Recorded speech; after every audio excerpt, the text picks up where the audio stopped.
Chapter 902. As soon as these words came out, the people fighting stopped and turned their eyes to Jiyuchi. Although Shinja blocked her, and they couldn't see her face, her graceful figure was enough to make men daydream. Someone immediately echoed, "Don't let that chick run away. You Asian man, put that chick down and I'll spare your life." A burly man holding a dagger raised his chin and stared at Shinja in disdain. Shinja didn't want to meddle in other people's business, but he didn't expect trouble to come knocking on his door. He coldly glanced at those people and spat out a word. "Get lost. F***ck, I'm going to get that chick today." The man roughly spat and waved his dagger as he pounced forward. Shinja protected Jiyuchi and took a step back. He stretched out his long leg and kicked the man away. Another two men pounced forward. They didn't see how Shinja made his move, and the two men flew out one after another. A bearded man quietly came from behind, intending to grab Jiyuchi to threaten Shinja. Unexpectedly, Shinja's eyes were like torches and had already seen through his trick. He said with a calm face, "Chichi, lower your head." Jiyuchi quickly lowered her head. Shinja's fist brushed past her head and hit the bearded man's chin. Jiyuchi clearly heard the sound of bones breaking. The bearded man held his chin and screamed in pain.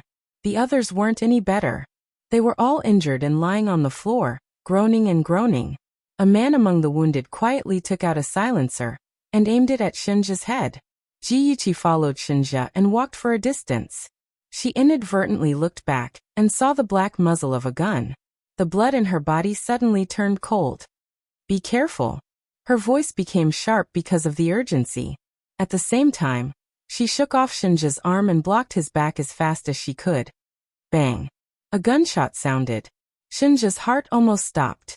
He quickly turned around and held Jiyuchi in his arms, exposing his entire back to the killer's shooting range. He didn't care about his own safety. His body slightly trembled from fear, and his eyes were filled with panic. He anxiously called out, "Chichi." "I'm fine, don't worry." Jiyuchi's heart was filled with fear. At that moment, she really thought she was dead.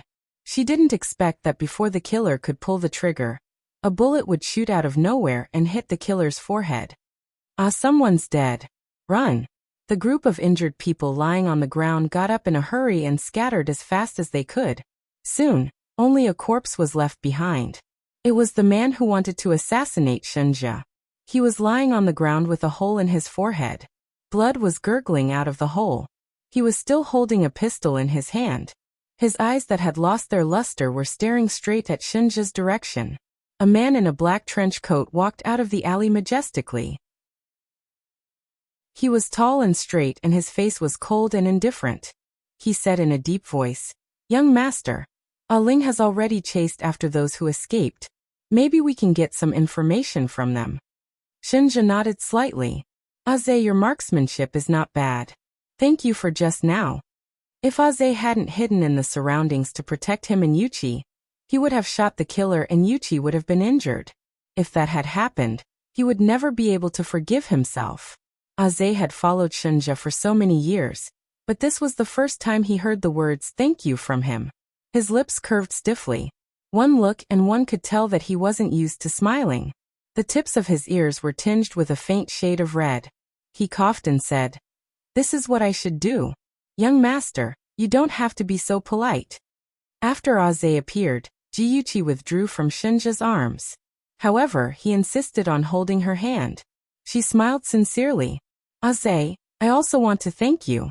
If it wasn't for your godly marksmanship, I probably wouldn't be able to stand and talk to you."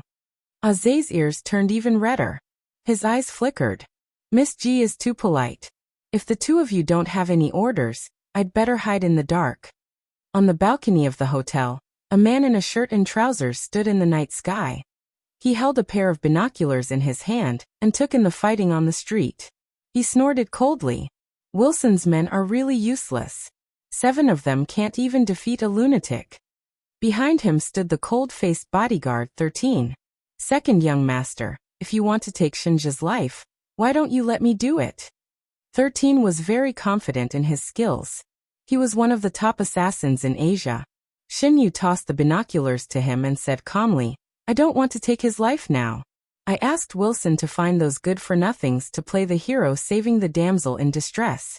Unfortunately, the people Wilson found were too useless. They were all killed in seconds by Shenja before it was my turn. If the plan succeeded, Jiyuchi would see the man she liked being beaten down by others. She was about to be humiliated. At this time, Shinyu descended from the sky and saved her like a god. How could she not be moved by him? Shinyu's lips curled up in ridicule.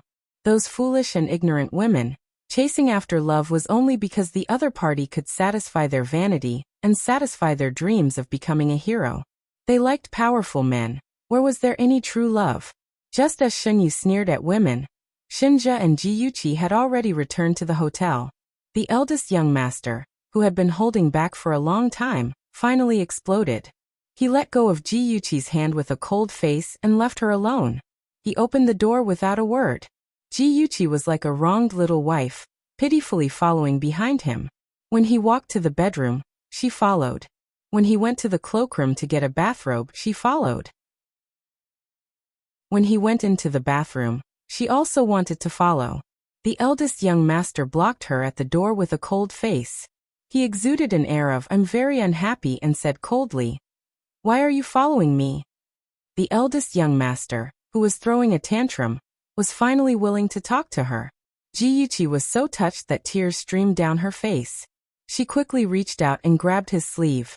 She pouted pitifully and said softly, "Aja, don't be angry. I was wrong. Don't ignore me." The little woman in front of him stared at him with her big watery eyes. Her red lips were pouted, and her expression was pitiful. Shinja's heart softened. However, when he thought of the dangerous situation just now, his expression became uglier. He said coldly, "You still know that you were wrong. Tell me, what did you do wrong?" Jiyuchi blinked her big eyes and said softly, "I shouldn't have stood in front of you when you were in danger." Shinja's face was still stiff. He said in a deep voice, "You know that you were wrong? You're not allowed to do such dangerous things in the future. No matter when, as long as you're in danger, all you have to do is protect yourself. Do you hear me?" This was the first time he had spoken to her in such a strict tone. She didn't feel sad or angry, but she felt her heart ache. She clearly knew that when he had hugged her, his body had trembled slightly. That was the fear of losing her. She was also afraid of losing him, so how could she only care about protecting herself when he was in danger? Even though he didn't get the answer he wanted, Shinja didn't give up. He stubbornly stared into her eyes, as if he wanted to see through her organs and intimidate her soul.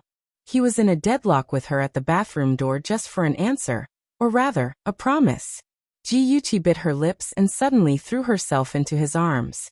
She leaned her head against his chest and said slowly, "Aja, if you're in danger, I can't turn a blind eye to it." Shinja's body stiffened.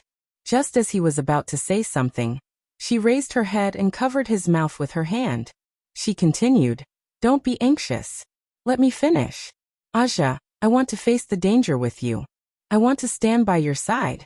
I don't want to be a naive little girl who is well protected by you. However, I promise that I won't be so rash again. Aja, I'm done. If you're still angry, you can scold me." Her clear eyes were filled with uneasiness. She was like a child who had done something wrong and was waiting for her parents to criticize her.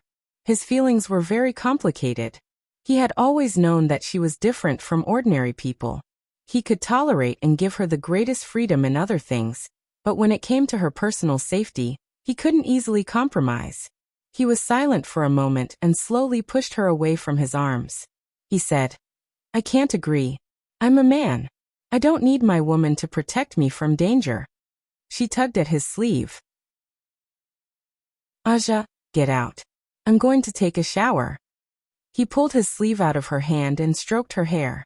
His tone was very gentle and his expression could be said to be gentle, but she just felt that he was angry. The sound of water splashing could be heard from the bathroom.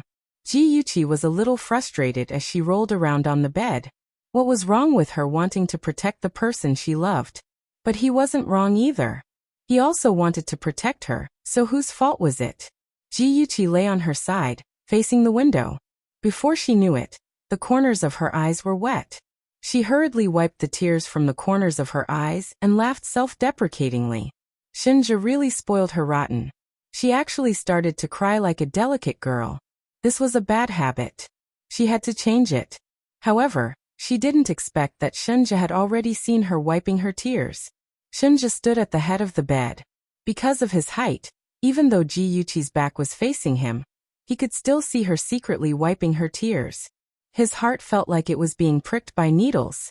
It was so uncomfortable that it was about to explode. He clenched his fingers and gripped the towel in his hand tightly. His expression was as cold as an iceberg. Back then, when she said, "Shinja, let's be together," he felt that the whole world was bright. He only had one thought in his heart, which was to love her and treat her well. He couldn't let her cry anymore. But now he still made her cry. Awesome novel. Songshu 566. Chapter 903. Ji-Yuchi suddenly felt a warmth on her back. She was pressed tightly against a warm body. A pair of arms wrapped around her waist and hugged her tightly. She was afraid that he would discover that she had cried, so she rubbed her eyes to make sure that everything was normal.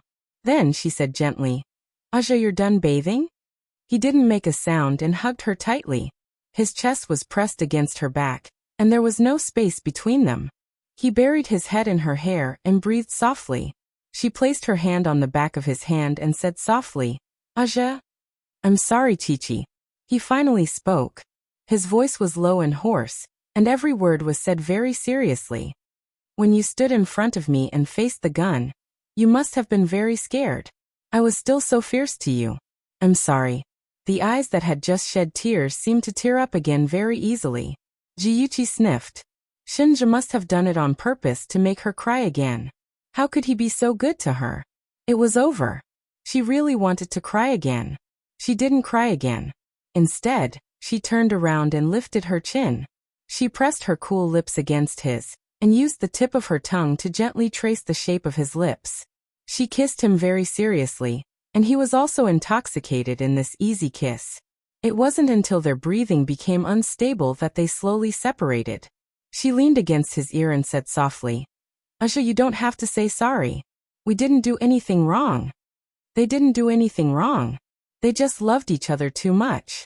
Since they loved each other so much, why should they care about such small things? Ji-Yuchi hated Shinyu very much, especially when he suddenly appeared when she and Shinja were happily enjoying lunch. Moreover, he sat at their table as if they were familiar with each other. It was really annoying. "Big brother, Yuchi, what a coincidence. You're also here to eat." Shinyu didn't seem to see that Shinja and Chi-Chi didn't welcome him. After sitting down, he even used a very familiar tone to chat with them. "Oh, I can't stand it." Ji-Yuchi couldn't help but ridicule in her heart. Then she raised her head and looked at Shinja. Seeing that Shinja was still helping her peel the prawn shell very seriously, and didn't intend to pay attention to Shinyu, she calmed down, lowered her eyelashes, and continued to eat the prawn meat on the plate. The smile on Shinyu's face stiffened. The two people sitting opposite him, one was seriously peeling the prawn shell, and the other was seriously eating the prawn meat. Both of them ignored him. He was the dignified second young master of the Chun family. When had he ever been thrown in the face like this? He gritted his teeth and put on a fake smile. "Big brother, when do you plan to return to China? The company can't do without you." Shinja glanced at him and said coldly, "Compared to a vice president like me, the company is even more inseparable from the president." "Aja, well done." Ji-Yuchi almost couldn't help but laugh out loud. Her shoulders shook suspiciously a few times. The smile on Shinyu's face froze. In his mind, he imagined using a dagger to stab Shinja until he was drenched in blood. He raised an eyebrow and turned his gaze to Ji-Yuchi. He said warmly, "Yuchi, I heard that you haven't graduated from university yet. What do you want to do after graduation? Do you want to come to the Shun group to train?" Ji-Yuchi really didn't want to pay attention to him, but he was all smiles and it seemed impolite to ignore him. Thus, she raised her head and revealed a polite smile. "No need, thank you, President Shun." "Oh right, do you eat prawns?" After saying that, she directly grabbed an unpeeled prawn and handed it to him. She smiled and said, "Try it. The spicy prawns here are very delicious." Shinyu looked at the red prawn in front of him, which was tightly held in her hand. His whole person was not good. The corner of his mouth twitched as he said, "No need, thank you. Don't be polite. Try it. It's very delicious." Jiyuchi's hand stretched forward again. The prawn almost touched his nose.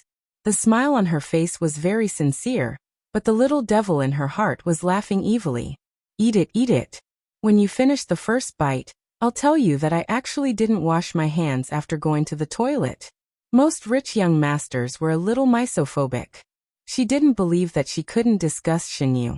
Unfortunately, Shinyu didn't do as she wished. He regretfully shook his head and said, "Thank you for your kindness, but I'm allergic to seafood." Jiyuchi's eyes moved slightly. She put the prawn back on the plate and smiled faintly. "So you're allergic to seafood? What a pity." Shinyu's lips curved slightly. Just as he was about to say something, Shinja's frosty gaze turned to him. "That group of people last night. It was you who arranged it, right?" It wasn't a question but a statement.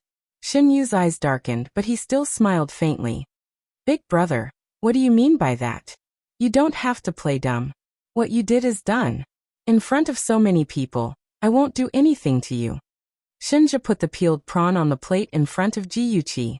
He slowly wiped his fingers with a wet towel. His movements were extremely elegant. When he said this, he didn't look at Shinyu. He just seriously did his own thing, as if Shinyu didn't exist. Shinyu hated this attitude of his the most.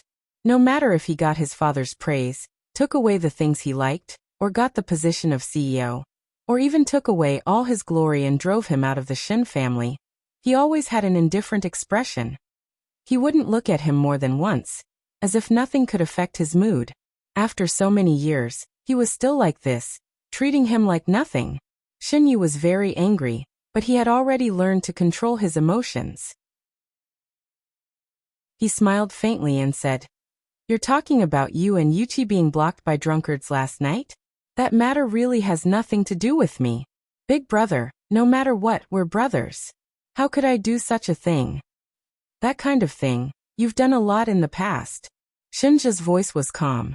As he spoke, he leaned closer to Jiyuchi and wiped the oil stains on her lips with a tissue. When he first came back from the United States, he was assassinated by the killers sent by Shinyu. After he was injured, he met Yuchi in the small forest.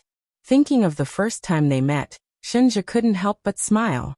He also rubbed Jiyuchi's cheek with his finger. Shinyu's face was very ugly. He wanted to flip the table and go berserk.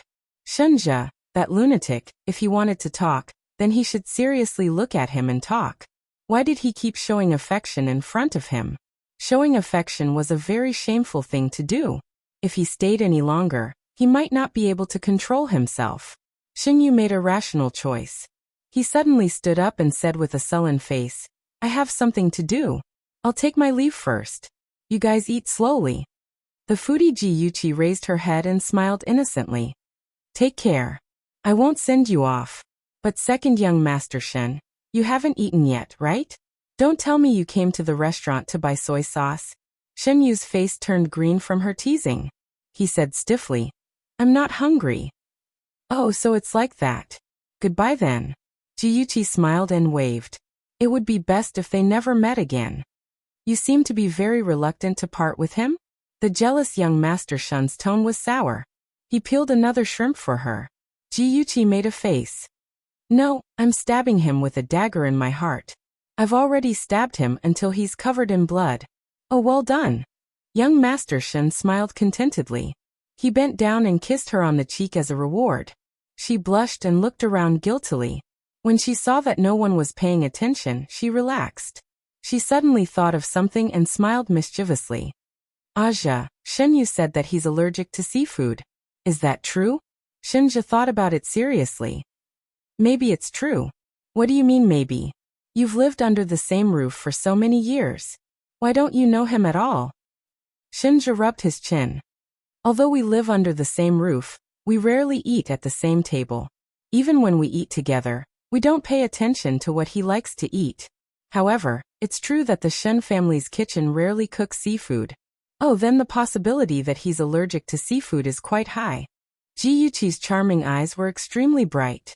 She suddenly leaned in front of him and asked with a mischievous smile, Does Xinyu like to go to nightclubs? Xinjia nodded. He paused and said, I think I know what you're going to do. You're so smart. There's a reward for you, dear. Jiyuchi looked around. When no one was paying attention, she quickly kissed him on the cheek. The oil on her lips smeared all over Xinjia's face. He didn't know whether to laugh or cry. She stuck out her tongue mischievously. As she helped him wipe his face, she said, He must have hired those people last night. If I don't teach him a lesson, how can I get rid of the hatred in my heart? Aja, you won't stop me, right? He pinched her nose lovingly. Do whatever you want. But be careful. Night fell. The busiest bar in Hawaii. Men and women of all colors gathered here. They swayed their waists wildly to the deafening electronic music and danced wildly under the blurred lights. People who were keen on emotional games lurked in the crowd. Once they found a target, they would chase after it. Hey handsome, are you alone? A slender and fair hand gently rested on Xinyu's shoulder.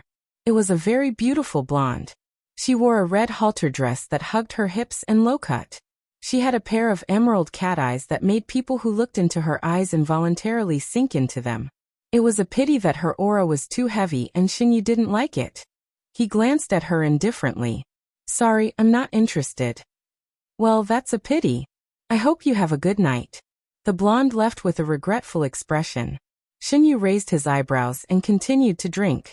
Suddenly, he felt someone bump into his arm. He turned his head unhappily and saw an Asian girl wearing a waiter's uniform. She held a tray in her hand and stood in front of him with a flushed face. She kept bowing and said in heavily accented English, Sorry, I'm very sorry. I was bumped into by someone just now. That's why I bumped into you. I'm really sorry. When the girl lowered her head, Xinyu just happened to see the beautiful curve of her neck. Her fair skin was as tender and smooth as cream. He could also see the faint ravine on her chest when she bent over. His throat was dry and his body was a little hot. He had never been the kind of man who could control his desires. He reached out and lifted the girl's chin, carefully examining her appearance. Attention, Xinwu 799.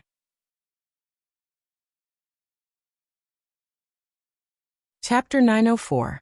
She was elegant and beautiful without makeup, and her body exuded a faint fragrance. She could be given 8 points. The girl was shocked by his bold action. Her cheeks became redder and redder like a tomato. She stammered, Sir?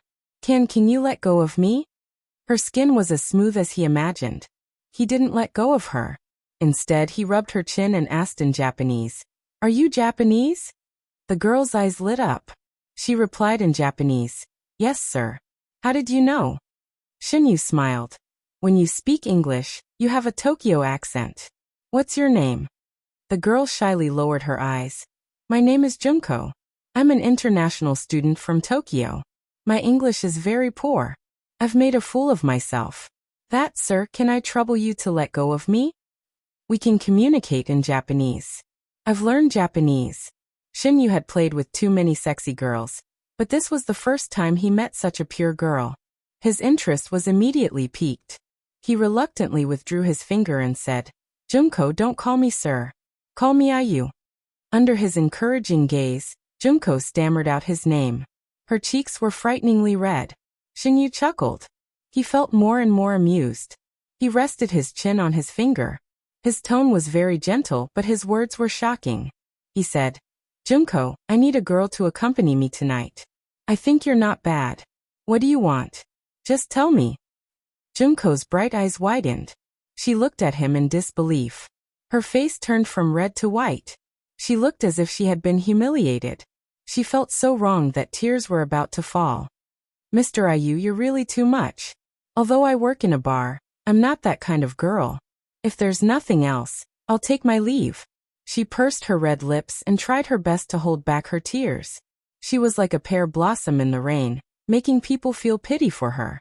It had always been girls who enthusiastically threw themselves at him, begging for his love. He didn't expect that there would be a day when he would be rejected by a girl. Xinyu raised his eyebrows with interest. He smiled faintly and said, How about 2 million for a night? You're really too much. Do you think money can buy everything? Let me tell you, a girl like me is not something you can afford. Junko angrily raised her chin. Her bright eyes were burning with anger. She was like an elegant and refined white lotus. Even if she was in full bloom in the mud, she still stood proudly, elegant and dazzling. In the corner of the second floor, Jiyuchi was nestled in Shunja's arms. Both of them were wearing earphones. Hearing the girl's angry voice, Jiyuchi couldn't help but laugh. She laughed so hard that tears almost flowed out. Aja, I think this Junko is very interesting. She is Shinai in the Meteor Garden. Although she is poor, she has a noble and tenacious heart. Well, such a girl is most popular with rich young masters. You see, Shinyu will definitely be impressed by her. She smiled very happily. Her eyebrows curved into the most beautiful crescent moon shape. Her entire person was radiating with a charming luster, like a rose that bloomed passionately and passionately. Shunja liked this side of her very much, and the corners of his lips curled up as well. He stroked her hair and teased. Why is your little head filled with so many wicked ideas? She smugly knocked on her own head. There are a lot of things in my head.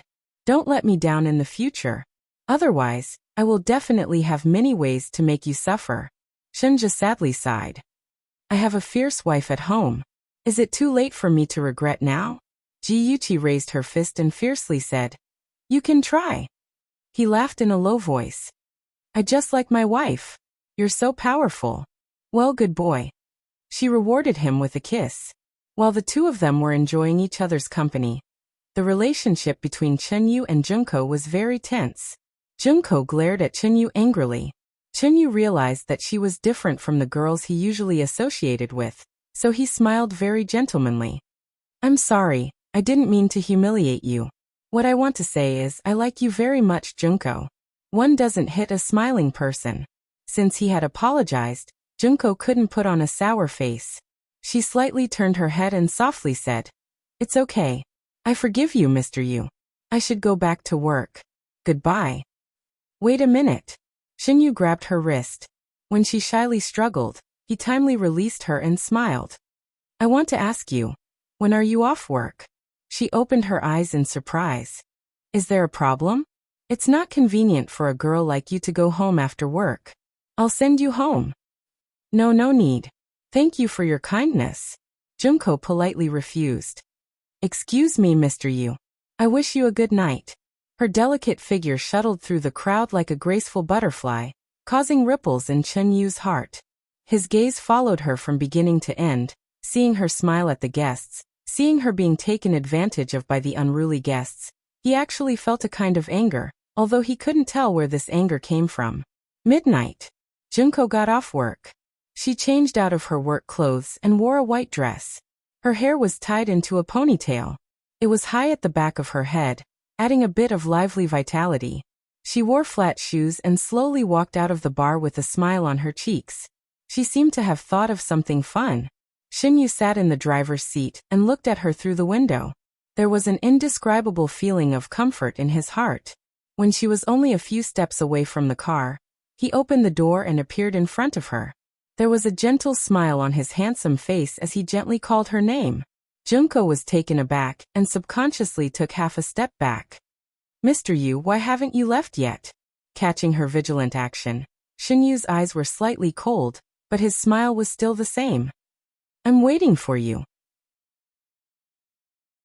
I said I'll send you home. Thank you for your kindness, but there's really no need. At this time, the road is very dangerous. I'm worried about you being alone. Shinyu paused and said in an apologetic tone. Take it as an apology for my rudeness just now.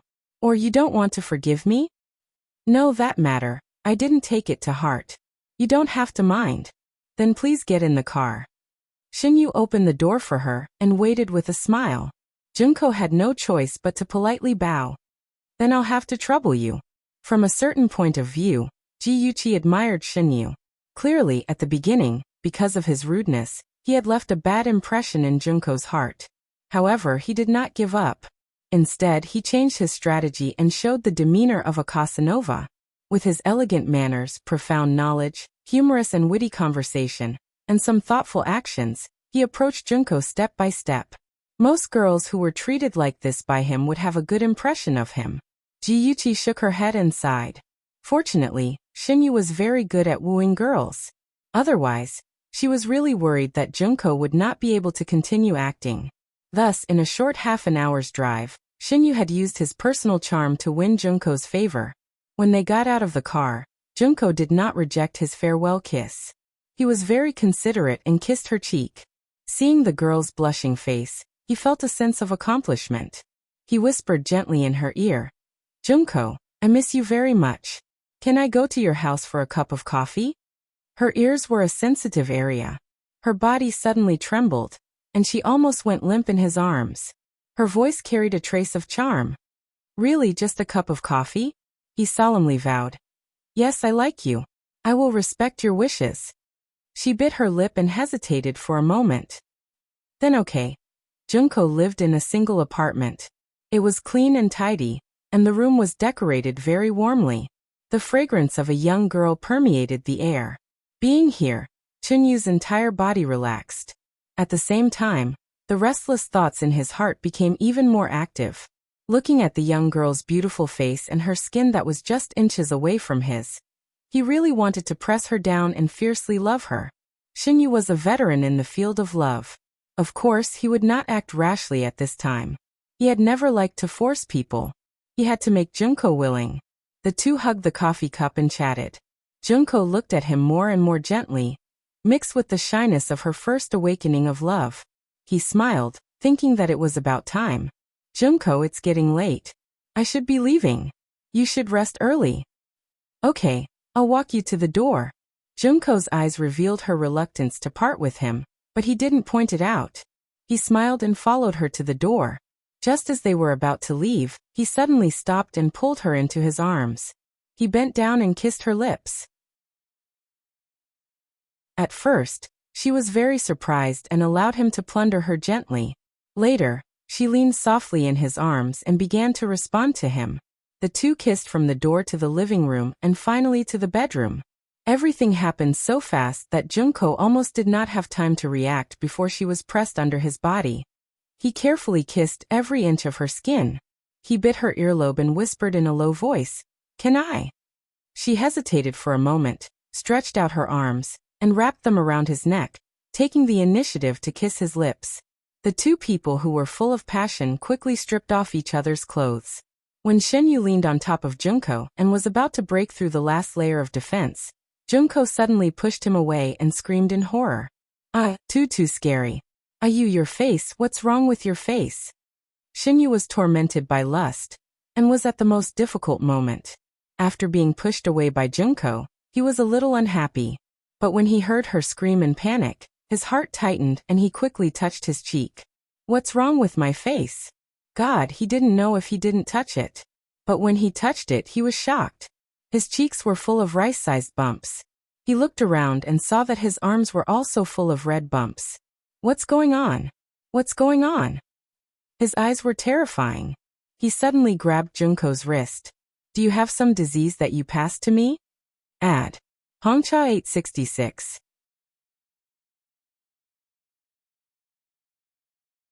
Chapter 905. Junko's beautiful face turned pale and quickly shook her head. "Of course not. I am very healthy." How can you say that about me?" I am too sad. You go. I don't want to see you anymore." She angrily pushed him away, forgetting that she was still naked. When she reacted and wanted to wrap herself with the blanket, Shinyu pressed her down again. His dark eyes were like the sky covered by dark clouds. He coldly said, "Before I met you, I was all right. How can I suddenly become like this? You can't go, you have to give me an explanation." The goosebumps on his cheeks and body began to itch. Coupled with the unrelieved desire in his abdomen, he was like a fish being roasted on a fire. It was so uncomfortable that he wanted to die. Junko said with tears in her eyes, "You are too much. Who knows if you are allergic to something? Now you want to blame it on me. I really regret that I was blind to fall in love with you."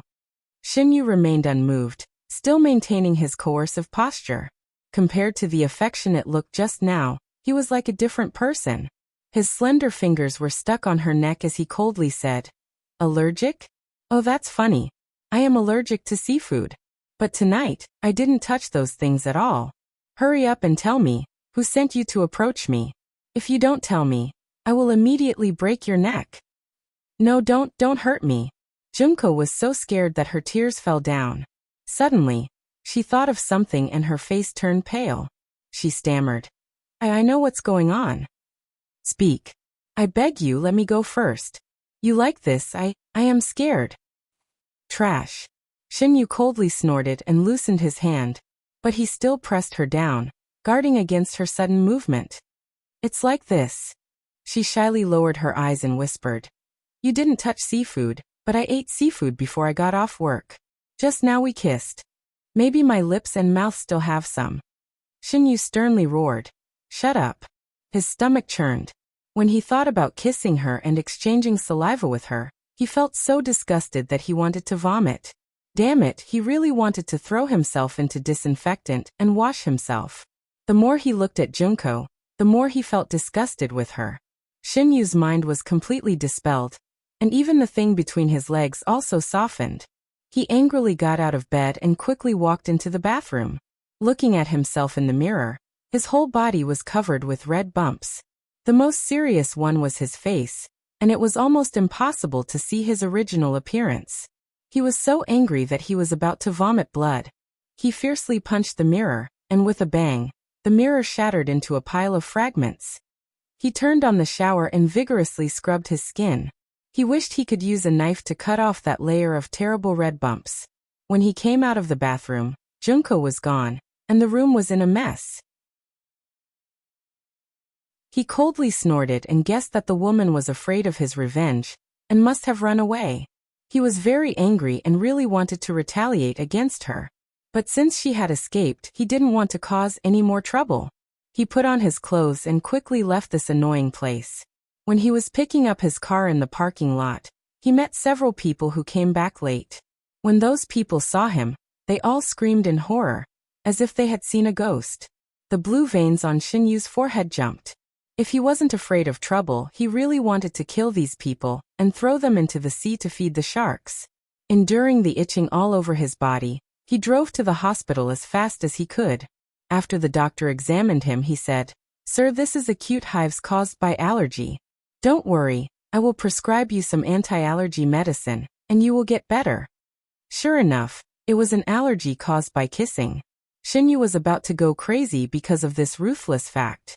He was lying in the VIP ward with an 4 drip on his wrist.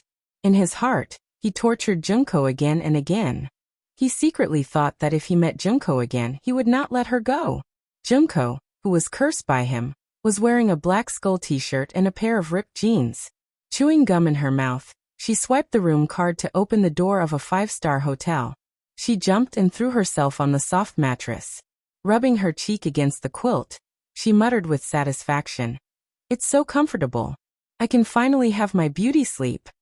The next day, the sun was bright and the fresh and comfortable sea breeze was blowing. On the balcony's recliner, a fair-skinned woman was lazily basking in the sun. She was wearing sunglasses on the bridge of her nose, and a Bluetooth headset in her ear. Her tone was brisk as she talked to someone. Dear, I let you and the boss hear the whole live broadcast last night. How was it? Were you satisfied with my service? This tone and way of speaking was very unique. It was Blue Snow, Aze's second sister, who was good at role-playing and liked to deceive all kinds of men. Jiyuchi and Shinja strolled on the beach, looking at the place where the sea met the sky. Jiyuchi laughed softly. I'm very satisfied, dear. I was just mentioning it. I didn't expect you to really have that kind of allergic medicine. You're really amazing. I love you to death. Blue Snow giggled. Don't. Be careful that the boss is jealous. Those medicines were actually made by my eldest sister. You may not know, but she likes to tinker with all kinds of strange things. If you meet her in the future, don't touch anything she gives you. Otherwise, you'll have a good time. Remember my reminder, dear. Blue Snow and Aze's eldest sister was called Lan Fei. Her name was very lowly, but in fact she was frighteningly mature. She liked to research strange drugs. Whoever dared to offend her would be waiting to be used as a human test subject. One was a devil, and the other was a weirdo. Ji Yuqi thought of Zhe's evaluation of Lan Fei, and Blue Snow. 3 black lines slid down her forehead. She smiled and said, "I'll remember, dear. It's been hard on you last night. I'm really sorry to ask you to help me when you're on vacation. Why are you so polite? You know that I like to do those things. If there's such a good thing in the future, leave it for me." After saying that, she suddenly smirked twice and whispered, "Let me tell you a secret, Chen Yu's figure is pretty good. If it wasn't for the fact that I drugged him and made him full of bumps, I would really want to do it with him." "Second sister, you're so bold." "Ha ha ha, I'm just teasing you. I'm a pure and good girl. I can kiss and touch, but I can't do it. You know." She really wanted to kneel down to her bold second sister. "Dear, let me tell you a secret. The medicine I made for Shen Yu will not only make him allergic, but also make him unable to get hard for a month." Although Ji Yuqi was a little embarrassed, she still gave her face and laughed. "Really? Your big sister is really amazing. She can actually make that kind of medicine." Blue Snow's tone was regretful.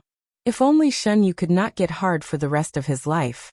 In the face of delicious beauties, he can only look but not eat.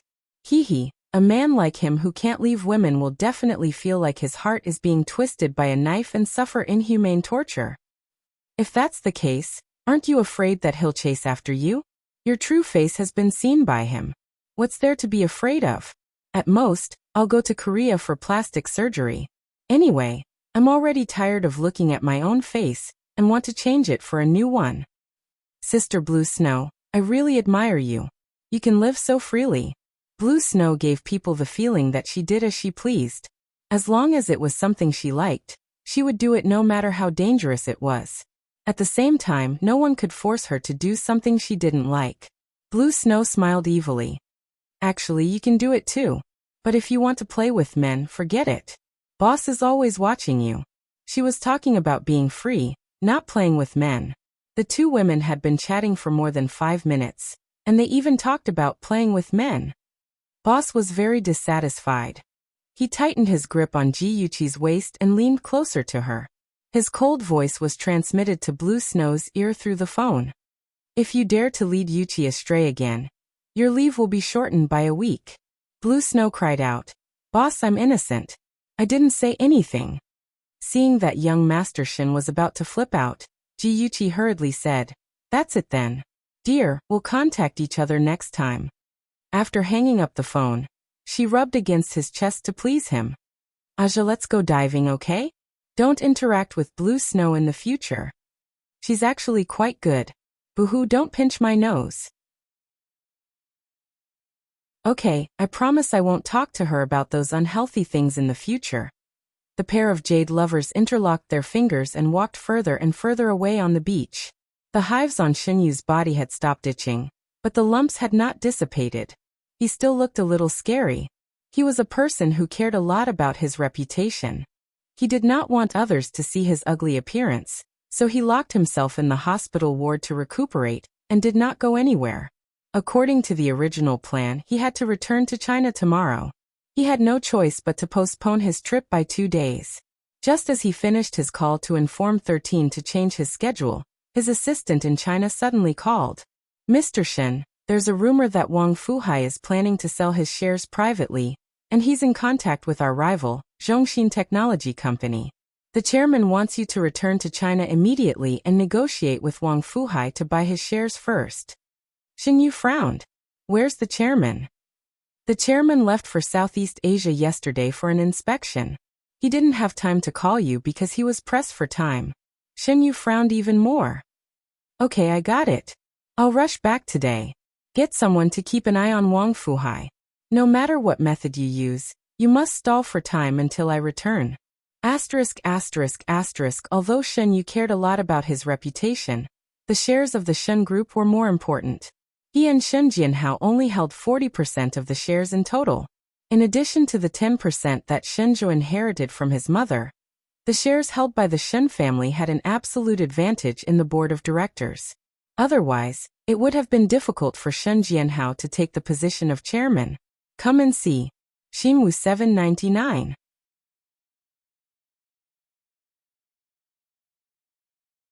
Chapter 906. This was also the reason why Shenjia was able to restrain Xin Jianhao and his son.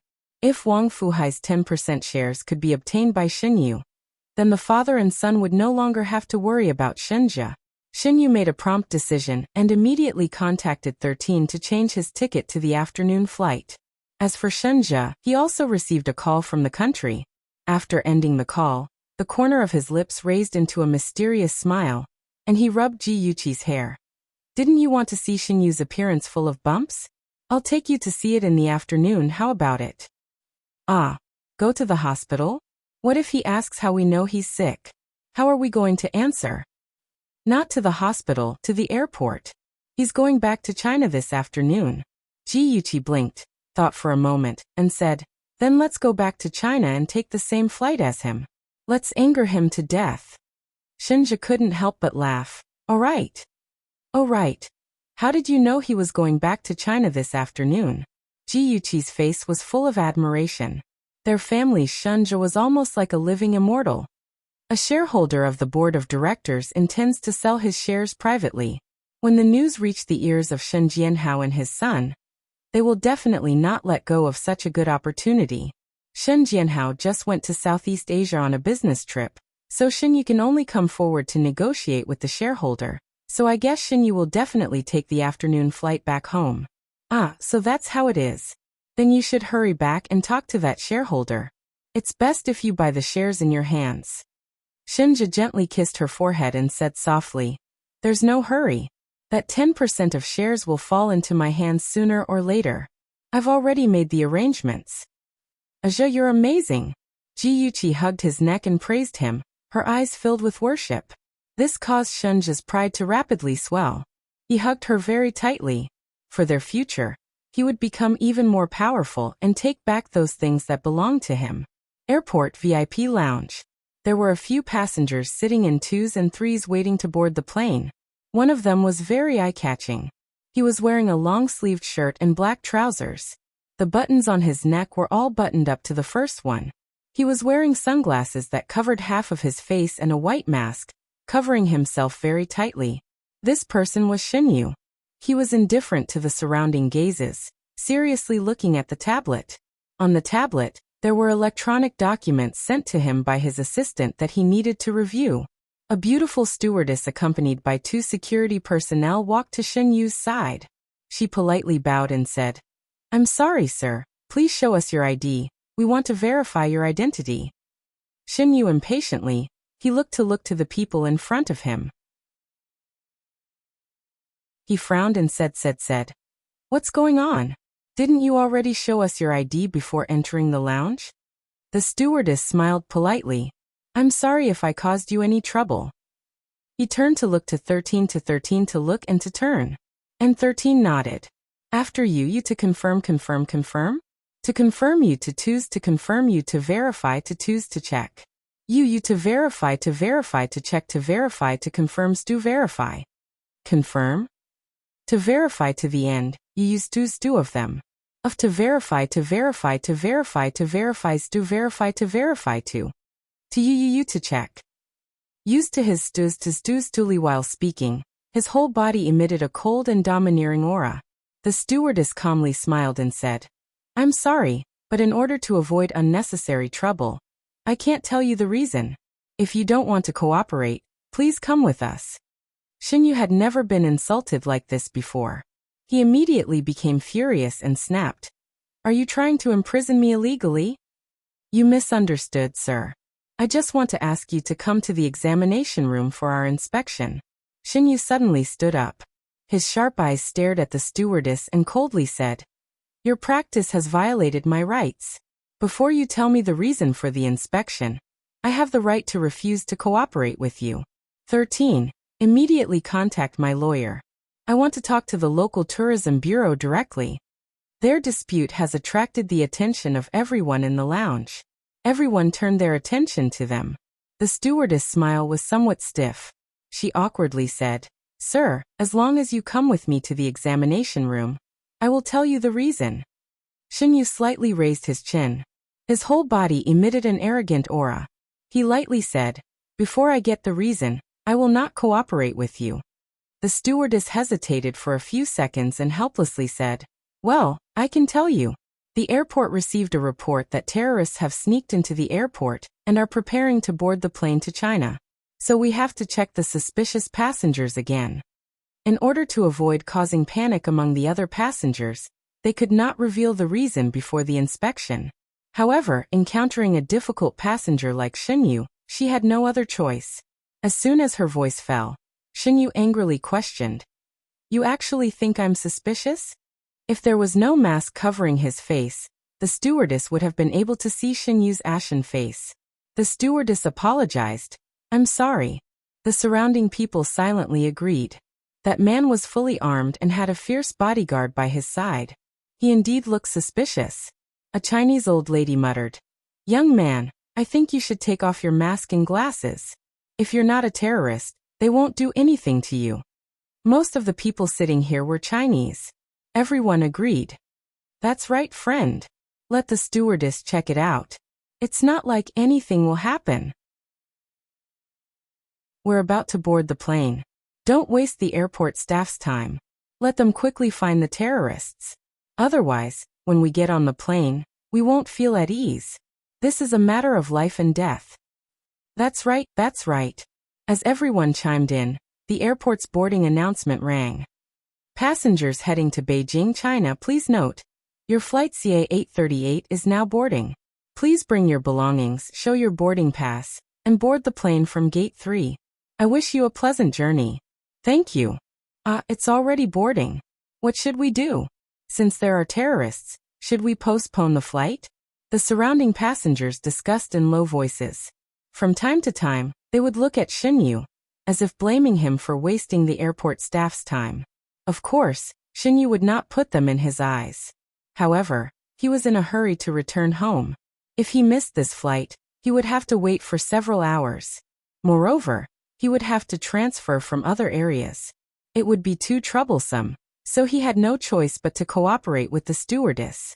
With a cold face, he followed the stewardess to the security inspection room. With a tough attitude, Xinyu drove away the rest of the people, leaving only the stewardess and a security guard. When he took off his sunglasses and mask, the stewardess and the security guard were surprised. He expressionlessly said, "My skin is allergic. I was worried about scaring others, so I covered it up. If you misunderstood me as a terrorist, I would like to express my indignation at your actions." The stewardess apologetically bowed. "I'm really sorry." After confirming his identity, he was finally allowed to board the plane. This was the worst trip that Xinyu had ever experienced, bar none. His mood was terrible. With a belly full of anger, he came to his seat under the stewardess's guidance.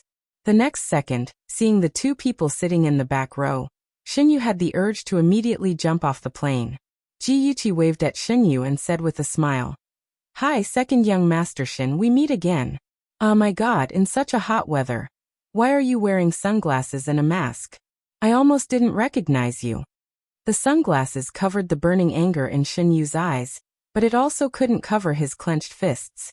Jiyuchi smiled even more happily. "I didn't expect that we would sit on the same plane. It's really fate.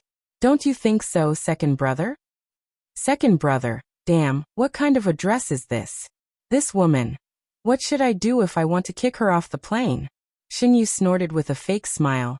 "Yes, it's really a coincidence." His whole body exuded a dark aura of "I'm very unhappy." Jiyuchi, who was lucky enough to witness him being taken away by the stewardess and the security guard, wanted to laugh out loud. She simply admired Shenjia. He actually thought of such a wicked way to anonymously call the airport and report that he saw a terrorist sneaking into the airport.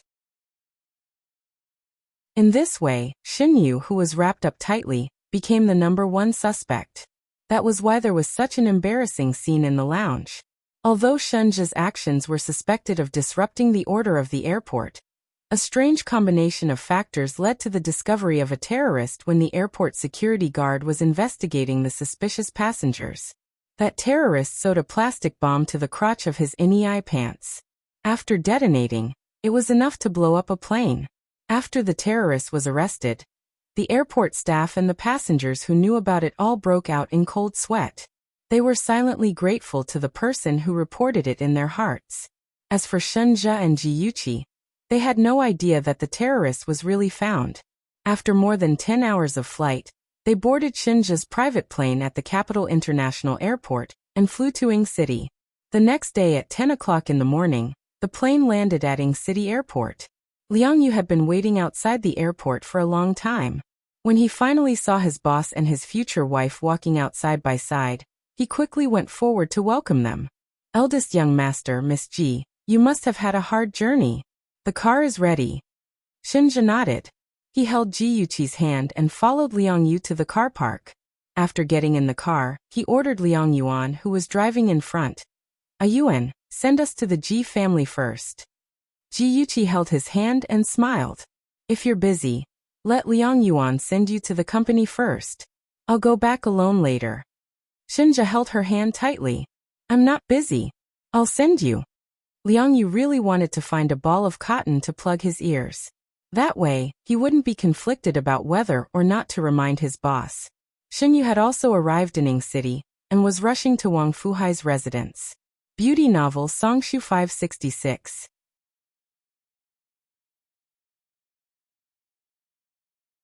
Chapter 907. In the end, he mustered up his courage and interrupted the warm and beautiful atmosphere in the car. Eldest young master, Xinyu arrived in Ing City 20 minutes ago. He should be on his way to Wang Fuhai's house now. Shinja's expression did not change much. His tone was extremely calm. Let him go. It was just a few simple words, but Liang Yu could tell that he had a card up his sleeve. It seemed that everything was already under his control. Strategizing, deciding victory from 1,000 miles away. No wonder he was the big boss that he respected the most. Shinja sent Jiyuchi to the entrance of the Ji family's house. After the two hugged and said goodbye, Jiyuchi watched his car drive onto the road. She hummed a little tune and walked into the house with relaxed steps. She thought that Chen Tingfang and her father's divorce was settled, and she would never have to see Chen Tingfang again. She did not expect that the person sitting upright on the sofa was the person she did not want to see. Oh, Yuchi is back. Was it fun going out with your boyfriend? Was that woman with a kind smile really the Chen Tingfang who had fought with her father for the family property until her face turned red? What on earth had happened during the week she had been traveling? Jiyuchi's mind was full of questions, but she still maintained a decent smile on her face. She said lightly, Auntie Chen, I thought I wouldn't be able to see you again this time. Look at you, child. What nonsense are you saying? We are a family. How could I not see you? Auntie Li misses back. Hurry up and bring me a bowl of soup I made. Yuchi, you must be hungry after such a long flight. Have some soup to warm your stomach. Chen Tingfang was very enthusiastic, just like when she first married into the family. One who was unaccountably solicitous was hiding evil intentions. Jiyuchi was secretly vigilant, but the smile on her face did not change. No need, Auntie Chen. I ate on the plane. I'm not hungry at all. I'm just a little tired. Then hurry upstairs and rest. What do you want to eat for lunch? Auntie will ask the kitchen to prepare it for you. Everything is fine. I'm not picky. Auntie, I'll go upstairs first. Jiyuchi took a shower, changed her clothes, and lay on the comfortable fabric sofa in the bedroom. While wiping her wet hair with a towel, she dialed Ji Yunhan's number. At this time he should have finished school. Hello sister, you're back? The young man's excited voice was transmitted to her ear through the phone. She smiled and said, Yes, I'm back. Did you miss me? I don't want to. You and Shinja ran out to play and left me alone at home. I'm bored to death. You're too disloyal. You're not convinced? If you're not convinced, come and bite me. Jiyuchi bickered with him for a while and started to talk business. Ahan, what's going on with Chen Tingfang? Why is she still living at home? Ji Yunhan sighed like an old man. Don't mention it. Dad said that he can't get a divorce for the time being. The two scourges, Chen Tingfang and Yi Zisu, have to continue living in our house. What happened? On the third day after you left, Chen Tingfang's cousin, Lu Jianfeng, suddenly came to visit. He chatted with Dad in the study for the whole afternoon. I don't know what they talked about, but that night, Dad told me that he won't get a divorce for the time being. I asked him why, but he refused to tell me. I'm guessing that Lu Jianfeng must have threatened Dad. Jiyuchi frowned. Ahan's words made sense. Dad's change of heart must have had something to do with Lu Jianfeng. Sis, there's one more thing. After Lu Jianfeng came to visit our house, Chen Tingfang and Yi Zisu made up. Also, Yi Zisu stopped going to nightclubs and went back to being the innocent little white flower she used to be. Jiyuchi pinched the space between her eyebrows and sighed. It seems that a lot of things have happened while I was away. One last thing, sis. Brother Tang came to look for you. Brother Tang was referring to Tang Feng. Ever since Jiyuchi rejected his proposal, the two of them had not contacted each other. She did not expect him to come to her house to look for her. She asked in surprise, "Why was he looking for me?" Brother Tang said that he's going to England for his postgraduate studies. He has already received an offer from Cambridge University. That's great. Congratulations to him. Ji Yunhan was silent for a moment before he said, "Sis, you should give Brother Tang a call and congratulate him in person. When he came to look for you that day, you weren't around. He looked very disappointed." The name Tang Feng ran through her mind over and over again. From time to time, memories of her childhood flashed through her mind. Jiyuchi sighed and finally picked up her phone to call him. The phone rang twice and she heard his deep voice. "Yuchi." Jiyuchi pretended to laugh lightly. "Brother Tang Feng, I heard from Ahan that you've received an offer from Cambridge University. Congratulations." The person on the other end of the phone was silent for a long time before he slowly said, "Thank you." Jiyuchi scratched the back of the sofa with her fingers and smiled sweetly. "Brother Tang Feng, how are Grandpa and Grandma Tang? I brought them gifts from abroad. I'll bring them to them tomorrow. Is it convenient?" "Yes, it's convenient for you to come over whenever you want." After learning that he had been accepted, Tang Feng had a lot to say to Yuchi. When he mustered up the courage to go to her house, Ahan told him that she was traveling abroad with a friend. Tang Feng's enthusiasm was immediately extinguished. He thought that she was in love. The so-called friend must be her boyfriend. He asked Ahan for confirmation and Ahan admitted it. Although he already knew that he couldn't win back Yuchi's feelings and tried his best to forget her, he still couldn't help but feel pain in his heart when he learned that she was dating Shenjia. Jiyuchi pretended not to hear the pain in his voice. "Brother Tang Feng, I'll see you tomorrow." "Okay." Dead silence returned to his ears. Tang Feng looked at the phone in his hand and bitterly pursed his lips. That night, the whole family had dinner together. Ji Bowen hadn't seen his daughter for a few days and missed her very much. He kept putting food in her bowl and piling it up like a small hill. Ji Yunhan said childishly, "Dad, you're biased. You value girls more than boys." Ji Bowen deliberately scolded with a straight face. "Girls should be pampered and boys should be rough. Otherwise, how can you grow up to be an indomitable man?" "Dad, you're looking for excuses for your bias," Ji Yunhan said with dissatisfaction, but his face was full of smiles. On the table that had long been lifeless, the laughter of the past was finally restored. Jiyuchi secretly observed for a long time, and realized that although Chen Tingfang and Yi Zisu seemed to have reconciled on the surface, they were actually divided at heart. Well, there was Xiao Yihan between the two of them, so how could there not be a barrier? As the saying goes, a broken mirror is hard to mend. They were just maintaining harmony on the surface. After dinner, Jiyuchi gave the gifts she bought from Hawaii to everyone one by one. Yi Zisu looked like a close sister, and thanked her affectionately. Chen Tingfang was also very enthusiastic. She couldn't wait to hug Jiyuchi and shout, "Good daughter." The two siblings, Jiyuchi and Ji Yunhan, were thunderstruck by the mother and daughter's exaggerated performance. They tried their best not to get goosebumps all over their bodies. The whole family gathered together and chatted for a while before returning to their rooms to rest. Ji Bowen went to the study. Jiyuchi followed in and muttered unhappily, "Dad, didn't you want to divorce Auntie Chen? Why aren't you divorcing her?" Ji Bowen sighed. "Chi-Chi, I know that you and Ahan don't like her, but Dad is also very helpless. There are some things that I can't control. Chi-Chi, I've already talked to her. She won't cause trouble for you and Ahan in the future. Just hold on for a few more years, okay? Dad, tell me the truth. Did Lu Jianfeng threaten you? Ahan told you, right? Ji Bowen pinched his eyebrows. You're still young. Don't worry about these things for the time being. Don't think too much about it.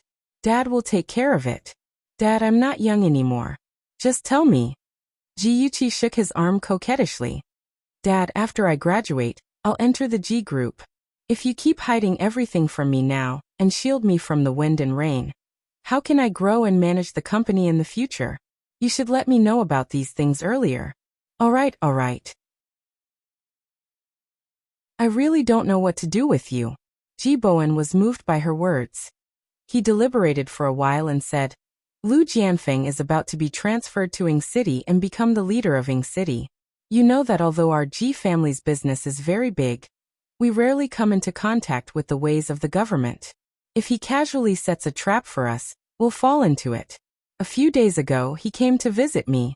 During our conversation, he mentioned a few investments made by the G Group. He even said that there might be financial problems. Tell me, if this isn't a clear threat, then what is? As he spoke, his chest rose and fell rapidly. His expression was very ugly. Ji Yuqi patted his chest tenderly and said softly, Dad, don't be agitated. Take a deep breath. Ji Bowen shook his head. I'm fine. Lu Jianfeng is in the limelight now. I have to give him some face. It's just that you and Ahan will have to suffer. Dad, don't worry.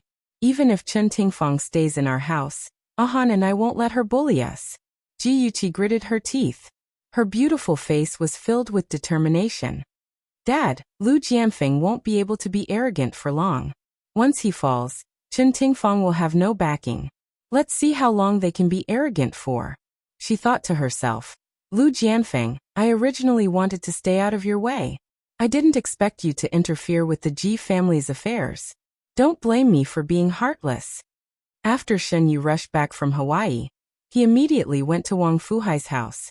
He went straight to the point and said that he wanted to buy the shares in his hands. He didn't expect Wang Fuhai to say that the shares had been sold to Zhongxin Technology. He suppressed his anger and said sternly, How can you sell the shares in private? You're harming the company's interests. Wang Fuhai already had the money from selling the shares in his hands. He didn't put Xinyu in his eyes. He sneered, Second young Master Shen, it's because I have someone like you as the CEO that I have to plan for my own future. Do you want me to wait for you to squander the Shen family group before I think for myself? Humph, before you accuse others, please consider your own weight. Do you really think you're the owner of the Shen family group? Xinyu was furious. In the past, when the board of directors convened, there were indeed many directors who didn't give him face and found fault with him. However, no one dared to be so explicit. He couldn't stand being insulted like this. He stood up and glared at Wang Fuhai. Wang Fuhai, don't be complacent. I'll make you pay for today's actions. Wang Fuhai also stood up. Although he didn't have the advantage in height, his aura didn't lose to the young man. He said coldly and arrogantly, What other abilities do you have? Use them all. Are you going to send someone to break my car, create a car accident, or kidnap my child? At that time, in order to stop Wang Fuhai from selling the shares, Xinyu specifically told his assistant to delay the time no matter what means he used. The assistant was also from the underground organization. The method he came up with was also quite bad. First, he asked someone to break Wang Fuhai's car so that he couldn't go out. Then he asked someone to create a small car accident to hurt Wang Fuhai, so that he couldn't negotiate with the people of Zhongxin Technology on schedule.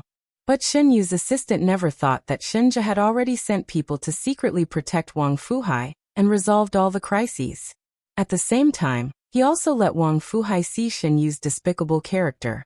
That's why Wang Fuhai hated Xinyu so much and said those mocking words. Xinyu was blocked by Wang Fuhai's words. His cold aura instantly dissipated by half.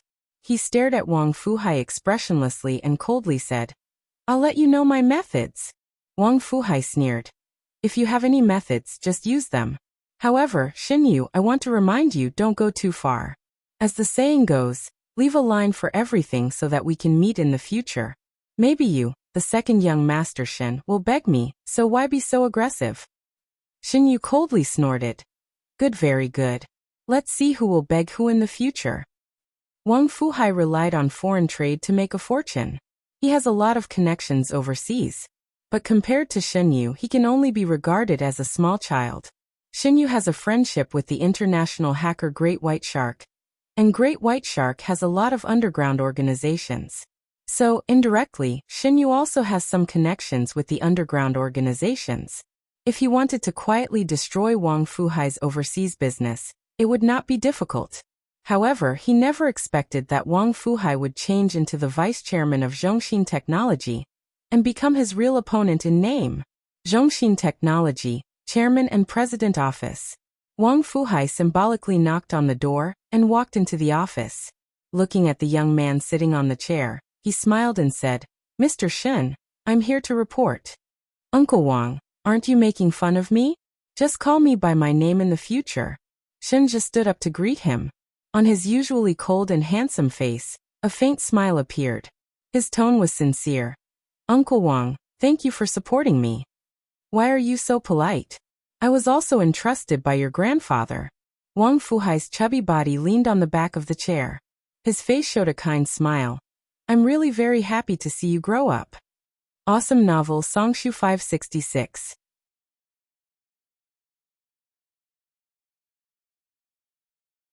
Chapter 908. Wang Fuhai is actually the son of Shenji's grandfather, Qin Tianyou's good friend. He grew up with Shenji's mother, Qin Yuelan. After Qin Yuelan passed away, Qin Tianyou asked him to take care of Shenji. That's why Wang Fuhai bought a large amount of Shen Group shares, and eventually became one of the most important directors. Before Shenji returned to China, he had quietly established Zhongxin Technology with Wang Fuhai's help. The development of Zhongxin Technology is also due to his contribution. After Shenji returned to China, he encountered a lot of pressure when he first entered the Shen Group. It was also Wang Fuhai who secretly helped him. But now, Shenji has the strength to compete with the Shen Group.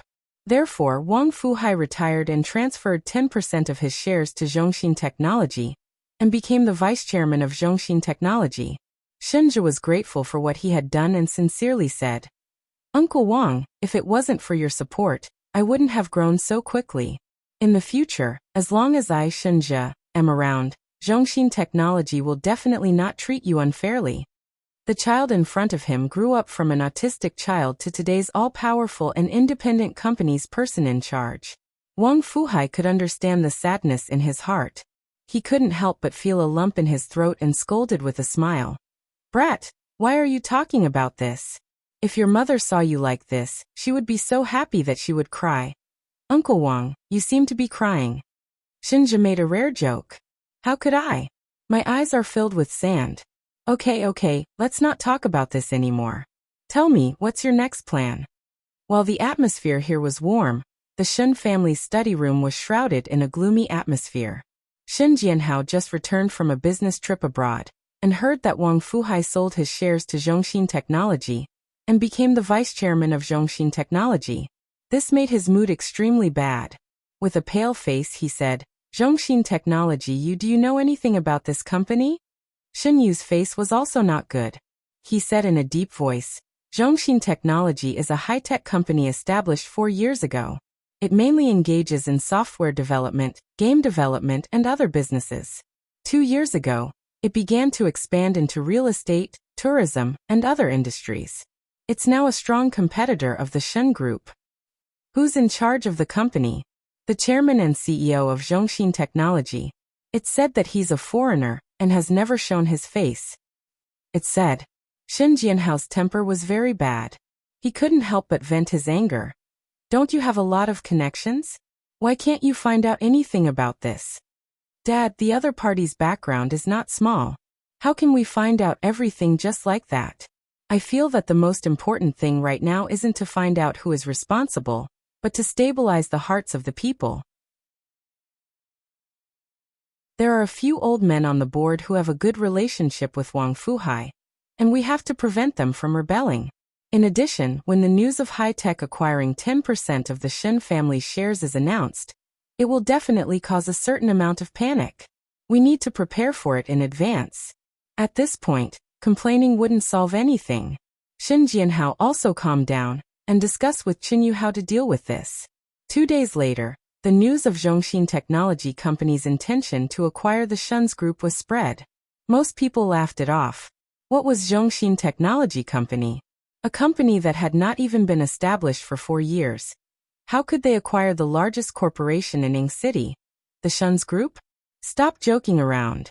The Shun Corporation did not take this rumor seriously at all. They continued to do what they were supposed to do. The previously low-key president, Shen Yu, gradually became high-profile. He began to accept media interviews and frequently appeared at charity events. He told everyone with practical actions that the Shun Corporation was very stable and would not be affected by the acquisition storm. However, the board of directors did not think so. More than half of the directors requested for a board meeting to have Shen Yu explain the acquisition of shares by Zhongxin Technology Company. The few directors who were close to Wang Fuhai severely criticized Shen Yu for not fulfilling his duties as the president. They felt that he was not a qualified manager.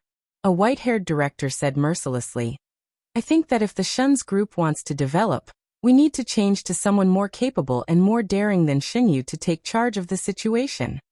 Shen Yu's face was gloomy. "Director Zhang, if you feel that I am not suitable for the position of president, then who do you think is more suitable?" Director Zhang said expressionlessly, "I think Shenjia is more suitable. Although his experience in the Shun's group is not as good as yours, from the few things he has done after entering the Shun's group, we can see that he is more daring than you. The president is the executive of a company. He must be farsighted and have the ability to strategize. We have all seen last year's financial report. Since Shenjia returned to the country, the company's operations have become more efficient. Moreover, the company's net profit has increased by 20%. This is the total increase of the company's profits in the 3 years that you have led the company." His words were powerful and resonant, and the large conference room immediately became silent. After nearly 10 seconds of silence, someone finally spoke up for Shen Yu. "Director Zhang, it seems that you've gone a bit too far. Shenjia is only the vice president. Many of the things he did were done with Shen Yu's approval. At the end of the day, it's still Shen Yu's outstanding vision and tolerance." An excellent leader not only needs to be farsighted, but also needs to know how to use people. Director Zhang retorted. "Know how to use people?" Before Shenjia came back, most of the company's middle and high-level managers were Shen Yu's trusted aides. In the end, they were unclear about their duties, evaded responsibility, used their power for personal gain, embezzled the company's public funds, and even colluded with competitors. Is this how he knows how to use people? The person who spoke well of Shen Yu was questioned until he was speechless, and another person immediately stepped forward to analyze Shenjia's shortcomings. As a result, the board of directors turned into a vegetable market. Everyone was divided into 2 groups. One group was led by Director Zhang, who supported Shenjia to seize the position of president. The other group was led by Shen Jianhao, who supported Shen Yu to continue to be the president. The 2 groups quarreled for more than an hour without convincing each other. Finally, Shen Jianhao said, "I propose that we vote." Everyone agreed. Finally, it was unanimously decided that for 2 months, the board of directors would examine the decision-making and leadership ability of the current president and vice president, and then vote to elect the new president. In other words, starting from this decision, Shenjia was no longer under Shen Yu's control. He could bypass Shen Yu and make management decisions. After the meeting was over, only Shenjia and Shen Yu were left in the large conference room. Shen Yu said with a smile, "Brother, congratulations." Shenjia said indifferently, "It won't be too late for you to congratulate me when I'm promoted to president." Shen Yu laughed gloomily. "Hee, for today's show, you must have spent a lot of effort. In order to make those old things stand on your side, what benefits did you give them?" This sentence, I should be the one asking you. What on earth did you do to make those people stand on your side? His tone was very calm, and his deep eyes were like the dangerous deep sea. Even if he didn't reveal the slightest bit of it, Shen Yu could hear the contempt in his words. The veins on Shen Yu's forehead jumped. He gritted his teeth and said, "I won't let you succeed." This position is mine. Shinju didn't say a word. He expressionlessly brushed past him. It seemed that he disdained to continue the boring conversation between the two of them. Shinju was about to go crazy. His handsome face was distorted with anger. He secretly swore in his heart that he must defeat him and trample him under his feet. That night, Shinju wanted to find a woman to relax and adjust his mood. He asked his assistant to call a young model.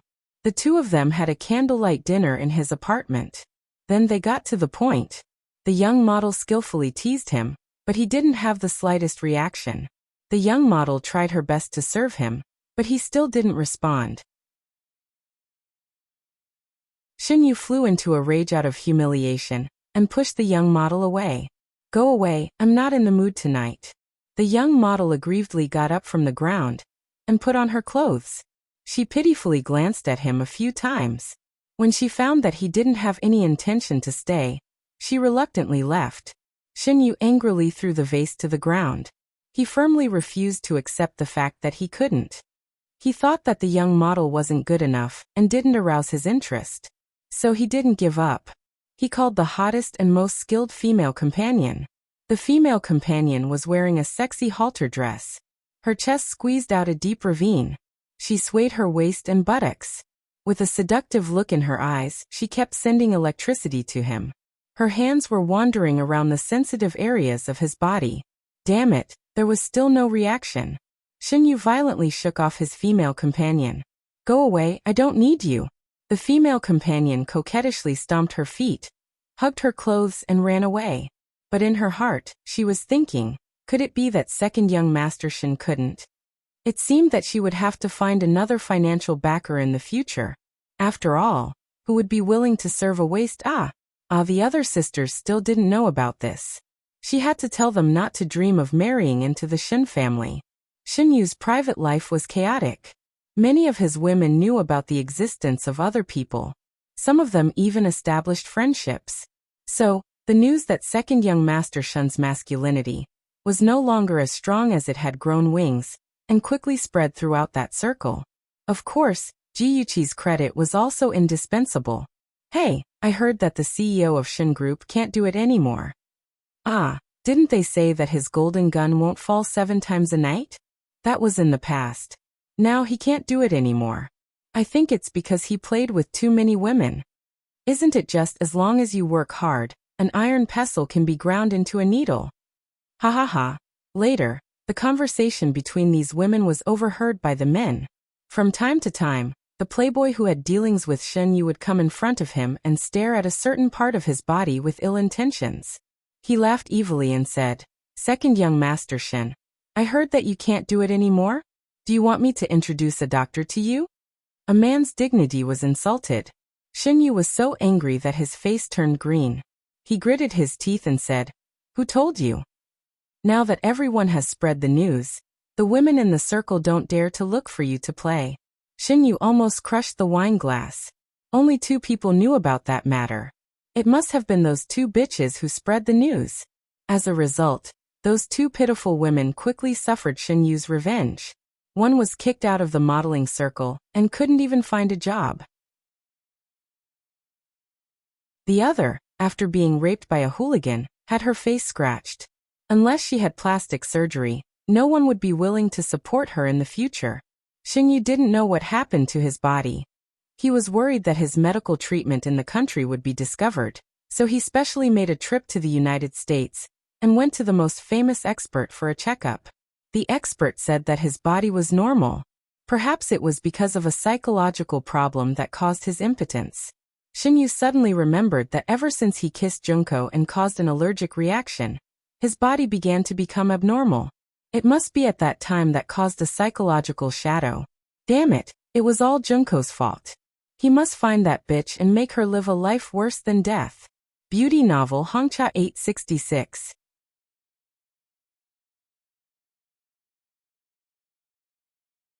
Chapter 909. The experts also said that psychological problems were caused by psychological problems and needed to be treated from a psychological perspective. Simple drug treatment was useless. Shinju couldn't stay in America for a long time, so he could only return to China for psychological treatment. He specially signed a confidentiality agreement with the psychiatrist to prevent him from revealing his condition. After a month of treatment, he finally recovered. He credited all of this to the psychiatrist and was completely unaware that Lan Shui had drugged him. Once the effects of the drug wore off, he would naturally regain his masculinity. The Tang family had a glass greenhouse that covered an area of a few hundred square meters. Even though it was winter, the greenhouse was as warm as spring. Today, the weather was very good. Soft rays of light shone in the greenhouse and various flowers bloomed quietly under the sun. The air was filled with a strong fragrance. A tree covered with wisteria and a few rattan chairs were placed under the tree. Ji Yuqi and Tang Feng sat under the wisteria. The warm sunlight shone through the gaps and mottled light sparkled on their bodies. The quiet time pulled open the memories in the depths of their minds. Tang Feng looked at the woman opposite him. She was very beautiful and squinted her eyes slightly as if she was enjoying this beautiful afternoon. The corners of his lips curled up slightly. Yuqi, do you remember when you were 5 years old? You planted an epiphyllum in this greenhouse? Ji Yuqi recalled the past and felt a little disappointed. She laughed softly and said, I remember. At that time, I was in a daze and stayed by the epiphyllum every night, waiting for it to bloom. Yeah, I stayed up until 11 o'clock and refused to sleep. I was so sleepy that I couldn't even open my eyes, but I still held my little face and waited bitterly. Tang Feng's handsome face showed a touch of helplessness, but his tone was full of affection. You've been very stubborn since you were young, but you listened to me very well. The adults tried all kinds of methods but couldn't coax you to go back to sleep. Ji Yuqi winked playfully and interrupted him. As long as you lied to me that if I didn't sleep, my nose would grow longer, I would go upstairs with you to sleep with Gigai. So brother Tang Feng, you always bullied me when we were young. The woman in front of him was smiling like a flower. Unconsciously, her face overlapped with the cute little girl in his memory. Tang Feng's throat tightened and his eyes became dry. He really wanted to say, Yuqi, do you know that I've decided to marry you since I was 8 years old? Life is hard to predict, but we walk further and further apart. It was me who threw you into the memories of time. In the end, he lowered his eyes to hide the tears in his eyes and said gently, Yuqi, if I could start my life over again, I wouldn't bully you anymore. It's your turn to bully me. The sun shone on his body, but there was no warmth. She only felt cold. Her lips quivered as if she wanted to say something, but in the end, she did not say anything. She pretended to smile and said, Brother Tang Feng, wait for me. When Tang Feng raised his head, he only saw her pretty back running into the depths of the greenhouse. He took a sip of the black coffee in his cup. It was very bitter, just like his mood at the moment. A bouquet of pure white lilies of the valley appeared in front of him. She had a sweet smile on her beautiful face, and her eyes were curved into beautiful crescents. Brother Tang Feng, this is for you. The meaning of the lilies of the valley is happiness. As long as you receive the lilies of the valley, you will be blessed by the god of luck. The lilies of the valley were as white as jade, fresh and elegant. They only waited for the person who cared the most. Only the person who loved them the most could hear the sound of their knocking in the wind. In order to obtain true love, they waited for their own spring to come in the lonely valley. It's very beautiful, thank you. The corners of Tang Feng's lips curved. His slender fingers took the small bouquet of lilies of the valley. He was waiting for love and a new beginning. Since she wanted him to be like this, he would follow her heart. Who asked him to bully her for so many years? It was time for him to pay her back. The trip to the Tang family was quite pleasant. Although the elders of the Tang family felt that it was a pity that Ji Yuqi could not be the daughter-in-law of the Tang family, they had all watched her grow up and sincerely wanted her to be happy. Therefore, they did not blame her. Instead, they suggested that she should be recognized as their goddaughter and treat the Tang family as her second maternal family. The Tang family and the Ji family had been friends for generations. Ji Bowen also agreed with the Tang family's suggestion. Therefore, the two families hit it off. On New Year's Day, the Tang family held a banquet and publicly announced that they would recognize Yuqi as their goddaughter. Ji Yuqi stood between Father Tang and Mother Tang, and politely greeted the guests. Tang Feng held a wine glass and followed beside them. Occasionally, he would glance at Yuchi's sweet smile. However, his heart was filled with mixed feelings. Sister. Yuchi had really become his sister. Those thoughts should be completely cut off. Just like Ling Lan, he would wait for his happiness. Sister Qiqi, you look so beautiful tonight. Yi Zixu held a glass of red wine in her hand and walked slowly to Ji Yuchi. Ji Yuchi smiled. Thank you. Yi Zixu looked at her expectantly. Sister Qiqi, can I talk to you alone? Sure. Wait for me at the balcony.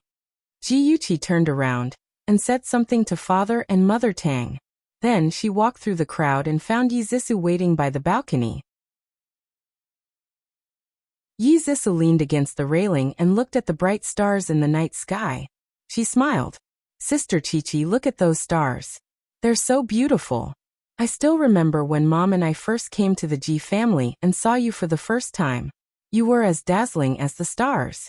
I was very envious of you. Was she reminiscing about the past? The corners of Ji Yuchi's lips curled up as she said gently. At that time, you were like a pure white rose. I also liked you very much. Yi Zixu's eyes gradually turned red and her voice was dry. I'm sorry, Sister Qiqi. I know I've done a lot of things to let you down. I really want to repent. Can you give me a chance? Okay. Yi Zixu hadn't expected her to agree so easily. She stared at her with wide eyes and saw her smile as bright as the sun. Zixu, do you believe that no matter what you do to hurt me, I'll treat you as my sister? Yi Zixu wanted to shake her head, but she felt that it was inappropriate and nodded stiffly. Ji Yuchi's smile deepened, and there was a strange look in her eyes. Since you believe me, why can't I believe you? Let's be a pair of loving sisters. She stretched out her right hand and firmly held it in front of Yi Zixu under the bright lights. Yi Zixu stared at that fair and beautiful hand as if she was looking at a poisonous snake. Her fingers trembled, and she finally reached out and slowly held it. In the misty night, the two of them looked at each other and smiled. However, perhaps only they knew what each of them was thinking. Ji Yuchi leaned against the railing, gazing into the distance at the dazzling lights in the hall. Suddenly, she heard a familiar magnetic voice. Since you hate her, why do you still want to make peace with her? Shenja walked over under the starlight. His face was handsome and his eyes were sparkling. She was the only one who was lucky enough to see the warmth in his eyes. Knowing that he had heard her conversation with Yi Zixu, she smiled and leaned towards him out of habit. She held his hand tightly and said slowly, Yi Zixu wants to make peace with me, so she must be up to something. Then I'll go along with her wishes and see what she wants to do. His slender fingers stroked her delicate earlobes. You're always right. She smiled. That's because you indulge me. You. His tone was helpless, and his eyes were full of affection. Under the dim light, the two figures overlapped each other. What an enviable couple. Tang Feng stood on the high steps and slowly drank the bitter liquid in the glass. Ever since that night, Yi Zixu had returned to her former image of a well-behaved little sister. She called out Sister Qiqi all day long. She wanted to go to school with her, and she wanted to sit with her in class. Even when Ji Yuchi went out to play with her classmates, she wanted to interfere. Lin Yushi couldn't stand it and complained to Ji Yuchi in private. What's wrong with that Yi Zixu? Why is she pestering you every day? Ji Yuchi smiled and said, She's so enthusiastic, so there must be something wrong. I'm just waiting for her to show her tail. It's okay, just pretend that she doesn't exist. We'll play by ourselves. After a few times, Yi Zixu found that Ji Yuchi's attitude towards her had improved a lot. She thought that she had broken through her defenses bit by bit. Slowly, she began to carry out the second step of her plan. To take the initiative to ask her out to play. The first time. Sister Qiqi, a famous French painter, is holding an art exhibition at the art gallery this weekend. I know you like painting very much. Let's go to the art exhibition together, okay? I really want to go, but I've already made an appointment with Yushi to go hiking this weekend. I'm sorry, Zixu. It's okay. I'll go to the art exhibition alone. The second time. Sister Qiqi, my friend gave me 2 tickets to the play. Let's go watch the play together, okay? When?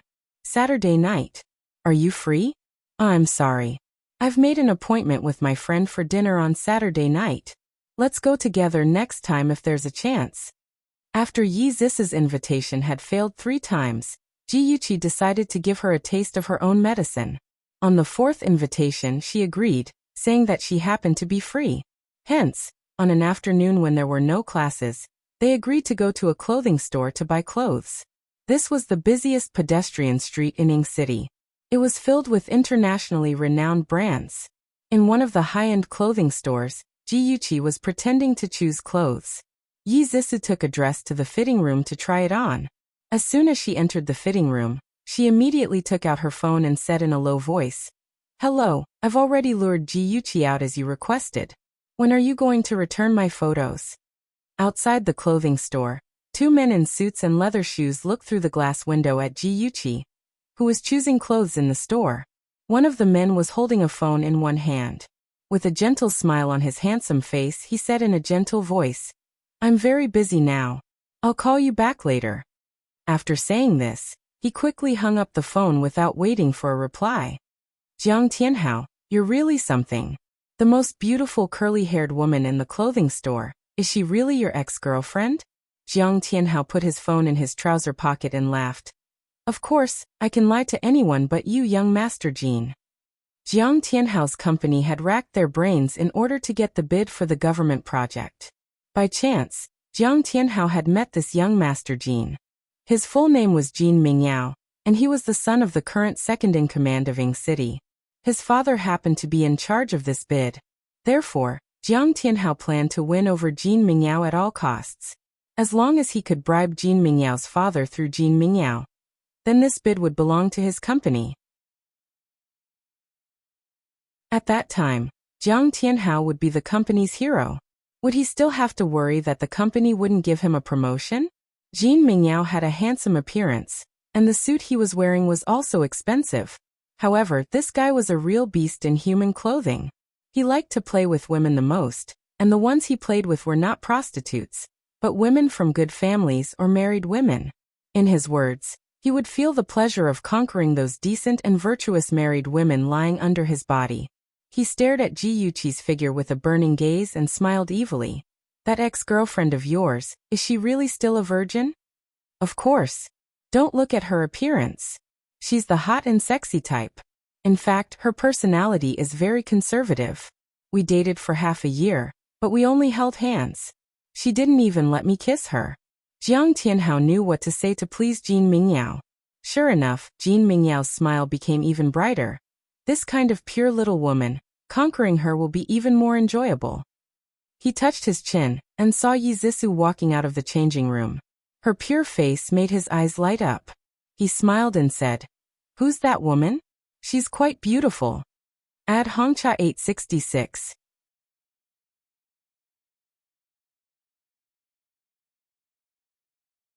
Chapter 910. Jean Mingyao didn't have much ability and was full of cunning thoughts. His whole heart was on how to chase women, and he didn't pay attention to the gossip news. Therefore, he didn't know that Jiang Tianhao and Yi Zisu were once husband and wife. Jiang Tianhao smiled and said, "That woman is my ex-girlfriend's sister. We are not related by blood." "Sisters. Hee, it's not bad to have 2 together." Jean Mingyao laughed evilly. Jiang Tianhao also had the same intention and complimented him with a few words. It was nothing more than euphemistically praising him for being strong and healthy, and having a golden gun that won't fall. Jean Mingyao smiled from ear to ear. As a man, he liked to be praised for his ability to be better than others in that aspect. Jean Mingyao smiled and patted him on the shoulder. "Tianhao, don't worry. As long as I get those 2 beauties, I will definitely help you with the project." Jiang Tianhao's eyes lit up and smiled. "Thank you, young Master Jean." Well said, well said. The 2 men were talking about a dirty deal on the street outside the clothing store. Inside the clothing store, Jiyuchi had long noticed that there was a pair of eyes watching her. She pretended not to notice and continued to choose clothes. She picked up a piece of clothing and pretended to measure it on her body. Her eyes quickly glanced outside the store. Suddenly, as if she was struck by lightning, her body stiffened for a moment. Jiang Tianhao, Jean Mingyao, it was actually those 2 bastards. That incident should have happened more than a year later, but it actually happened ahead of time. She quickly lowered her eyes and turned around. With her back to the glass display window, her fingers tightly grasped the clothes. All the blood in her body rushed to the top of her head. Her mind was filled with the unbearable memories of her previous life. That feeling of despair, the sight of blood, the wind madly forced her. She almost couldn't bear it anymore. She really wanted to rush out and bite those two scumbags to death. Sister Chi-Chi, what's wrong with you? You don't look good. Are you feeling unwell? Yi Zissou came out of the changing room and saw Ji Yuqi's pale face. Her eyes were tightly shut, and she looked like she was in pain. Her words were like a basin of cold water, drenching Ji Yuqi from head to toe. She slowly woke up, opened her eyes and said slowly, "My head hurts a little. Maybe I caught a cold just now." "Then let's hurry home. Or should I send you to the hospital?" "No need, I'll just go home and sleep." "But don't you still need to buy clothes?" "It's okay. Your health is more important. Sister Chi-Chi, wait for me here. I'll go get the car." "Well, thank you." Ji Yuqi took out the car key from his handbag and handed it to her. On the way home, Ji Yuqi's eyes were slightly closed as she leaned back in her seat, her expression tired. Yi Zissou asked her a few more times with concern, but when she saw that Ji Yuqi didn't want to talk, she obediently shut her mouth. After returning to the room, Ji Yuqi's sickly look disappeared and her deep black eyes were filled with sternness. Whenever she thought of the faces of Jin Mingyao and Jiang Tianhao, those two bastards, she was filled with hatred. This time, if they came to provoke her again, she wouldn't let those two scumbags off. At the same time, in Yi Zissou's room, she held the phone in her hand and said impatiently, "Jiang Tianhao, what do you want? I've already promised you that I'll lead Ji Yuqi to the place you said. Why haven't you returned my photos to me?" At this moment, she hated Jiang Tianhao to the core. That bastard actually followed her and secretly took all the photos of her with those men in the nightclub. He even threatened her. Jiang Tianhao's deep and cold laughter came from the phone. "Beg me. If you beg me, I'll return it to you." Yi Zissou was so angry that she was about to vomit blood. She gritted her teeth and stabbed Jiang Tianhao in her heart. "Haha, why aren't you talking? Beg me, and I'll return it to you." Yi Zissou squeezed out a few words from between her teeth. "I beg you, I'll return it to you." He said lazily, "Sorry, your voice is too soft. I can't hear you." Her eyes were filled with hatred. She raised her voice and said word by word, "I beg you, return it to me." "Very well. I heard you clearly, but I've changed my mind." Yi Zissou was furious. "Jiang Tianhao, you're too shameless," he said coldly. "I'm shameless, but it's better than you being a slut. You're willing to be a slut and be ridden by those men. You're really lewd." "Ah!" Yi Zissou screamed. She was about to go crazy from anger. She gritted her teeth and said fiercely, "All right, since you're treating me like this, I don't care anymore. I don't want those photos anymore. Yi Zissou, swear that I'll make you regret being human." Jiang Tianhao laughed softly. "Why are you angry?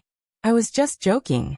Seriously, as long as you bring Ji Yuqi out one more time, I'll return the photos to you. I swear on my integrity." "Pfft, what integrity do you have?" Yi Zissou sneered. "I want you to swear on your mother's life." "All right, I swear on my mother's life. Are you satisfied now? I'll let you know the specific time. Remember, no matter what method you use, you must bring Ji Yuqi out. Otherwise, I'll let everyone in the city know that you're a lewd and lowly woman."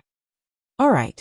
Yi Zissou's poisonous eyes stared fiercely at a certain place in the room, as if she was staring at the person on the other side of the phone.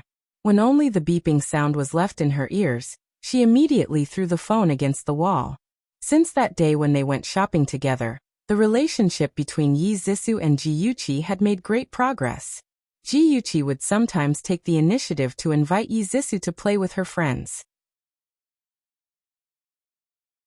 Yi Zissou was naturally happy to see this result. "Sister Chi-Chi, my high school classmate invited me to his birthday party this Saturday night. Can you come with me?" Ji Yuqi awkwardly said, "That's your high school friend. You all know each other. If I go with you, won't it be too awkward?" Yi Zissou quickly said, "It doesn't matter. My classmate said that he was worried that it would be awkward if we didn't see each other for too long. So he asked everyone to bring a friend or family member. The more the merrier. If that's the case, then I'll think about it. If I have time, I'll go with you. Seeing her lack of interest, Yizisu quickly said, Sister Chi-Chi, I have a high school classmate who can perform magic. He will also attend the birthday party. Ji-Yuchi's eyes lit up. Magic? Yes, he can casually conjure a lot of flowers and turn them into white pigeons. He's super powerful. I heard that he's very popular with girls in his university. Ji-Yuchi broke into a smile. Since you've invited me, I've decided to accompany you to the birthday ball. Yizisu slowly breathed a sigh of relief. Fortunately, he knew that Ji-Yuchi liked to watch magic shows. He finally convinced her to attend the party with him. This was the most luxurious and lively KTV in Ing City. In a huge private room, there were men and women dressed to the nines. Some of them were dancing, some were singing, and some were playing cards or games. A beautiful girl with a crystal crown on her head was surrounded by the crowd. She sat on the sofa like a beautiful princess. She was tonight's main character, Yao Jingjing. Seeing two women walk in from outside, Yao Jingjing stood up happily. Zisu, I've been waiting for you for a long time. You're finally here. Yizisu smiled apologetically. Jingjing, I'm sorry we're late. Let me introduce you. This is my sister Yuchi. Sister Chi-Chi, this is my high school classmate, Yao Jingjing. She's tonight's princess. Ji-Yuchi revealed a faint smile and held Yao Jingjing's hand. Miss Yao, happy birthday. Thank you, Sister Yuchi. You don't have to be so polite. Just call me Jingjing. Yao Jingjing's personality was very lively. She was the kind of girl who could get along well no matter the occasion. She was also very popular. It was no wonder.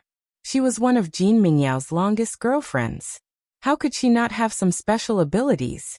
Yao Jingjing exchanged a few more pleasantries with Yizisu. Ji-Yuchi stood at the side, maintaining a decent smile. However, she was sneering in her heart. These two acted as if they were very familiar with each other. In fact, this was the first time they had met. They could really act. The two of them finally ended their boring conversation. Yizisu turned around and held Ji-Yuchi's arm. She smiled and said, Sister Chi-Chi, let's go over there and sit for a while. The boy who can perform magic will be here soon. Ji-Yuchi nodded. Yizisu pulled Ji-Yuchi to sit near the door. She deliberately chose this place. As for the reason, it would be revealed soon. The heavy wooden door was pushed open. A handsome young man dressed in a high-class suit appeared in front of everyone. When everyone's eyes were on him, he smiled and suddenly bent down in Ji-Yuchi's direction. He stretched out his right hand like a gentleman and said in a magnetic voice with a gentle smile, Beautiful miss, I'm very happy to meet you. Ji-Yuchi was stunned on the spot. Yizisu quickly poked her arm. She came back to her senses and smiled. I'm also very happy to meet you.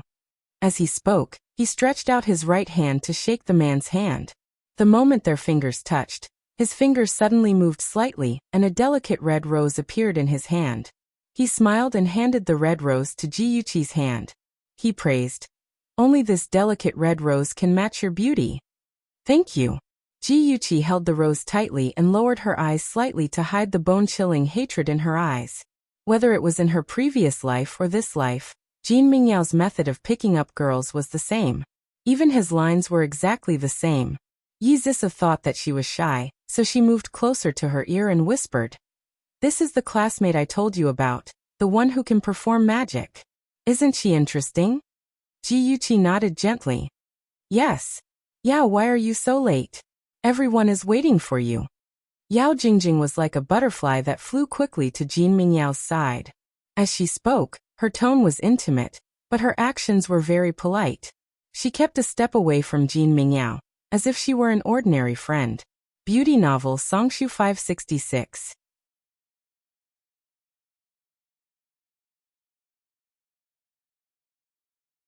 Chapter 9-11. If it weren't for Ji-Yuchi's investigation, she wouldn't have been able to tell that they were lovers. Yao Jingjing politely introduced them to Jin Mingyao. Yao, this is Zisu's sister Yuchi. Sister Yuchi, this is our former class monitor. We all call him Yao. Jin Mingyao smiled like a gentleman. Yuchi, It's a beautiful name. It suits you very well. Jiyuchi rubbed the rose in her hand and smiled. Thank you. You seem to be very good at performing magic. He raised his eyebrows. If you like magic, I can perform it for you. Okay, I love watching magic shows. Jin Mingyao raised his eyebrows and smiled. He waved his hand in the air, and a beautiful lily appeared in his empty hand. He gave the lily to Yi Zissou. A pure and quiet lily. It suits you best. Yi Zissou smiled shyly and took the lily. Jin Mingyao's movements were very fast. One could only see his hands waving in the air. Flowers of different types and colors flew in his hands, disappearing and reappearing in a different color. Everyone watched with great interest. Even the couples who were dancing couldn't help but stop and admire in a daze. In the end, all the flowers turned into petals and a colorful rain of petals fell from the sky. He put his hand on his chest and bowed to everyone present like a gentleman. Yi Zissou was the first to applaud. Jiyuchi followed suit. Then the applause was like thunder. That's great. It's the first time I've seen such a wonderful performance. Sister Chi-Chi, it's wonderful, isn't it? Yi Zissou stared at Jin Mingyao with shining eyes. The corners of Jiyuchi's lips curled up as she praised. That's right, very good. Jin Mingyao watched with satisfaction as Jiyuchi and Yi Zissou became infatuated with his wonderful performance. He gracefully walked up to Jiyuchi and extended his right hand in a gentlemanly manner. With a charming smile, he said, Beautiful Miss Yuchi, may I invite you to dance? Jiyuchi put her hand in his palm. It's my pleasure. Romantic music flowed slowly under the blurred lights. The men and women on the dance floor danced. Jin Mingyao put his hand on her waist. Feeling her slender waist under his palm, his heart surged. He couldn't wait to drag her onto the bed. However, now wasn't the time. As a qualified beast in human clothing, he had to capture her heart first and then dominate her. The atmosphere of the ball was very lively, and the young men and women were all having a crazy time. Regardless of whether they knew each other or not, they all raised their glasses and tried to persuade each other to drink. Jiyuchi drank one glass of beer after another with the wild crowd. Yi Zissou knew that this ball was a trap to help Jin Mingyao capture Jiyuchi. At first, she was vigilant and worried that she would be dragged into the water. But later, she played too much. When Yao Jingjing toasted her, she couldn't help but drink 2 glasses. Soon Jiyuchi was drunk. She leaned weakly on the sofa and stared at the dancing men and women on the dance floor with drunken eyes. She giggled. Yuchi, what are you laughing at? Jin Mingyao had been paying attention to her. When he found that she was drunk, he immediately sat beside her quietly. Jiyuchi tilted her head and looked at him. Her beautiful phoenix eyes were slightly narrowed. She looked confused. Who are you? Jin Mingyao smiled helplessly. I'm your friend Yao. She frowned in thought. After a while, she suddenly grinned. Fresh flowers, so many fresh flowers. She was so charming that Jin Mingyao couldn't help but reach out and gently caress her cheek. He whispered, That's right, fresh flowers. I can conjure more fresh flowers. Come with me. I'll conjure fresh flowers for you to see. She suddenly shook off his hand. She puffed up her cheeks and said angrily, No, I want Zissou. I want to go home. She staggered to her feet and shouted, Zissou, where are you? At this time, Yi Zissou was dancing with a handsome man. When she heard Jiyuchi's voice, she looked over and saw Jin Mingyao pestering Jiyuchi. She hurriedly pushed away her dance partner and rushed over. She asked with concern, Jiyuchi Jia, are you drunk? Hee, I'm not drunk. Jiyuchi giggled foolishly. She pointed at her nose and said, You're Zissou. Let's go home. I want to go home. Okay. Let's go home. With so many people watching, Yi Zissou obviously couldn't push her into Jin Mingyao's arms. She supported her steadily. After saying goodbye to everyone, she helped Jiyuchi out of the private room.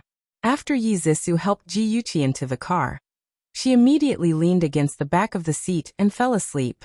Yi Zissou tried to call her twice, but she didn't respond. The car sped all the way and finally stopped in front of a 5-star hotel. Yi Zissou glanced at Jiyuchi, who was sleeping soundly in the front passenger seat. Her lips curled into a cold arc. She said coldly, Jiyuchi, don't blame me. If you want to blame someone, Blame Jiang Tianhao. If he didn't force me, I wouldn't have done this.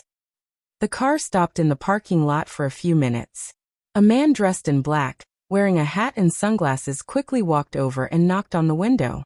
Yi Zixu pushed open the car door and looked at the man in front of her.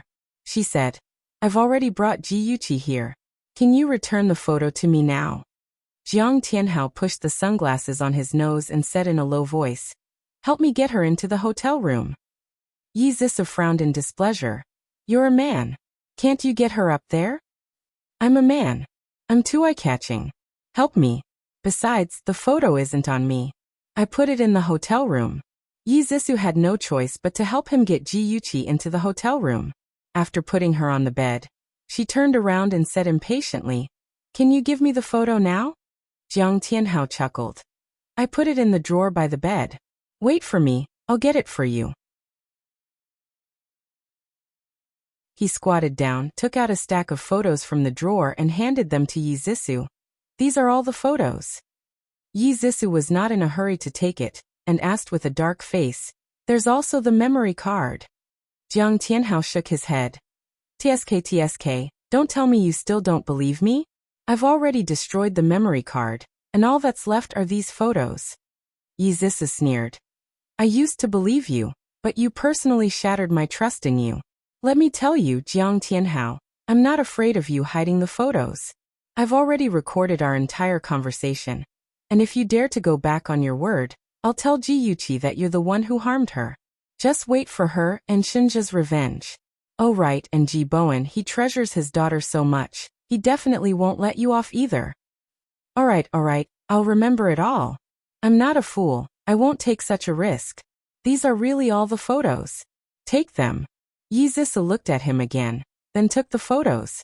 She stuffed the photos into her handbag, and just as she was about to turn around and leave, she felt a pain at the back of her head. Her vision went black, and she fell to the ground, unconscious. Jiang Tianhao stood beside her, kicked her leg and sneered. Don't you like men? Tonight, I'll give you one. After confirming that she was unconscious, Jiang Tianhao picked her up from the ground and placed her on the bed. He looked at Ji Yuqi and Yi Zixu lying side by side, one delicate and beautiful, the other elegant. So what if he was powerful? It was still Gigai lying here.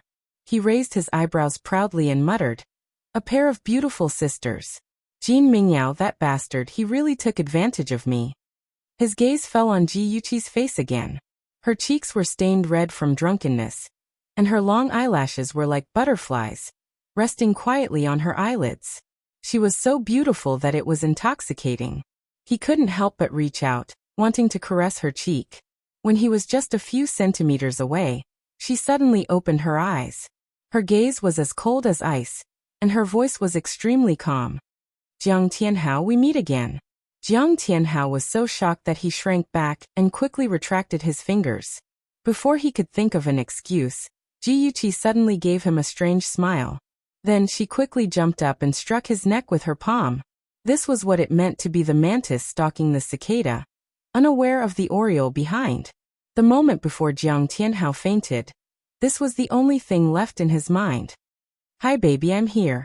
Jin Mingyao thought that he was smiling flirtatiously, but in reality, he was smiling wretchedly as he pushed open the bedroom door.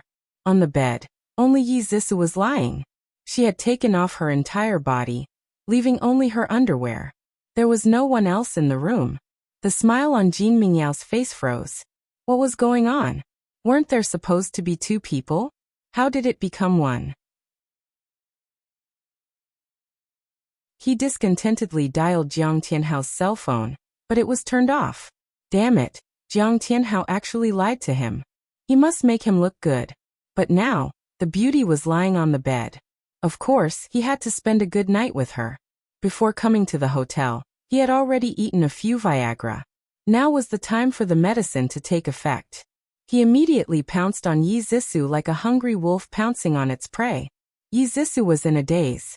She felt that someone was violating her, so she struggled with all her might. She liked to spend a good night with a man, but she didn't like to be forced. However, her struggle was suppressed by the man. She was so anxious that she cried out. But the man became more and more aggressive, forcefully entering her. She screamed loudly in pain. Under the influence of the medicine, Jin Mingyao tirelessly tortured Yi Zissou. Just as the two of them were endlessly passionate, a man actually climbed up from the bottom of the boat. The man's cheeks were red, his eyes were bloodshot, and his whole body was uncomfortably hot. He was about to explode from the heat. He quickly took off his clothes and threw himself on Jin Mingyao's back in a daze. Ah! A painful roar instantly echoed in the room, mixed with a sound that seemed to be both happy and painful. Jiang Tianhao, you bastard, get off of me! Jin Mingyao was in so much pain that he was about to die. He was a man, but he was actually being done by Jiang Tianhao, who was also a man. This kind of humiliation, this kind of pain almost drove him crazy. Attention, Hongcha 866.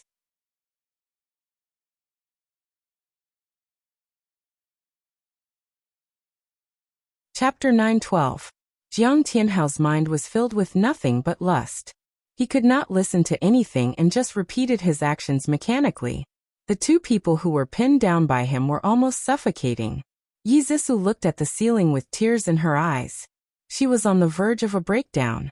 Her hands groped around, trying to find something to drive Jin Mingyao and Jiang Tianhao away. Finally, she found a fruit knife on the bedside table. She said, "Ihan, take me away." She raised the knife and stabbed it into the back of the man on top of her. 1 stab, 2 stab, 3 stab. Fresh blood dyed her cheeks and eyes red. She laughed madly, and her laughter was terrifying in the midst of the lewd atmosphere. 3 badly mutilated bodies were lying haphazardly on the messy bed. Blood soaked the white sheets, and the air was filled with the thick smell of blood. Yi Zissou pushed Jin Mingyao's body away and got up with lifeless eyes. She was still holding the knife in her hand. She slowly got off the bed and walked step by step out of the room filled with the smell of death. A minute later, the hotel's cleaning staff covered her mouth and screamed in horror. She saw a naked woman covered in blood. She was holding a bloody fruit knife in her hand. Her hair was disheveled as she walked down the corridor. Every step she took, she left a bloody footprint on the corridor carpet. Help! Someone's killing me. The staff threw down the cart and ran away in panic. Her terrified screams echoed throughout the hotel. The hotel lobby manager quickly called the police and brought 2 security guards to track Yi Zissou down. Unexpectedly, they finally found her on the rooftop. She was like a walking corpse, without any thoughts or emotions. No matter what others said, she didn't react at all. Her unfocused eyes stared blankly in front of her as she walked step by step towards the guardrail. She was like a puppet being led by a string. She slowly climbed up the high railing. As long as her body leaned forward, she would be crushed to pieces. "Miss, that's too dangerous. Please don't get agitated." The police rushed over and surrounded the hotel building. A few members of the team quickly climbed up to the roof and stood about 7 or 8 meters away from Yi Zissou, trying to persuade her to come down from the railing. Yi Zissou felt goosebumps all over her body. It was also at this moment that her dazed mind suddenly woke up. She shivered. She saw tall buildings and a bottomless abyss. Her nose smelled the thick smell of blood. She suddenly screamed in horror and threw away the dagger in her hand. Her other hand firmly grabbed the railing. She didn't want to die, she couldn't die. The policeman noticed the change in her mood and gently advised her. "You're still young, and you still have a long way to go. No matter what happens, you can always start over. Think about your family, they're all worried about you." Yes, she was still young. She still had a long way to go. She didn't want to ruin her life because of 2 scumbags. Her uncle was going to be a high-ranking official in Ing City. Even if she had to kill those scumbags, he would still save her. The cold wind continued to blow, and she was shivering from the cold. Suddenly, she burst into tears. Her cries were hysterical, and it was so desperate that it made people's expressions change. The police captain hurriedly gave a look, and a policewoman quietly went forward. She hugged her waist and carried her down from the railing. Then a member of the team brought a blanket and wrapped Yi Zissou's body. Then, a pair of handcuffs were placed on her wrists. The policewoman who saved her held her arm and said, "Miss, you're suspected of murder. Please come with us." In this murder case, one victim was dead and the other was injured. The deceased was Jin Mingyao. His father, Jin Yahui, was the second in command of Ying City. The seriously injured person was Jiang Tianhao. He was the ex-husband of the murderer. The murderer was the second miss of the Ji group. She also had an uncle who was a high-ranking official in Hansheng. Just based on the identities of these three people, this case was very eye-catching. It caused a huge reaction in society. Jin Yahui had a son at an old age. He only had one son, and that was why he spoiled him so much. In the past, he didn't care about his son's private life. He thought that it wasn't a big deal for a man to be dissolute.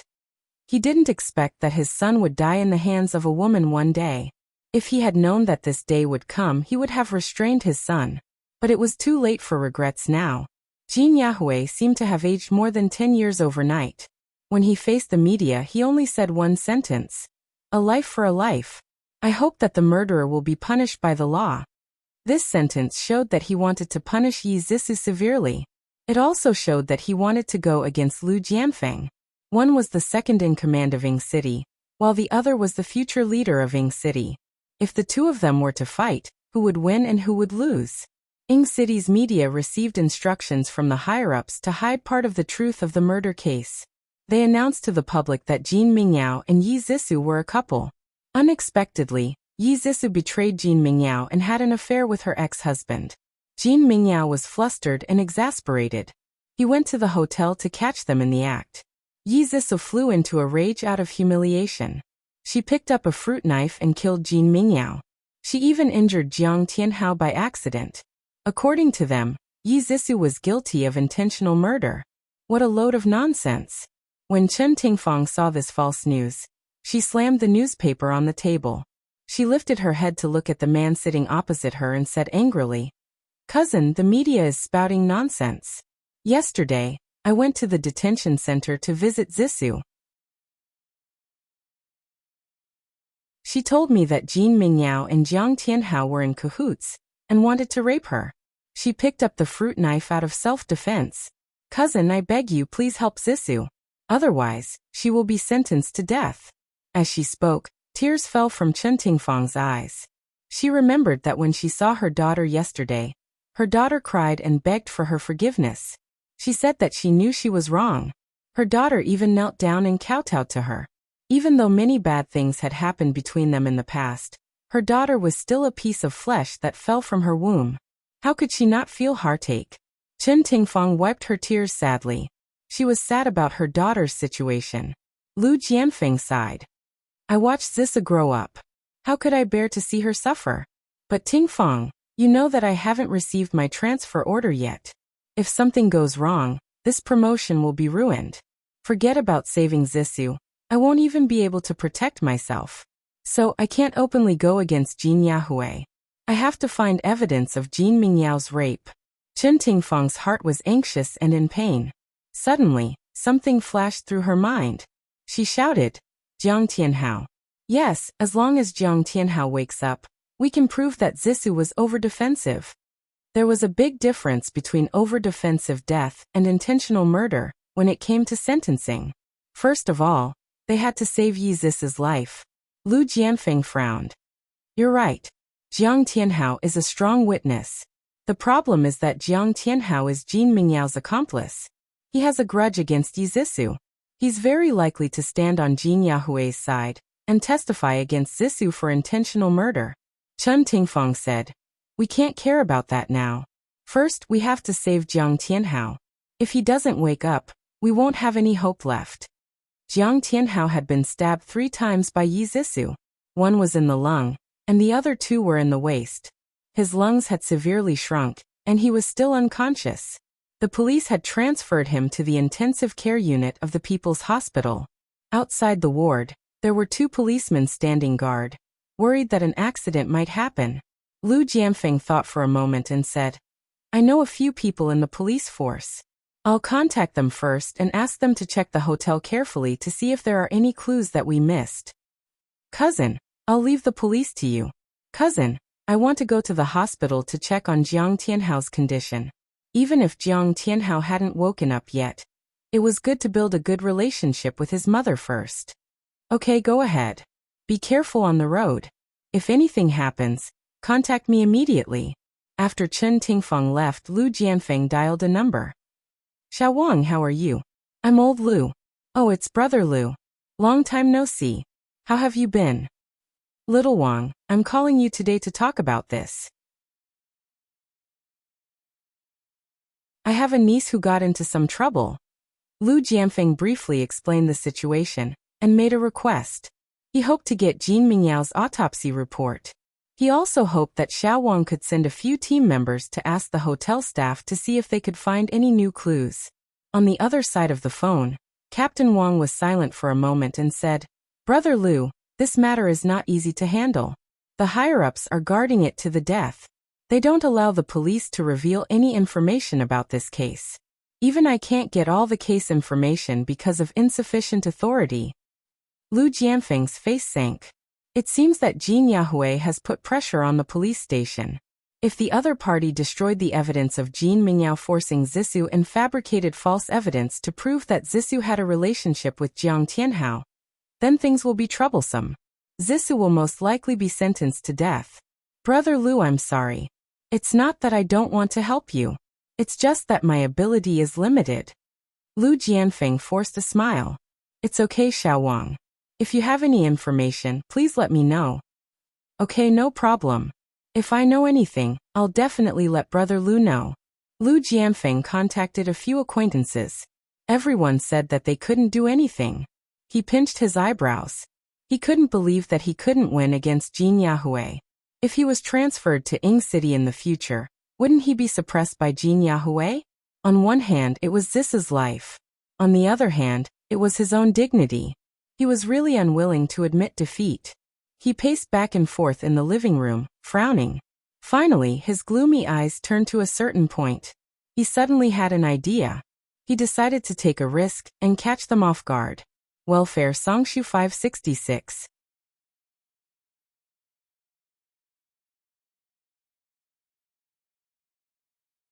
Chapter 913. Chen Tingfeng bought a lot of fruits and supplements. She asked the chauffeur to take them to the hospital to visit Jiang Tianhao. As soon as she stepped into the ward, Wuxia rushed up and shouted at her. What are you doing here? Get out of here. Big sister Yu, I'm here to see Tianhao. How is he doing? Chen Tingfeng lowered her stance and asked politely. Who's your big sister? Get lost, get lost. My son and I don't want to see you. There's no good in your Ji family. The old one killed my husband, and the young one came to harm my son. Wuxia roared angrily. Her hands were not idle as she pushed Chen Tingfeng hard. Chen Tingfeng staggered back and almost fell. Chen Tingfeng steadied herself with the help of the chauffeur. She took a deep breath and forced a smile. Big sister Yu, listen to me.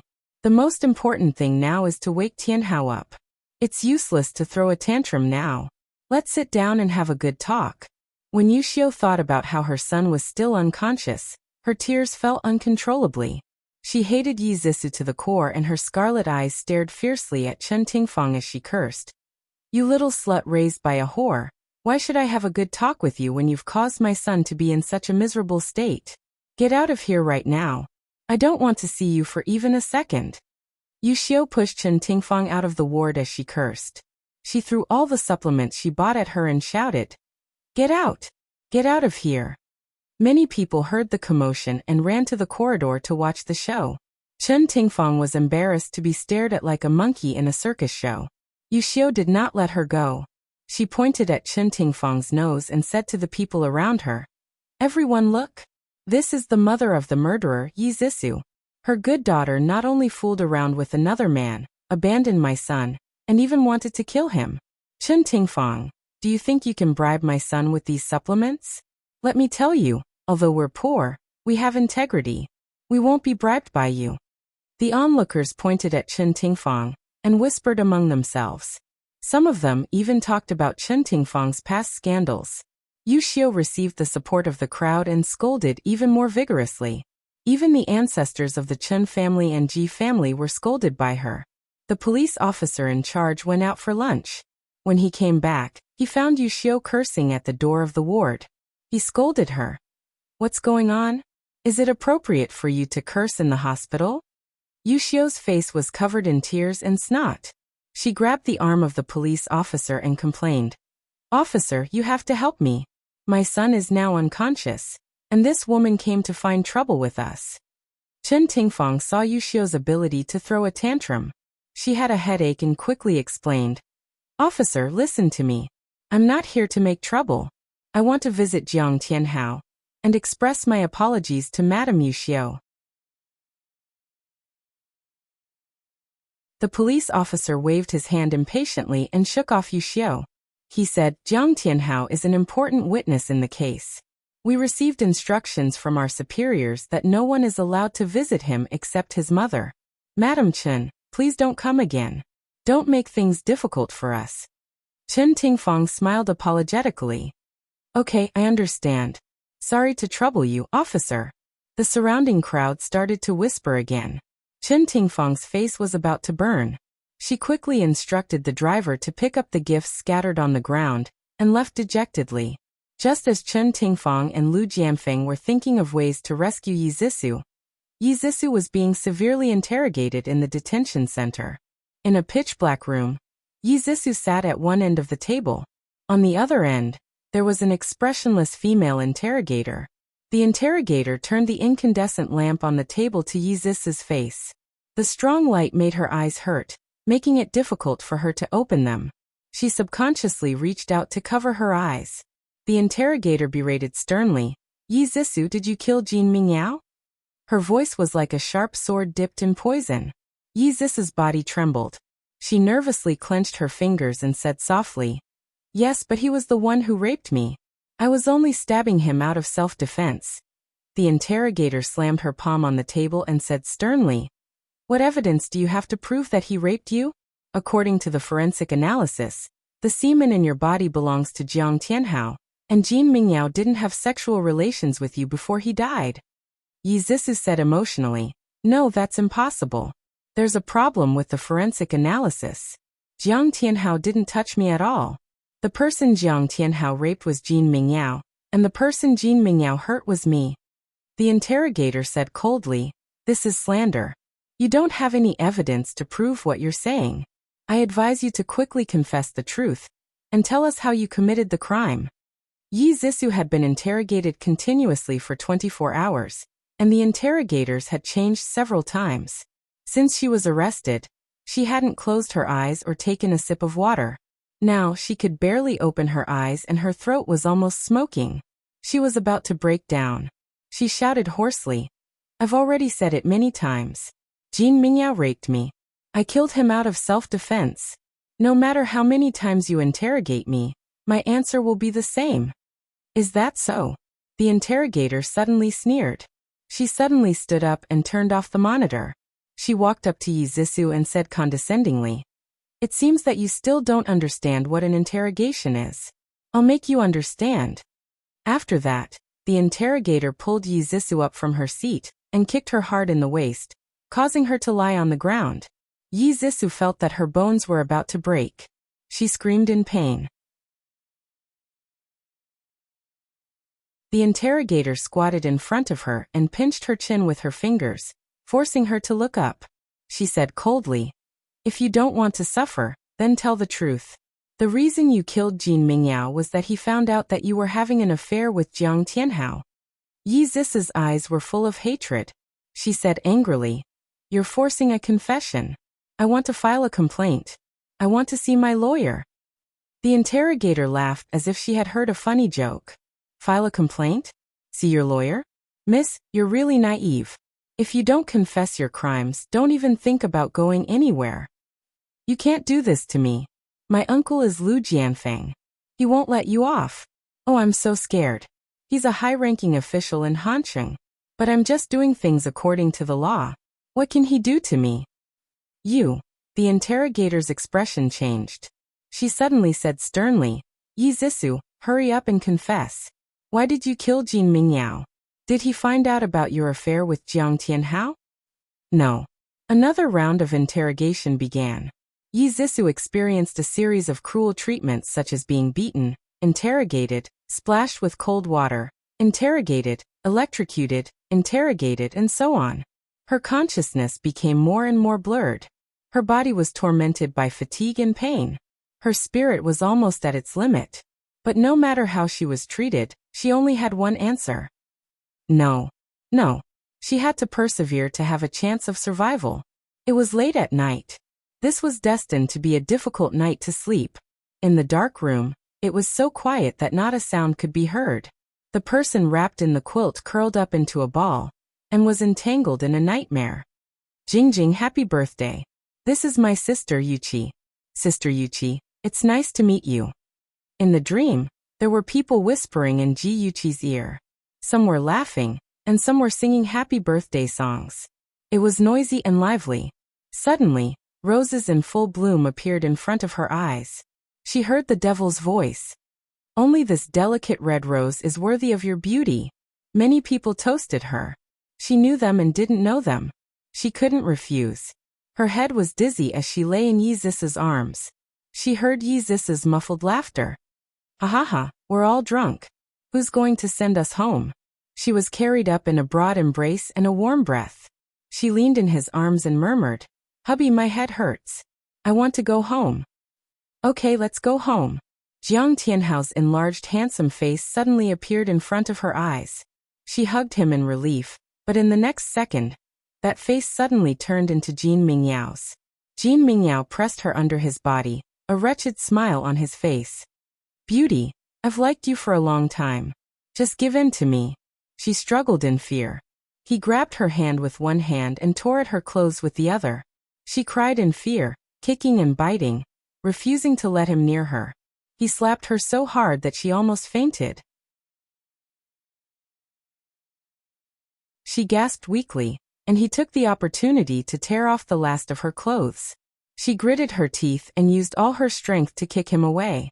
She threw herself onto the floor in a panic, trying to escape from his evil clutches. She ran for her life, but when she ran into the living room, he hugged her waist from behind and dragged her onto the carpet. He used all his strength to pry her legs apart. She fumbled around unwillingly, and finally found a fruit knife on the coffee table. She raised the knife and ruthlessly stabbed it into his chest. Fresh blood spurted out from the wound like warm rain, staining her entire body. She covered her face in fear and cried out loud. She had killed someone. She hid in a corner in fear, trembling. She didn't know what to do. She didn't dare to call Jiang Tianhao, because she didn't want to cause trouble for him. She didn't know how long she had been crying. Just when she was so afraid and desperate that she didn't know what to do, her phone rang. She hugged the phone and wailed. Shinja's anxious voice came from the phone. Yuchi, what happened? Where are you? I killed someone. Shinja. I'm so scared. I don't know what to do. I didn't do it on purpose. In the hotel room, Shinja hugged her, who was covered in blood, and held her face in his hands. Attention, Xingwu 799.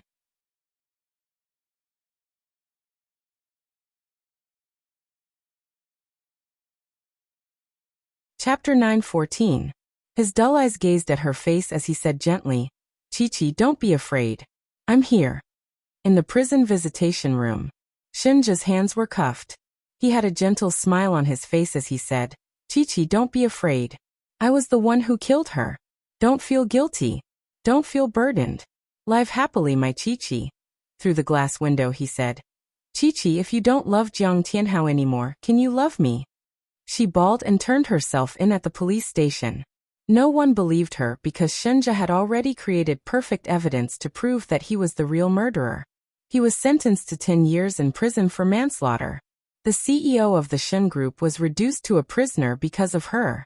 And she was still living in the beautiful dream that Jiang Tianhao had woven for her.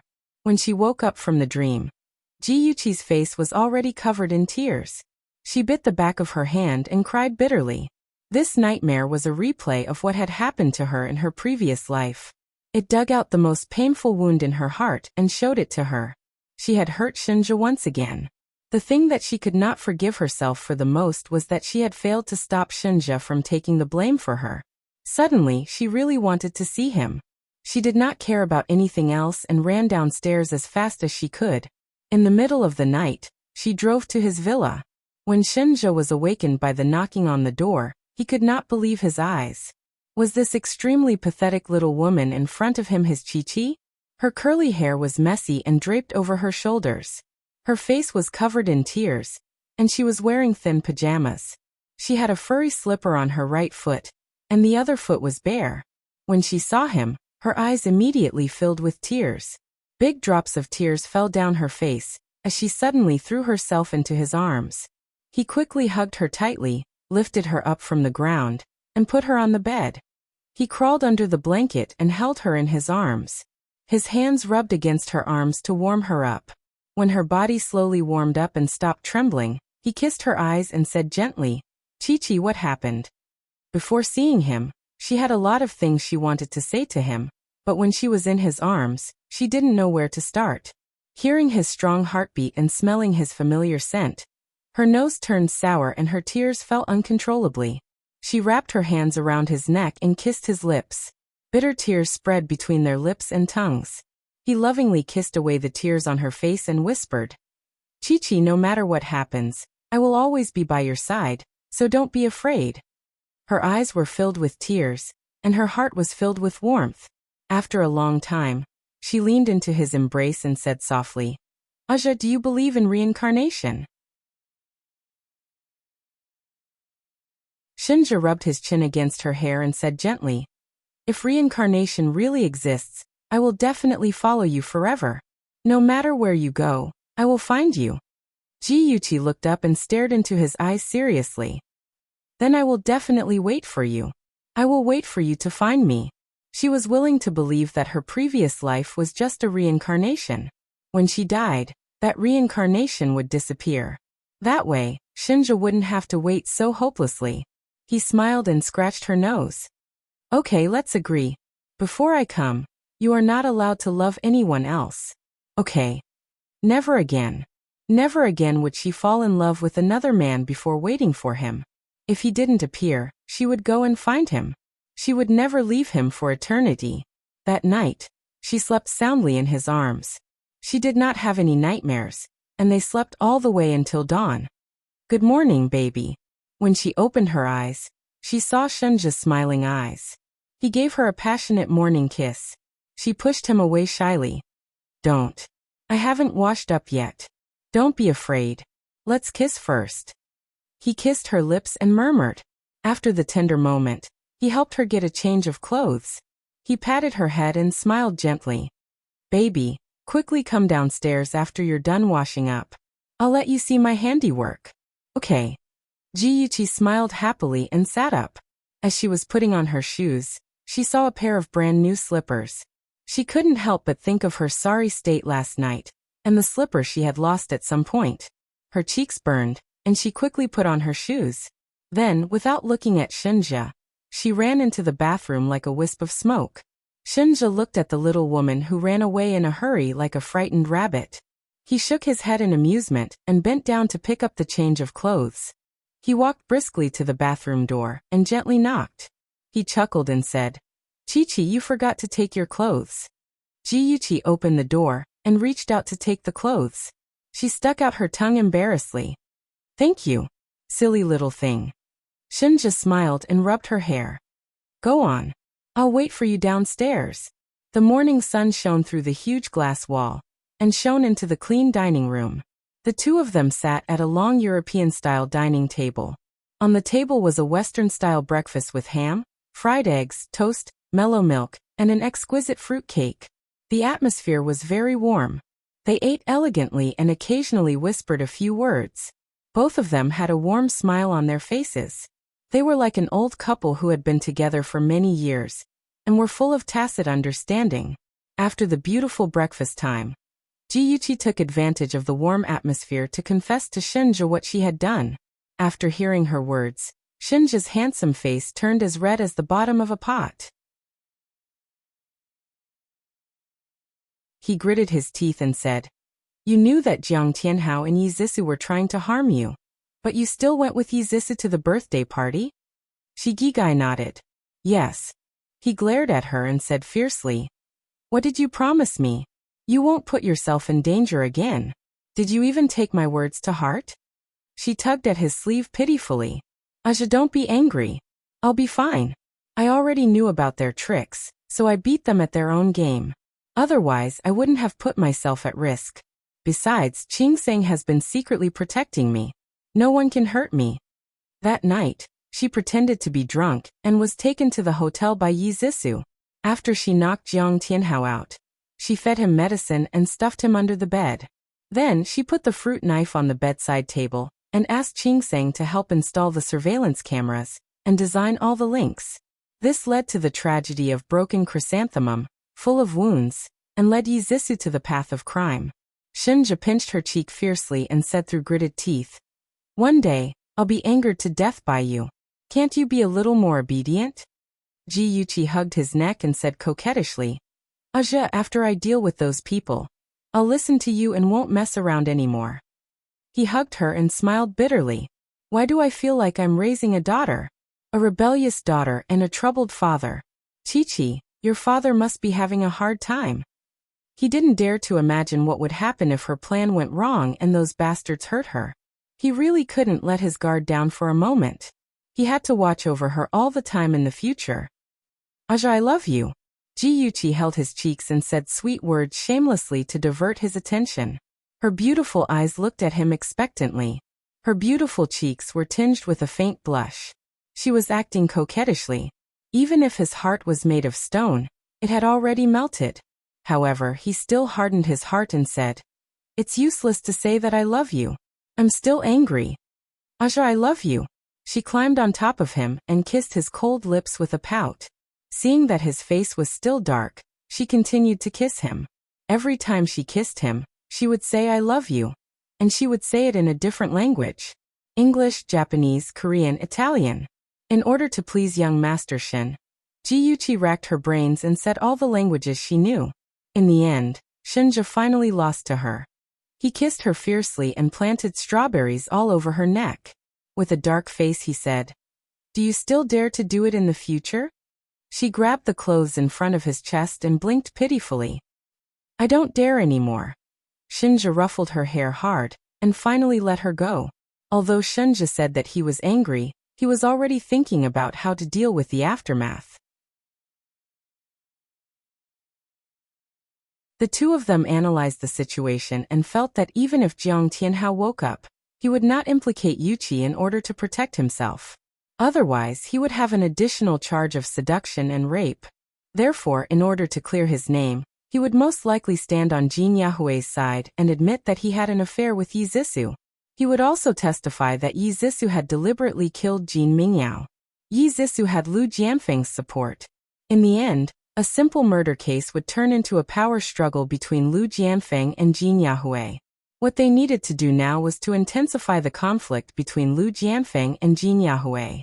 They needed to make them fight and both sides suffer. Ji Yuqi took out a USB flash drive from her handbag and handed it to Shenja. "This is the surveillance video of Yi Zissou killing Jin Mingyao. Ahem, the content is heavy, please be careful." Shenja glanced at her and inserted the USB flash drive into the computer expressionlessly. Not long after, the room was filled with moans. After a while, Jiang Tianhao suddenly got up from under the bed and threw himself on Jin Mingyao's body to do some thrusting. Shenja turned to look at Ji Yuqi. Ji Yuqi quickly covered her eyes with both hands to show that she did not see anything. He turned his head again and watched the video expressionlessly. He completely regarded it as a violent and erotic horror movie. After watching it, he said in a calm voice, "Don't do this kind of thing in the future. Be careful not to get a needle eye." Ji Yuqi quickly raised her hand. "I pressed the fast-forward button. I didn't see anything clearly. It's true." Shenja nodded noncommittally. "With this evidence, we can at least save Yi Zissou's life. Whether it's Lu Jianfeng or Jin Yahui, if they know of its existence, they will get it at all costs." Ji Yuqi touched her chin with her right hand and smiled maliciously. "Then let them fight. It's best if they fight until they bleed." Attention Hongcha 866.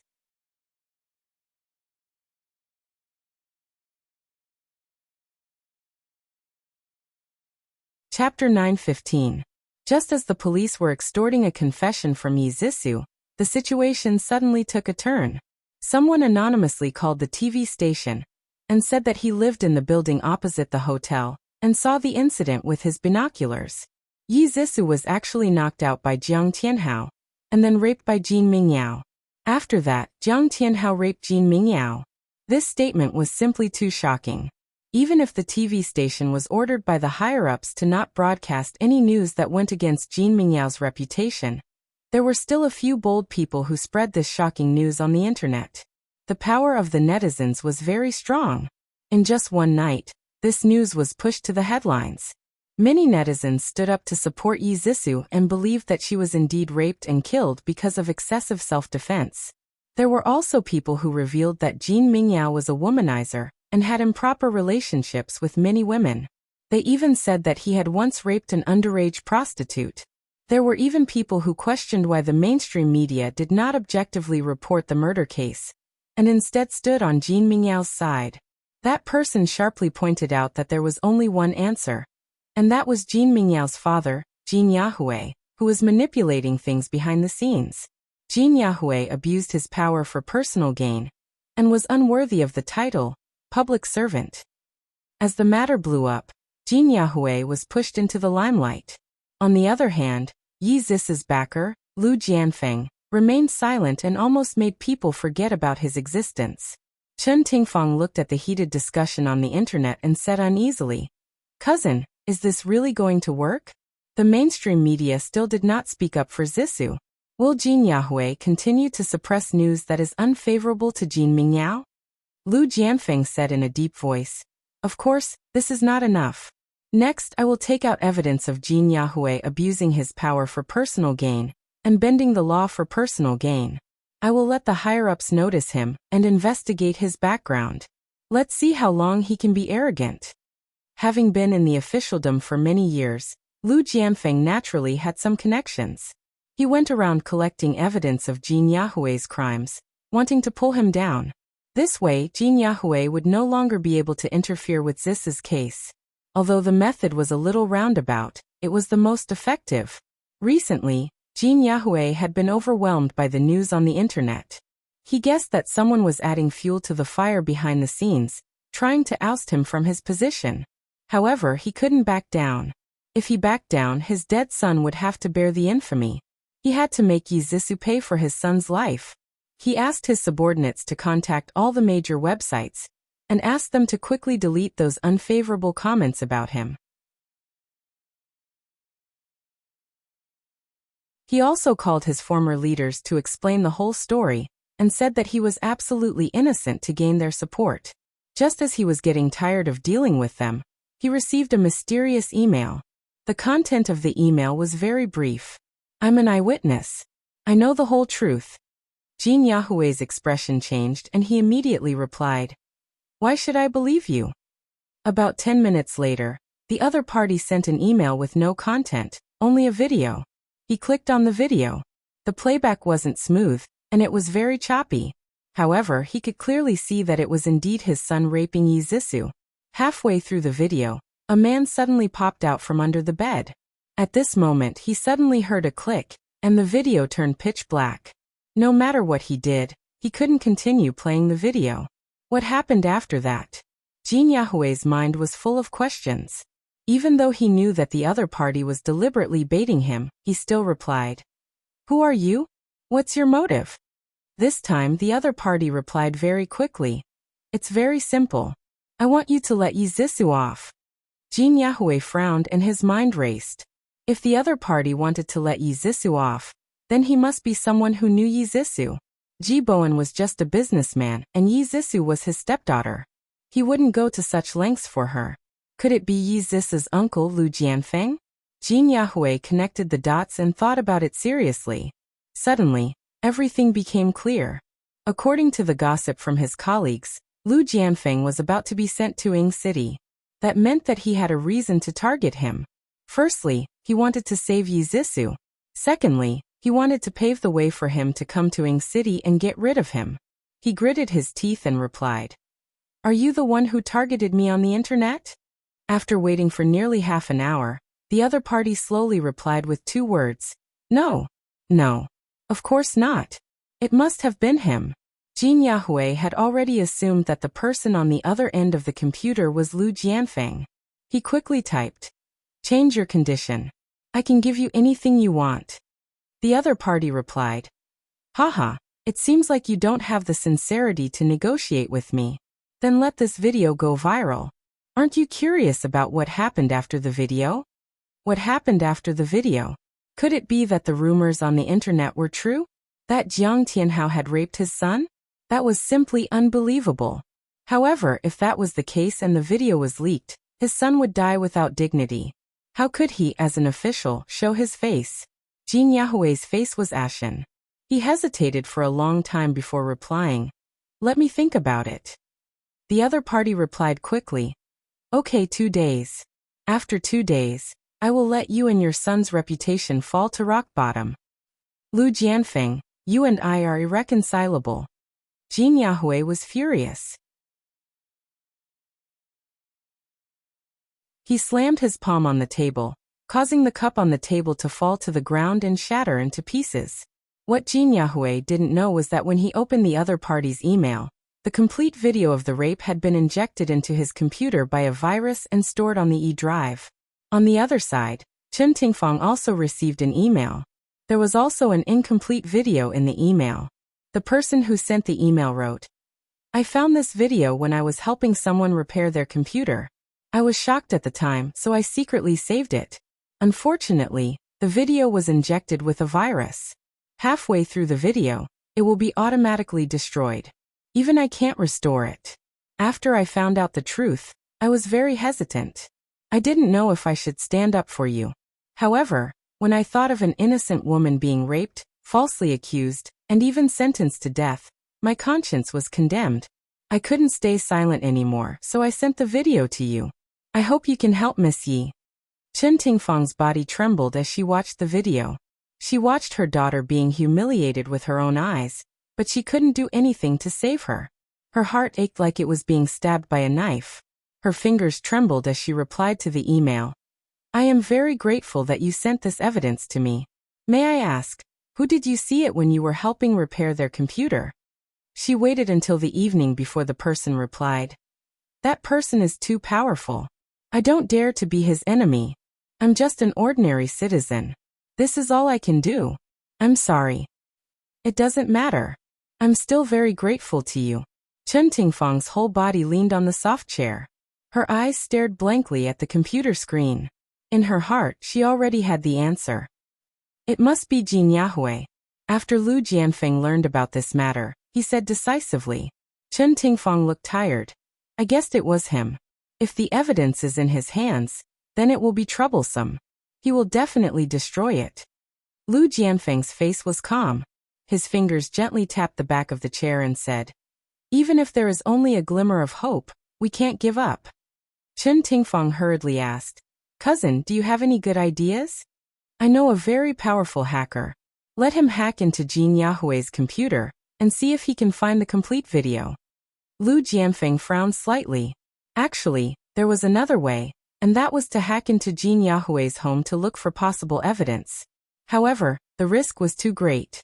If the matter was exposed and he was implicated, then his career would be over. Just as Lu Jianfeng was thinking of a way to deal with Jin Yahui, news came from the hospital that Jiang Tianhao had regained consciousness. This news immediately caused a sensation. Many media reporters blocked the entrance of the hospital, wanting to interview Jiang Tianhao. However, they were all stopped by the police guarding him outside the door. The criminal police in charge of the case also rushed to the hospital immediately to ask about the case. Jiang Tianhao was still very weak. His face was as pale as a sheet of paper. After he woke up, he found out about the progress of the case from Wuxia. He immediately chose the statement that was most beneficial to him. Facing the police officer who was taking down his statement, he slowly said, "On the night of the incident, Yi Zixu asked me to meet and said that she wanted to talk to me. After all, we were husband and wife, so I agreed. When I rushed to the hotel, I found that she seemed to be drunk. She hugged me and refused to let go. She even said that she wanted to remarry me. I couldn't control myself and had sex with her." The police officer asked, "When you had sex with her, did you know that she was dating Jin Mingyao?" The police officer's words were very tempting. Jiang Tianhao followed his direction and replied, I didn't know. She didn't mention it to me. What happened after that? When we were having sex, Jin Mingyao suddenly appeared. He scolded Yi Zixu and said that she was *tch. He said that she was already in a relationship with him and was still seducing another man. I was stunned at the time and didn't know what was going on. Yi Zixu suddenly jumped up and got into an argument with Jin Mingyao. Jin Mingyao slapped Yi Zixu. Yi Zixu grabbed a fruit knife from the bedside table and stabbed Jin Mingyao in the back. I was scared out of my wits and wanted to separate them. When I ran up to stop them, Yi Zixu suddenly stabbed me with the knife.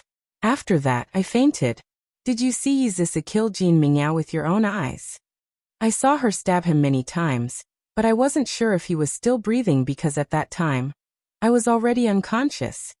The police officer asked a few more questions, and Jiang Tianhao answered them one by one. In short, not only did he clear his name, but he also cleared the suspicion of Jin Mingyao's rape and pushed all the blame onto Yi Zixu. Beauty novel Songshu 566.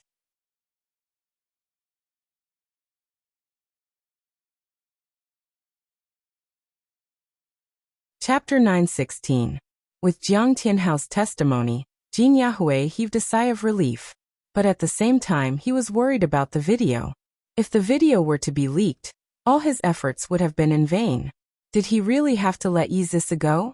He couldn't take it lying down. Jin Yahui was hesitant and extremely annoyed.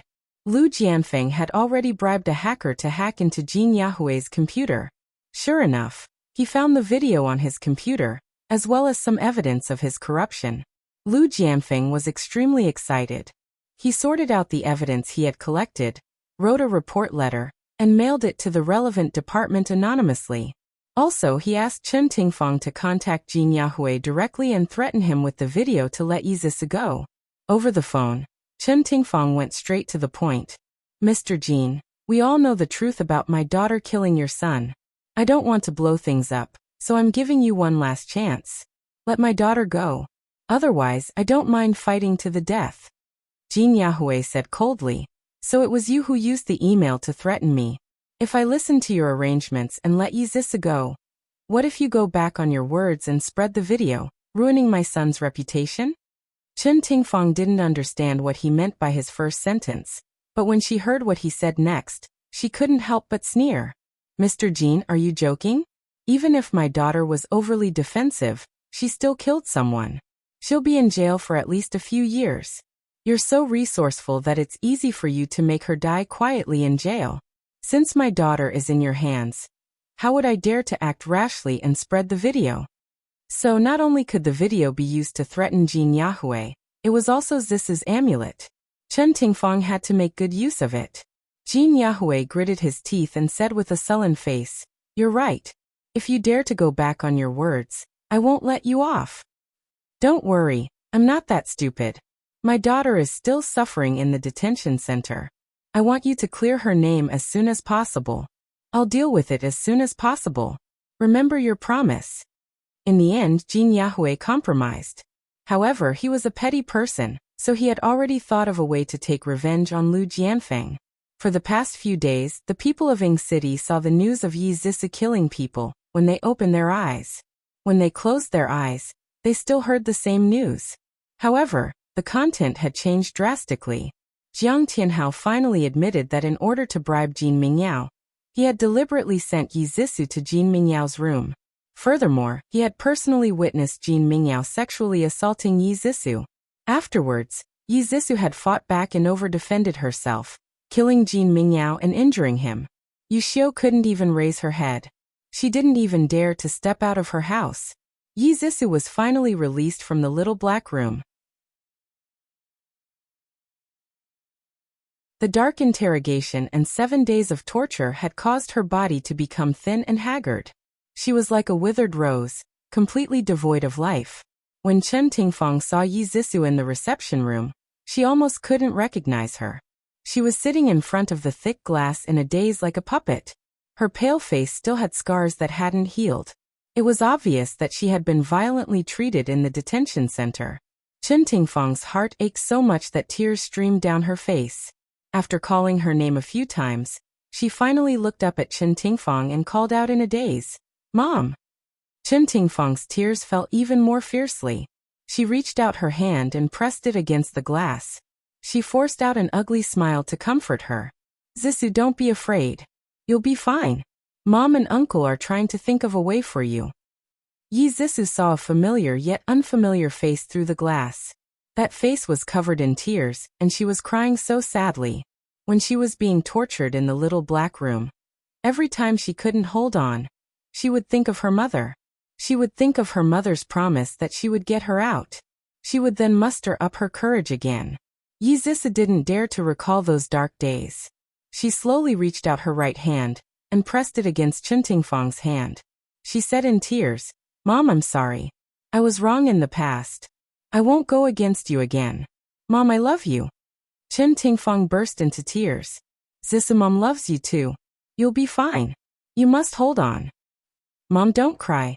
Yi Zissou reached out her hand and wanted to wipe the tears from her face. However, she couldn't touch her face through the glass. Chen Tingfang's heart ached when she saw this. She cried even more sadly. "Mom, don't cry. If you cry again, your eyes will swell." Yi Zissou wanted to laugh, but more tears fell. "Mom, when I get out, I will be filial to you. Mom, if you're not happy now, divorce Uncle Ji. Don't fight anymore." After this, Yi Zissou completely thought it through. No matter how much money she had, she couldn't bring it with her when she was born, and she couldn't bring it with her when she died. It was better to live happily. Unfortunately, she understood it too late. What awaited her was a few years of prison life. In the end, Yi Zissou was sentenced to 5 years in prison for excessive self-defense and murder. Jiang Tianhao was an accomplice to the rape, and was also sentenced to 5 years in prison. After Yi Zissou was transferred to the women's prison, Ji Bowen visited her and told her to reform herself and turn over a new leaf. Yi Zissou was both grateful and guilty. Her eyes reddened as she said, "Uncle Ji, I've done a lot of wrong things in the past. I'm really grateful that you're still willing to visit me. I wrote this letter to Sister Yuqi. Please help me pass it to her." It was a letter of apology. It could be said that it was written with sincerity, making those who read it cry and those who read it feel sad. However, Ji Yuqi read it expressionlessly and didn't say anything. She directly threw it into the trash can. Without saying a word, she turned around and went upstairs. Just as she took a step, her tears fell. She clenched her fists tightly and said in her heart, "My baby, Mom has finally avenged you. That evil woman who harmed your life has finally received the punishment she deserves." Ji Bowen looked at his daughter's lonely and proud back view and sighed helplessly. Some injuries left scars that could never be healed. Lu Jianfeng used a business trip as an excuse to rush from Hanqing to Ying City to deal with Yi Zissou's case. After her case was settled, it was time for him to return to Hanqing. When Chen Tingfang sent him to the car, he looked at her deeply with a hint of reluctance hidden in the depths of his eyes. In the end, he raised his hand and stroked the hair by her ear just like he did when he was younger. His fingers inadvertently brushed against her cheek, and his deep voice had a different kind of warmth. "Tingfang, I'm leaving. Take care of yourself." Chen Tingfang smiled and said reluctantly, "Okay, you take care too. Cousin, I don't know when I'll see you again." Lu Jianfeng couldn't help but hug her and whispered, "Soon. When I'm transferred to Ying City, you'll be able to see me anytime." She patted his waist gently with her right hand and smiled. "Okay, I'll be waiting for you. Cousin, be careful on the road." The woman in his arms was already old. She wasn't as young and beautiful as she was when she was young, but in Lu Jianfeng's eyes, she would always be the little girl in his arms. He tightened his arms and slowly let go of her. In a gentle voice he said, "Zissou is right. If you're not happy, divorce Ji Bowen. I can still afford to raise you." Chen Tingfang pouted coquettishly. "I'm already the child's mother. How can I let cousin raise me and become a joke to others?" Lu Jianfeng's deep eyes gazed into her eyes. His lips moved slightly, but in the end, he didn't say anything. He only pressed his broad palm on her head and said in a low voice, "I'm leaving. Take care." The car slowly drove out of the Ji residence. Chen Tingfang stood at the gate of the courtyard and looked in the direction of the car. She smiled faintly. After Lu Jianfeng got into the car, he leaned against the back of the seat and closed his eyes to rest. The car sped along and soon drove up the mountain road. He felt that the car was getting faster and faster, and he felt uncomfortable. He opened his eyes and looked at the driver in the front seat. He said lightly, "Xiaoyang, drive slower." Xiao Yang's forehead was covered in cold sweat. He looked at Lu Jianfeng through the rearview mirror and said nervously, "Minister Lu, the car's brakes are broken." Lu Jianfeng's heart tightened. He quickly straightened his body and said in a deep voice, "Don't panic. Stay calm. Pay attention to the road ahead and control the steering wheel." Xiaoyang was an experienced driver who had been with him for 3 years. If even he was panicking, it meant that the situation was very dangerous. Sure enough, Xiaoyang gritted his teeth and said, "I've already tried to reduce the speed, but it didn't work. If it really doesn't work, we can only rely on friction to reduce the speed of the car. Minister, sit tight." Lu Jianfeng nodded. "Okay, don't be nervous. You can do it." Just as he finished speaking, a truck came out of the fork in the road and rushed towards their car. Xiaoyang watched as it drove into their lane. Xiaoyang nervously honked the horn. The truck continued to drive as it got closer and closer. Xiaoyang made a prompt decision and turned the steering wheel to the side of the road. Who knew that the truck would also turn into the lane? Seeing that the two cars were about to collide, Xiaoyang turned the steering wheel again. The car was like a divine dragon swaying its tail. With a violent inertia, it slammed into the side of the road. There was no control of the brakes. After hitting the green belt, it crashed into the fence behind it. The loud sound of the collision echoed in the empty valley. The front of the car was smashed into the green belt and was dented. It was hard to imagine the situation of the people sitting in the car. The truck driver saw that the situation was bad and had already driven away. In the narrow car, after the windshield was smashed, the debris scattered everywhere. Xiaoyang's body was covered in cuts and blood. He hung his head and leaned against the back of the seat, motionless. No one knew if he was dead or alive. Lu Jianfeng, who was sitting in the back, had his arms and legs cut by the glass. At the same time, his head hit the front seat and was in a semi-conscious state. He struggled to open his eyes and called out Xiaoyang's name with a hoarse voice. There was no response for a long time. In the end, he struggled to take out his phone and called the emergency number. "Attention, Xinwu 799.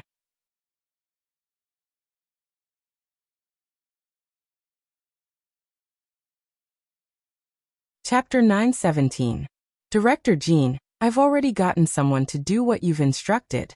It's done cleanly, and there won't be any traces left behind. Jean Yahweh chuckled. Very good, little Li. With you in charge, I'm assured. The person on the other end of the phone tried to curry favor with him before hesitantly asking, "What about the bid for the land in the east of the city?" "Don't worry, I'll handle it." "All right, that's all. I have a meeting now." "All right, Director Jean. You're busy. Jean Yahweh hung up the phone. Under his smiling eyes, there was a hidden cold hatred. He purposely got someone to create a car accident. Even if he couldn't kill Lu Jianfeng, he would at least cripple him. A series of knocks on the door interrupted his reverie. 2 men in black suits walked in expressionlessly. "Jean Yahweh, someone reported you for corruption and bribery. Please come with us for investigation." Jean Yahweh's heart thumped. He immediately smiled and said, "The two of you, are you mistaken? How could I possibly do such a thing? Is there a mistake? Please come with us to the Commission for Discipline Inspection." The 2 men showed no mercy as they walked to his left and right to prevent him from running away. Jean Yahweh's face was ashen. Would he be able to walk out safely after entering the Commission for Discipline Inspection? Just as Lu Jianfeng had planned, Jean Yahweh was interrogated. As for himself, he was also attacked by Jean Yahweh. He suffered a slight concussion, a broken arm, and a serious cut on his leg. He would have to be hospitalized for at least half a month. His driver, Little Wang, was seriously injured. He was lying unconscious in the ICU, and no one knew if he could wake up. When Chen Tingfang found out that he was in a car accident, She immediately rushed to the people's hospital. When she saw the man wrapped up like a mummy on the bed, she couldn't help but cry. Cousin, it's all my fault. If I didn't ask you to come to Ing City, you wouldn't have gotten into a car accident. Lu Jianfeng really wanted to wipe away her tears, but Ji Bowen was also present. He only raised his hand slightly and comforted her. Tingfang, don't blame yourself. No one can say for sure whether it's a natural or man-made disaster. My injuries aren't that serious, and I'll get better soon. Ji Bowen patted Chen Tingfang's shoulder to comfort her. Chen Tingfang said with reddened eyes, Cousin, have you informed cousin-in-law about your injury? Not yet. You know how hot-tempered she is. I'm afraid that she and Lil Hao will be worried. I plan to wait until my injuries are better before informing her. That's good too. Lil Hao is about to take the college entrance exam. At this critical juncture, it's best not to distract him. Chen Tingfang picked up an apple and said while peeling it, Cousin, I've been taking care of you in the hospital these days. Whatever you need or want to eat, just tell me. Don't be shy. Lu Jianfeng gently smiled. Just hire a caretaker. Bowen will have an opinion if you take care of me personally. Ji Bowen smiled. Department head Lu, you must be joking. You're Tingfang's cousin, which means that you're my cousin as well. How can I have an opinion if she takes care of you? Lu Jianfeng joked. You're still saying that you don't have an opinion? We're family, so why are you being so polite and calling me department head Lu? Ji Bowen awkwardly smiled. I'm used to it. I haven't changed it yet. Please don't take it to heart. The three of them chatted for a while and tacitly did not mention anything about the past. The atmosphere was still harmonious. Half an hour later, Ji Bowen had something to do in the company and left first. Chen Tingfang went home to make soup for Lu Jianfeng, and also left. Lu Jianfeng was the only one left in the huge ward, which made him feel a little lonely. He stared at the ceiling and sighed heavily as he thought of something. Lu Jianfeng's right hand was fractured and covered in a thick cast. He couldn't eat and wanted to use his left hand. Chen Tingfang rebuked. It's inconvenient to eat with your left hand. Let me feed you. An uncomfortable expression appeared on his handsome face. He coughed and said, That's not good. I'll do it myself. As he spoke, he picked up the spoon with his left hand and awkwardly scooped up a spoonful of rice. Chen Tingfang quickly snatched the spoon from his hand. You're my cousin. What's there to be embarrassed about? Let me feed you. She sat beside him and brought the spoon to his mouth. She smiled. Come, open your mouth. Lu Jianfeng didn't know whether to laugh or cry. Her tone sounded like she was coaxing a child. Although he felt a little uncomfortable, he still held the spoon and swallowed the mouthful of rice. The two of them were very close. He could clearly smell the faint fragrance on her body. She fed him spoonful by spoonful and wiped the corners of his mouth with a tissue from time to time. Her expression was very gentle, and her gaze was very focused. Lu Jianfeng's muscles gradually tightened, and a complicated emotion flashed across his deep eyes. After finishing the bowl of rice, his back was drenched in sweat. Chen Tingfang saw the sweat on his forehead and naturally touched it with her finger. She said softly, Cousin, why are you sweating? I'll get some hot water to help you wipe it. Lu Jianfeng pressed her hand and said in a dry voice, No need. You've been out for a long time. Go back early. Chen Tingfang's expression darkened, and her tone was bleak. There's nothing to do even if I go back. Facing the empty big house, there's no one to talk to. Zissou isn't here either. Just thinking about it makes me sad. It's better to stay here and accompany cousin. There was a hint of heartache in his eyes and he tightened his grip on her hand. Since you're unhappy, why do you have to suffer? She smiled bitterly and shook her head. Cousin, I'm not willing to give up just like that. I've worked so hard for him for so many years, and I have nothing to say if I can't compare to his dead wife. However, I can't even compare to his child. He only treats me as a nanny of the Ji family. He only said that I'm heartless and hurt his child, but why didn't he ask me why I became like this? It's all Ji Bowen's fault. The heartache in his eyes deepened, and he couldn't help but reach out to stroke the hair by her ear. Just like when they were young, Whenever she was wronged, he would silently sit by her side. He didn't say any comforting words, but just quietly accompanied her. Her eyes were sore, and she almost cried. She quickly stood up and turned her back. "I'll get a basin of hot water." When she returned with hot water, there was already a faint smile on her face. She wet the towel in the hot water, wrung it dry, and carefully wiped his cheeks. Her extremely gentle action was like a feather, causing ripples in the deep lake of his heart. During this period, Chen Tingfang would personally cook every day, make soup, cook, and send it to the hospital personally to take care of Lu Jianfeng. With Lu Jianfeng's comfort, her mood was much better. Occasionally, she would make soup in the kitchen and hum a little song that she liked when she was young. Today, she was carrying a box of food and was about to go out when an angry voice came from outside. "Let go of me! Let go of me! I want to see that bitch Chen Tingfang." Chen Tingfang's eyes narrowed and she snorted. It was Yu Xiao. She clearly remembered how Yu Xiao humiliated her in the hospital. She didn't settle the score with her, but she actually came knocking on her door. She really deserved it. Chen Tingfang put the box of food on the table and quickly walked to the door. Her face darkened and her sharp gaze swept across the three people in front of her. Two security guards grabbed Yu Xiao's arms on both sides. They hadn't seen her for more than 10 days, and half of her hair had turned white. She was like a shrew, throwing a tantrum and kicking the two security guards. When she saw Chen Tingfang, she stopped kicking and roared angrily. "Chen Tingfang, return my son to me." Chen Tingfang ignored her and shouted at the security guards. "How are you doing your job? How dare you let outsiders into the villa?" The two security guards apologized profusely. "We're sorry, Mrs. G.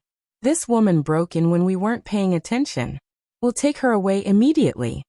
Yu Xiao struggled and screamed. "Chen Tingfang, you bitch. You'll die a horrible death. My son is innocent. Hurry up and let him go," she cursed loudly. Chen Tingfang's face became uglier and uglier. She suddenly shouted, "You two, let her go first." The security guards were in a dilemma. "Mrs. G, this woman is crazy. What if she does something?" "It's okay. Let her go first. I want to talk to her." The security guards let go of Yu Xiao, but they didn't dare to be careless. They stood closest to Yu Xiao. If she dared to do anything to hurt Chen Tingfang, they would immediately subdue her. Chen Tingfang stared coldly at Yu Xiao and sneered. "Yu Xiao, you didn't expect this, right? Every dog has its day. Today you're in my hands." After the argument just now, Yu Xiao was in a mess. Her hair was messy and her clothes were untidy. After she regained her freedom, she didn't do anything extreme like the security guards had expected. Instead, she glared at Chen Tingfang and said through gritted teeth, "There's no good person in the Ji family. Ji Bowen killed my husband, and your daughter wants to kill my son. Even if I die and turn into a ghost, I won't let you off." Chen Tingfang didn't take her threat seriously at all. She sneered. "You said my husband killed your husband. Are you delusional?" "You're the one who's delusional. If Ji Bowen didn't kill my husband and steal the company, the Ji group would be our family now. What's there to be proud of? Your identity as a rich wife was stolen." Yu Xiao thought about her husband's tragic death and her son's imprisonment. Then she thought about how she was alone and living a difficult life. She felt more and more desperate and broke down. There was only one thought in her mind, and that was that her tragedy was caused by Ji Bowen. She wanted to kill Ji Bowen and everyone in the Ji family. There was a voice in her head that kept saying, "Kill them, kill them." She suddenly pushed away the security guards in front of her and rushed to the Ji family's living room. Chen Tingfang and the other two were caught off guard and were a step behind. When they ran to the living room, Yu Xiao had already run into the kitchen. They didn't know what she wanted to do, so they quickly chased after her. When they reached the kitchen door, they saw Yu Xiao holding cooking oil in one hand and a lighter in the other. She poured the cooking oil on the ground and shouted, "Don't come over. If you dare come over, I'll set it on fire immediately." "Don't set it on fire. Calm down. We'll leave immediately." One of the security guards reacted quickly. He gave his companion a look, indicating that he should hurry out and call the police. He pulled Chen Tingfang's arm and slowly left the kitchen. The security guard quietly hid behind Chen Tingfang and his colleagues. He planned to retreat further away and call the police. Unexpectedly, Yuxiu's eyes were very sharp. She noticed his small movements and screamed, "Don't move. The three of you don't move. If anyone dares to move, I'll set this place on fire immediately." As she spoke, she pressed the lighter with a click, and a flame sprang up. The red tongue of flame could engulf this place at any time. Beauty novel Xinwu 799.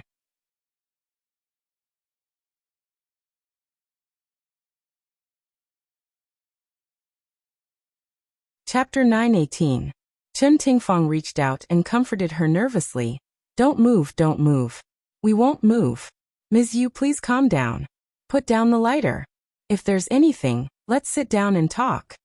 Yuxiu hugged the cooking oil and approached them step by step, forcing them to retreat from the kitchen. The four of them slowly moved to the living room. Yuxiu poured the cooking oil as she walked. The cooking oil flowed all over the floor. Moreover, it was a wooden floor. If it was lit, it would be difficult to control the fire. Chen Tingfang and the other two's hearts were in their throats. Their minds raced as they tried to think of a way to snatch the lighter from Yuxiu's hands. "Don't move. All of you don't move." Yuxiu glanced around threateningly. Other than them, there were also a few servants in the living room who were scared silly. The cowardly ones' legs were trembling as they prayed in their hearts, "Bodhisattva, please protect me." The more courageous and quick-witted ones had already escaped from the villa and anxiously called the police. After calling the police, they didn't know what to do and hid far away. Yuxiu's gaze fell on Chen Tingfang. She said sternly, "Chen Tingfang, hurry and call Ji Bowen back. No, not just Ji Bowen, but also Ji Yuqi and Ji Yunhan. I want all of you to be buried with my husband." Chen Tingfang was frightened by the lighter in her hand. She quickly said, "Okay, I'll call them right away. Calm down." Under Yuxiu's threatening gaze, she didn't dare to take the phone from the coffee table. A servant carefully handed the phone to her. After answering the call, Chen Tingfang forced herself to be calm. "Wen Bowen, something happened at home. Come back immediately." Ji Bowen pressed his forehead and said helplessly, "What happened?" Chen Tingfang secretly glanced at Yuxiu. "A guest is looking for you. Come back immediately." "I'm busy right now and can't leave. If it's not an important guest, send him away first." Chen Tingfang was about to cry. Her voice trembled as she said, "It's very important. It's a very important guest. If you don't come back, we'll all die." As soon as she finished speaking, the phone in her hand was snatched away by Yuxiu. Yuxiu fiercely threw the phone on the floor. And then she kicked Chen Tingfang's stomach and scolded, "Who told you to say that? You want Ji Bowen to call the police, right? You want Ji Bowen to call the police, right?" She was in a sorry state. She wanted to get up. Yuxiu. US's, her est, st. Ts shishi, ts, sts, teat. "Yo, why are you looking at me like that? Are you not convinced?" Yuxiu had nowhere to vent the anger in her heart. She just found a way to vent her anger. She raised her foot again and kicked Chen Tingfang. The woman's painful screams instantly resounded in the living room.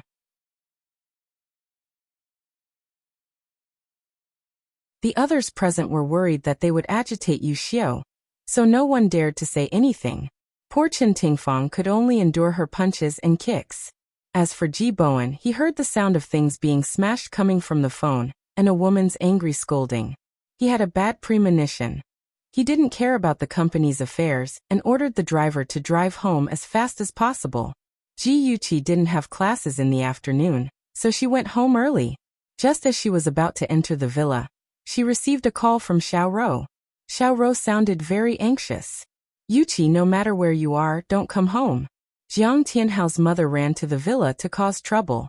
She poured oil in the living room and said she was going to set the villa on fire. "I escaped with a few other people. We've called the police, but the police haven't arrived yet. Don't come back." Ji Yuqi's heart sank. She quickly asked, "Xiao Rou, what's the situation now? How many people are being held hostage?"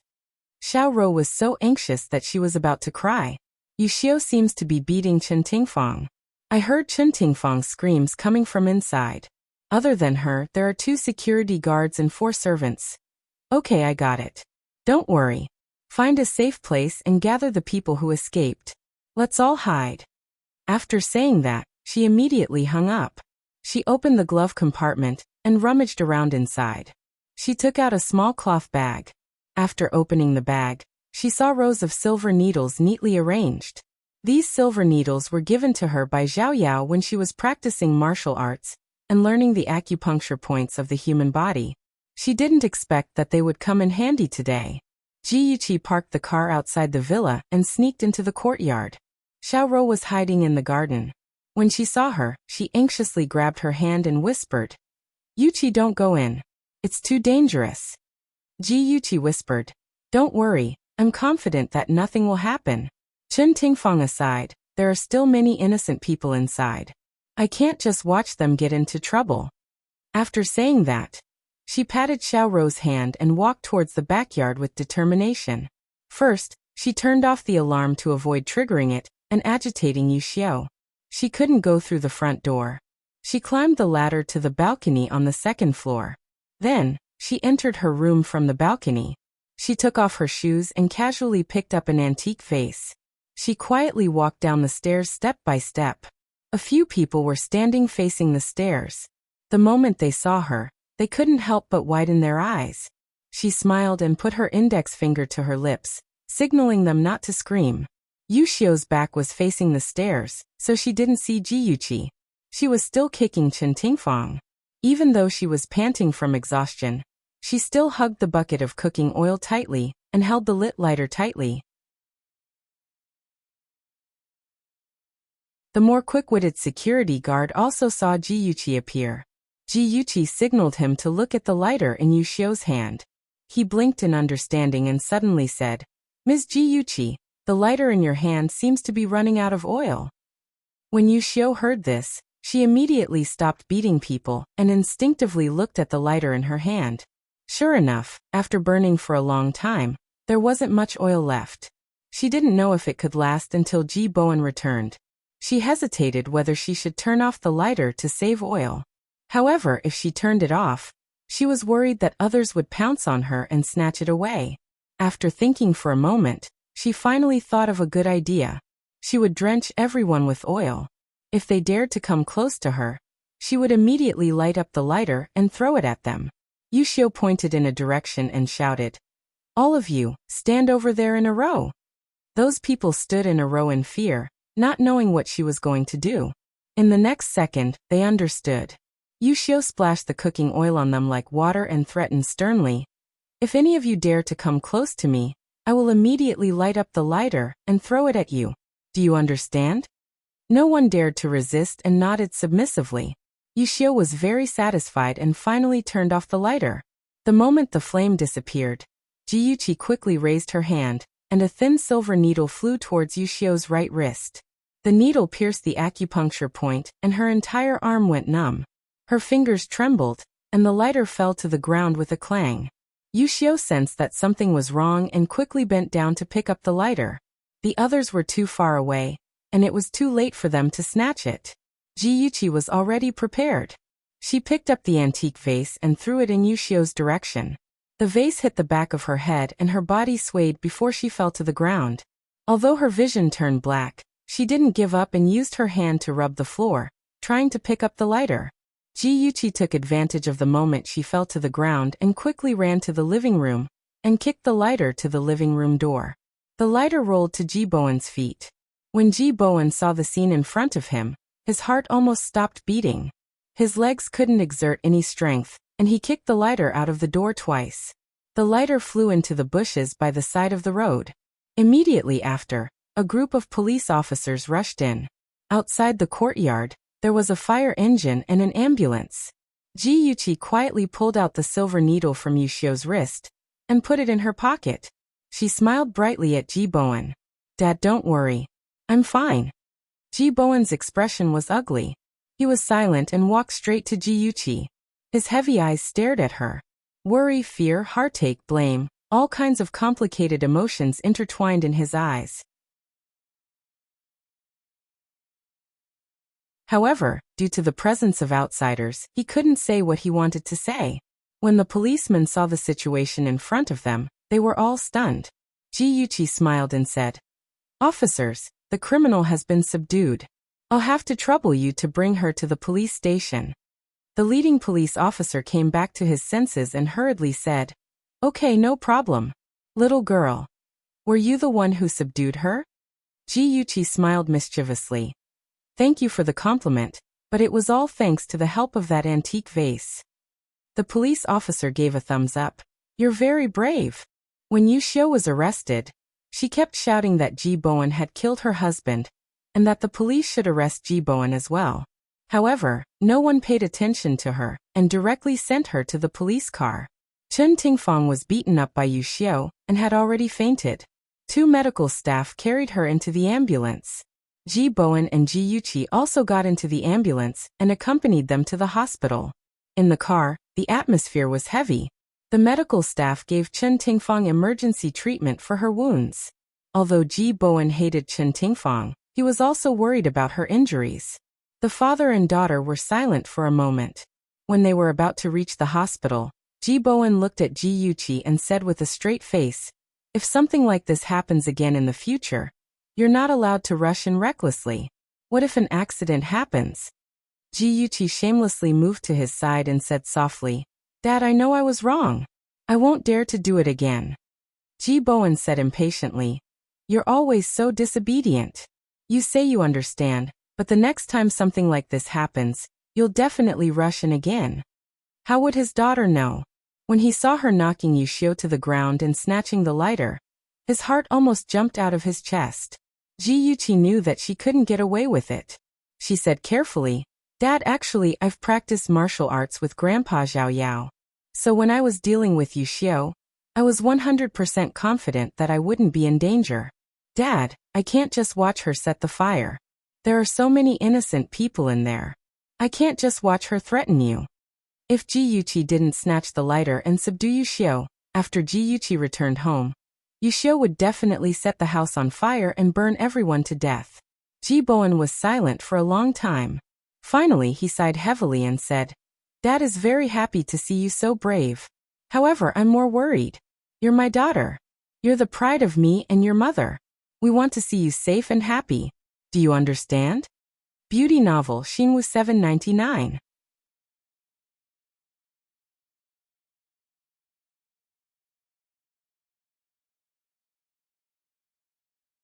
Chapter 919. Ji hurriedly nodded. "Dad, I understand. I'll be more careful in the future.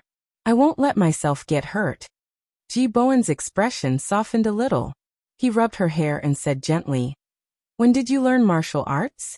You didn't even know about it?" Ji playfully stuck out her tongue. "It was last year. Actually, Ahan also learned martial arts. We just wanted to strengthen our bodies and have more ability to protect ourselves. Dad, you won't be angry, right?" Ji Bowen harumphed. "Angry? Of course I'm angry. I'm angry that you two actually did things behind my back. My children have really grown up. They're so scheming. You hide everything from your father." Ji hurriedly hugged his arm and shook it to please him. "Dad, we were wrong. We won't hide it from you in the future."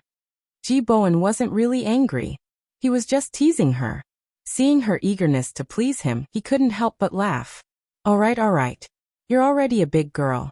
You're still so spoiled. You'll make a fool of yourself." She harumphed.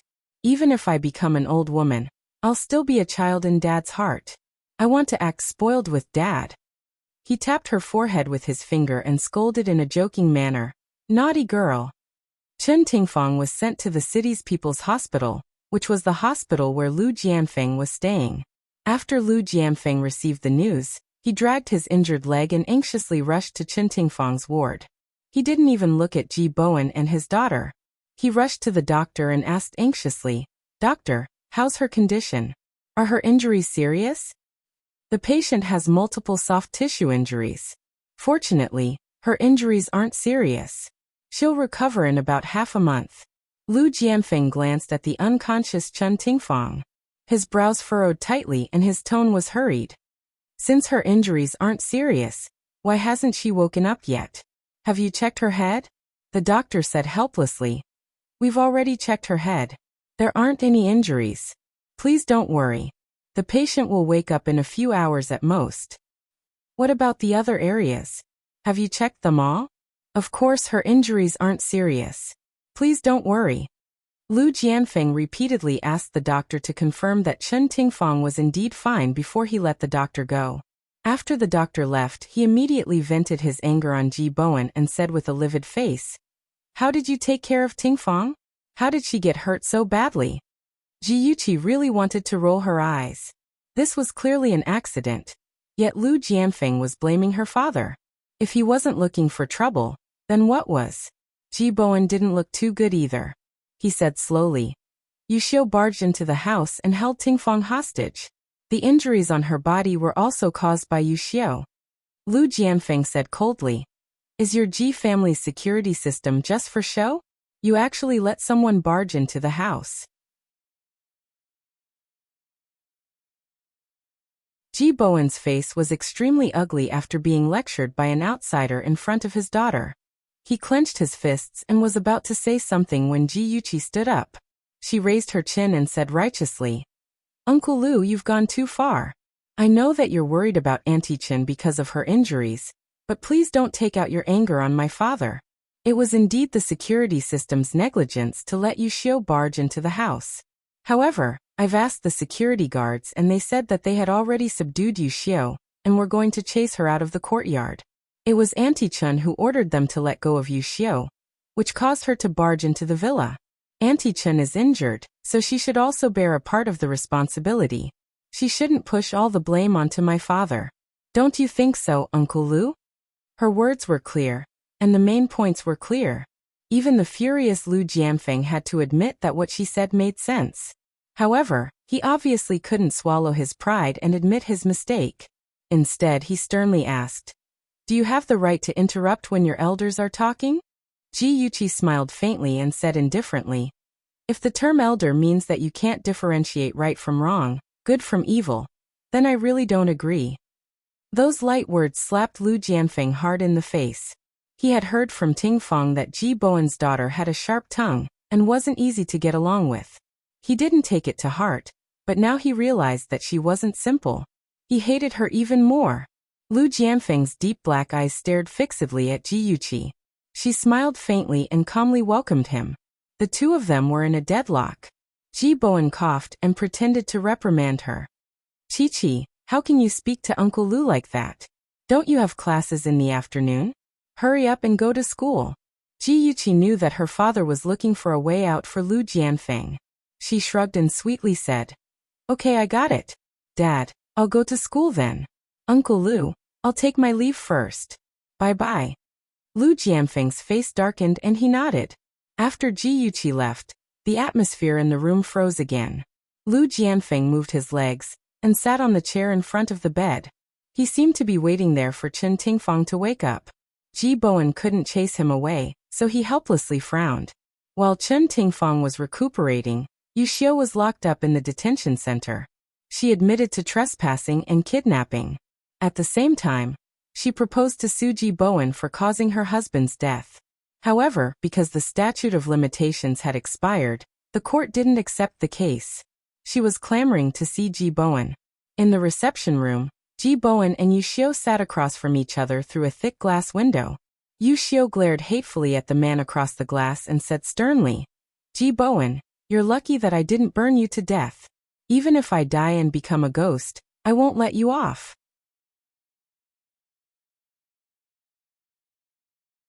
I won't let anyone from the Ji family off. Ji Bowen sighed. Yu Xiu, why do you hate me so much?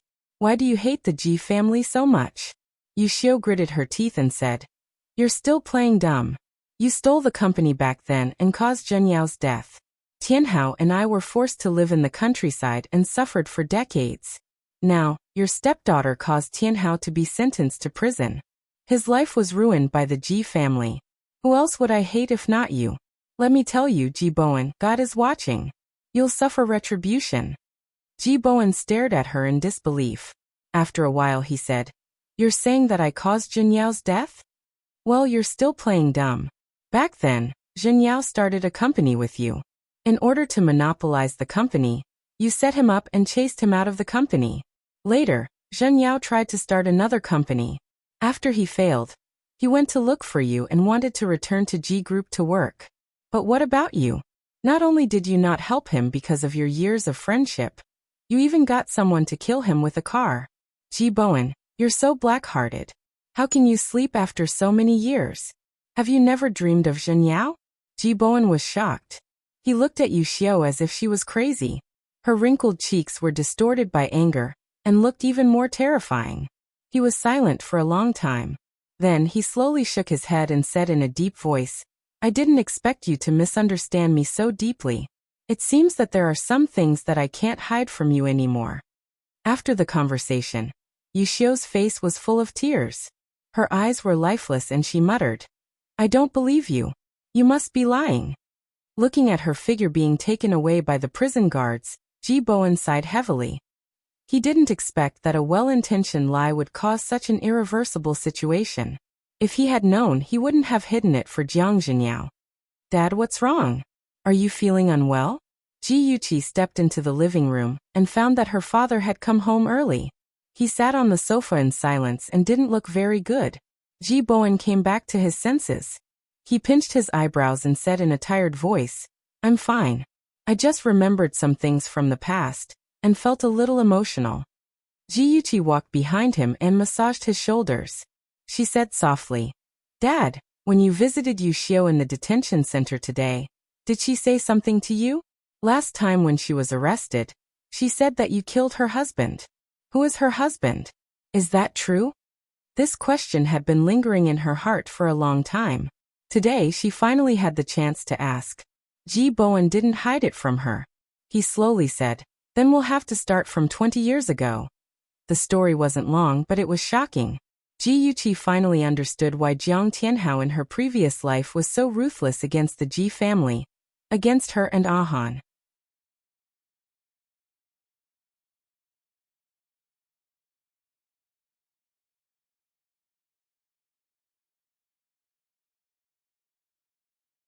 Chapter 920. Jiang Zhenyao almost caused the company to go bankrupt. If it weren't for my dad's efforts to turn the situation around, would there still be G Group today? My dad helped him keep this secret for the sake of his longtime friend, so that he could maintain his dignity in front of his wife and children, and not embarrass himself in front of his employees. I didn't expect that because of this, you would misunderstand that it was my dad who snatched the shares from your father's hands. What a joke. What? Not only did his father almost cause the collapse of G Group, but he also withdrew his investment and ran away on his own during the most difficult time? No, this can't be true. Jiang Tianhao's eyes were about to split open. He suppressed his anger and roared. That's impossible. You made this up. Ji Yuqi curled her lips in disdain. Something that you've always believed in suddenly collapsed. You couldn't accept reality, so you hypnotized yourself and said that all of this was fake. Jiang Tianhao, can you be any more useless? Jiang Tianhao was like a trapped beast. He grabbed his hair angrily and roared angrily. He didn't believe that all of this was fake. He suddenly jumped up agitatedly and rushed to the front of the glass. He shouted anxiously. There's also a car accident. Ji Bowen caused the car accident and caused my dad's death. Ji Yuqi sneered. My dad caused the car accident? Jiang Tianhao, do you have a brain? Your dad drank too much and ran into the road by himself. He was hit by a truck and died. The police even made a statement at that time.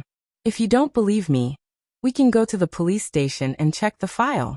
No, I don't believe it, I don't believe it. Jiang Tianhao roared emotionally. Ji Yuqi looked at him coldly and criticized him mercilessly and sharply. You obviously have doubts, but you still don't want to believe it. That's because you treat revenge as your life's goal. You refuse to admit that you wasted 20 years of your youth to hate an enemy that doesn't even exist. Jiang Tianhao, you really are a failure. I look down on you. Jiang Tianhao was mercilessly reprimanded by her. He held his head tightly with both hands and trembled all over. He suddenly felt that he was ridiculous. Since he was young, his mother had told him that Ji Bowen had killed his father. She also said that the truck driver had been bribed by Ji Bowen. He believed it without a doubt. Even when he asked for details and his mother couldn't explain it clearly, he never doubted it. He just thought that his mother couldn't remember it clearly. As he grew older, because of his poverty, he suffered a lot of hardships and received many supercilious looks from people. He attributed all these hardships to his lack of a father. Thus he hated Ji Bowen more and more. He wanted to take revenge on the Ji family and take back his property. This became his motivation to live. He didn't dare to question it.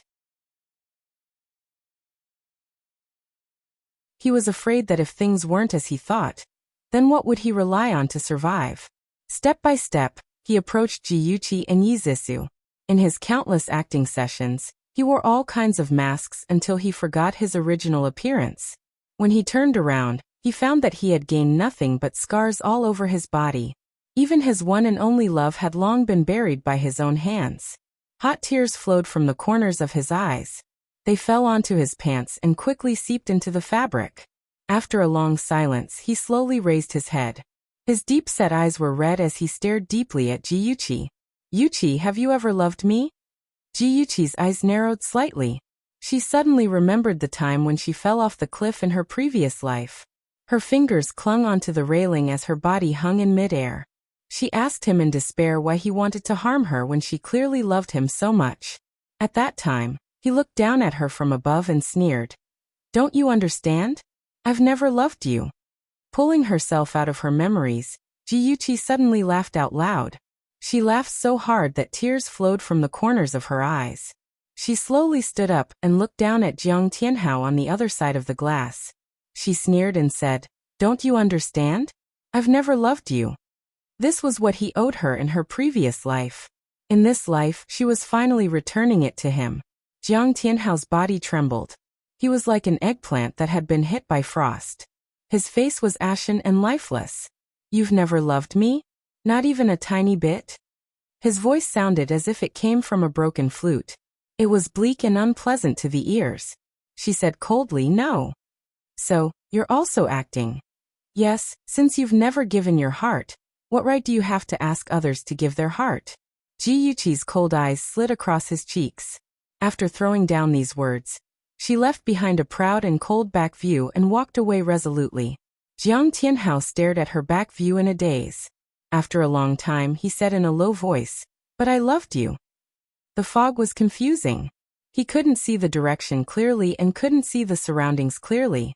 He walked aimlessly in the fog alone. He had a thought in his mind that he was looking for something, but he couldn't remember what it was that he was looking for. Suddenly, a gust of wind came from nowhere and blew away the thick fog around him. He stood there in a daze and found that he was standing beside a crystal-clear river. On the calm surface of the river, familiar scenes were reflected.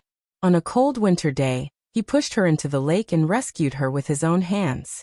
Under the falling leaves, the girl smiled shyly. "Senior Tianhao, thank you for saving me from the lake." At the entrance of the ladies' room, the girl was drenched from head to toe. Her wet hair stuck to her pale face. She said in tears, "Senior, Gu Fifan and I are innocent. I don't know what happened at the ball. Please believe me." On her 21st birthday, she was almost molested by Chen Yifei. He saved her and let everyone see the embarrassing scene between them. From then on, he became her fiancé. At Juju's birthday party, everyone saw her and Gu Fifan hugging each other with their clothes disheveled. She tried to explain herself, but no one was willing to listen. Madame Zhu scolded her for being shameless and chased her out of the party. He left with her and was very gentle. At that moment, her heart and eyes only had him. Ji Bowen was completely disappointed in her and allowed her to enter Ji Group. When she was 23, he found out that the eldest young master of Shen Group liked her. He was afraid that she would fall in love with someone else, so he listened to Yizis's suggestion and ruined her. Without her beautiful face, would Shenja still like her? When she was 24, they got married and he was promoted to manager of Ji Group as he wished. That same year, he wanted to bribe Jean Mingyao and personally sent her to Jean Mingyao's bed.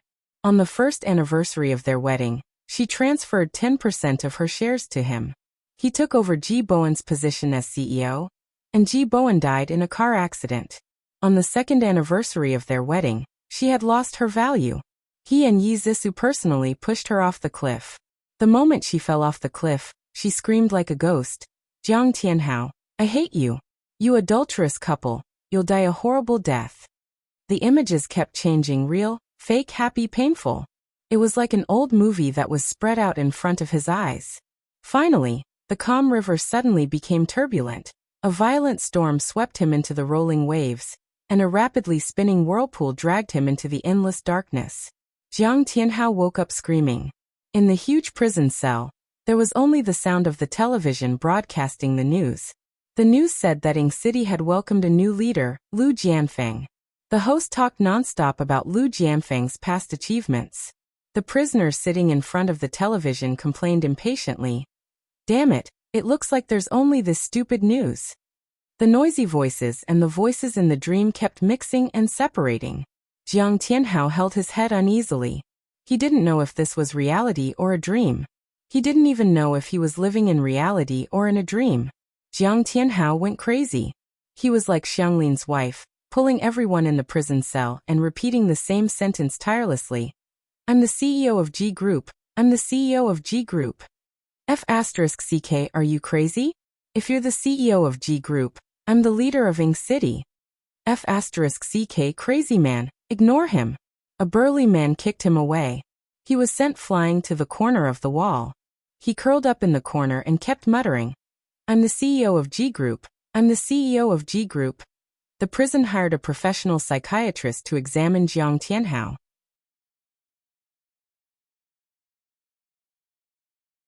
In the end, it was confirmed that he had gone crazy. He was sent to a mental hospital to live out the rest of his life. After Lu Jianfeng recovered from his injuries, he received a transfer order. He was now the leader of Ying City. He took up the position alone and left his wife and son in Hancheng. Because his son Lu Tianhao was about to take the college entrance examination, in order not to affect his son's studies, he let him continue to study in his original school. His wife stayed in Hancheng to take care of him. He lived alone in the family building of the municipal compound. Chen Tingfang would visit him every 2 days to help him do the laundry and cook. She also bought vegetables and fruits to put in the fridge in case he needed them.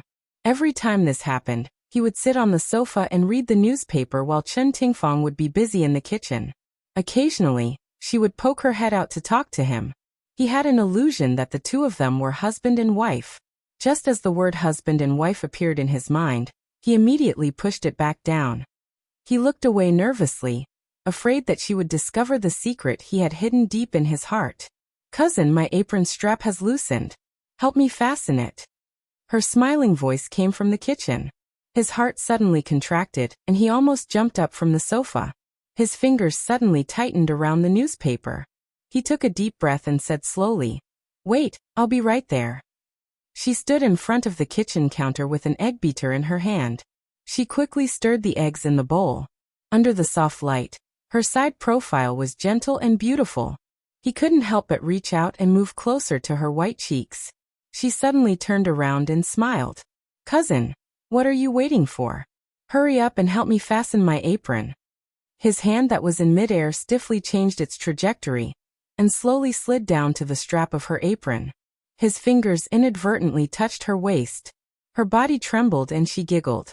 You're so annoying. You know that I'm ticklish. Her smile was like a flower. Her well-maintained skin was as bright as a prostitute's. He couldn't help but feel his throat tighten. His fingers clenched tightly, and he slowly took a step back to put some distance between them. He said in a hoarse voice, If there's nothing else, I'll go out first. He was afraid that if he stayed any longer, he wouldn't be able to resist pouncing on her. Okay, you go out first. I'm going to start cooking now. Chen Tingfang didn't notice his strange behavior. She buried her head and beat the eggs. When his footsteps faded away, she suddenly thought of something. She looked up and called out, Cousin. What? He stopped and turned around to look at her. His dark eyes were like the sky before a storm. I brought red wine over. It's in the fridge. Help me take it out. Okay. Under the soft light, the mellow red wine, and the person sitting facing him, the atmosphere was very good. Unknowingly, Lu Jianfeng drank 2 glasses of wine. When he put down the glass, he found that Chen Tingfang was already drunk. Her cheeks were red and her eyes were blurred. She was half lying on the table, looking at the wine bottle and giggling. Lu Jianfeng's heart softened. He used his hand to tuck her hair behind her ear and said gently, "What are you thinking of that made you smile so happily? Come and see." Hongchai 866.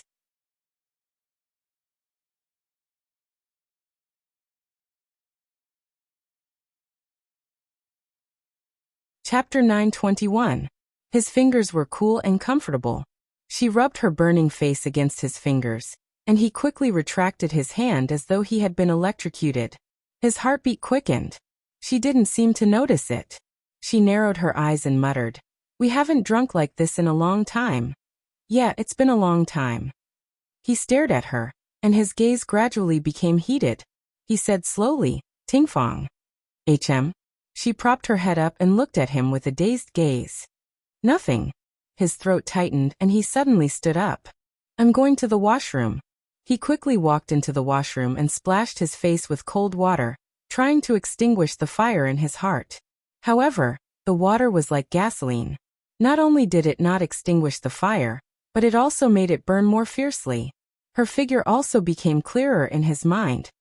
He suddenly turned on the shower head and drenched himself from head to toe with cold water. When he came out of the washroom, it was already 10 minutes later. Chen Tingfang was sprawled on the dining table, completely drunk. She was still mumbling something incoherently. He shook his head helplessly and dotingly. He shook her shoulders. "Tingfang, wake up. I'll take you home." She muttered impatiently, "No. Forget it. Staying over for a night occasionally wasn't a big deal. He would just give Ji Bowen a call later." Lu Jianfeng first went back to his room to change his clothes, then picked her up and put her on the bed in the guest room. He took off her shoes and pulled the quilt over her body.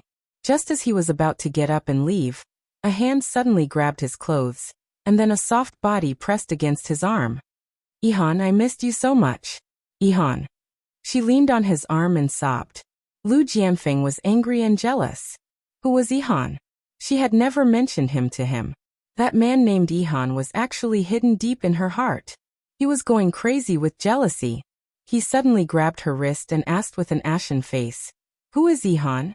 What's your relationship with him?" She was so drunk that she couldn't understand what he was saying, let alone answer his question. She just hugged him tightly and called out, "Ihan." "Oh, it's so hot. Ihan, let go of me. I'm so hot. Tingfang, don't move." Lu Jianfeng was about to go crazy from her torture. When she struggled, the buttons in front of her chest were pushed open, revealing her snow-white skin and a faintly discernible cleavage.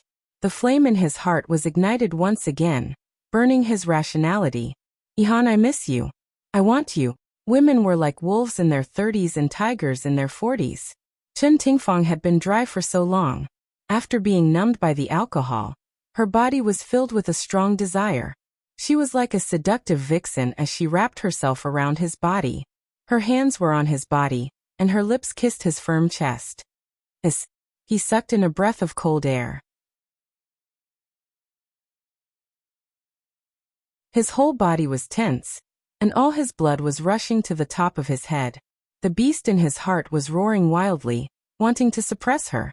However, the remnants of reason in his brain kept reminding him that he couldn't. That was evil. That was disgusting. "Tingfang, don't mess around anymore." The veins on Lu Jianfeng's forehead throbbed.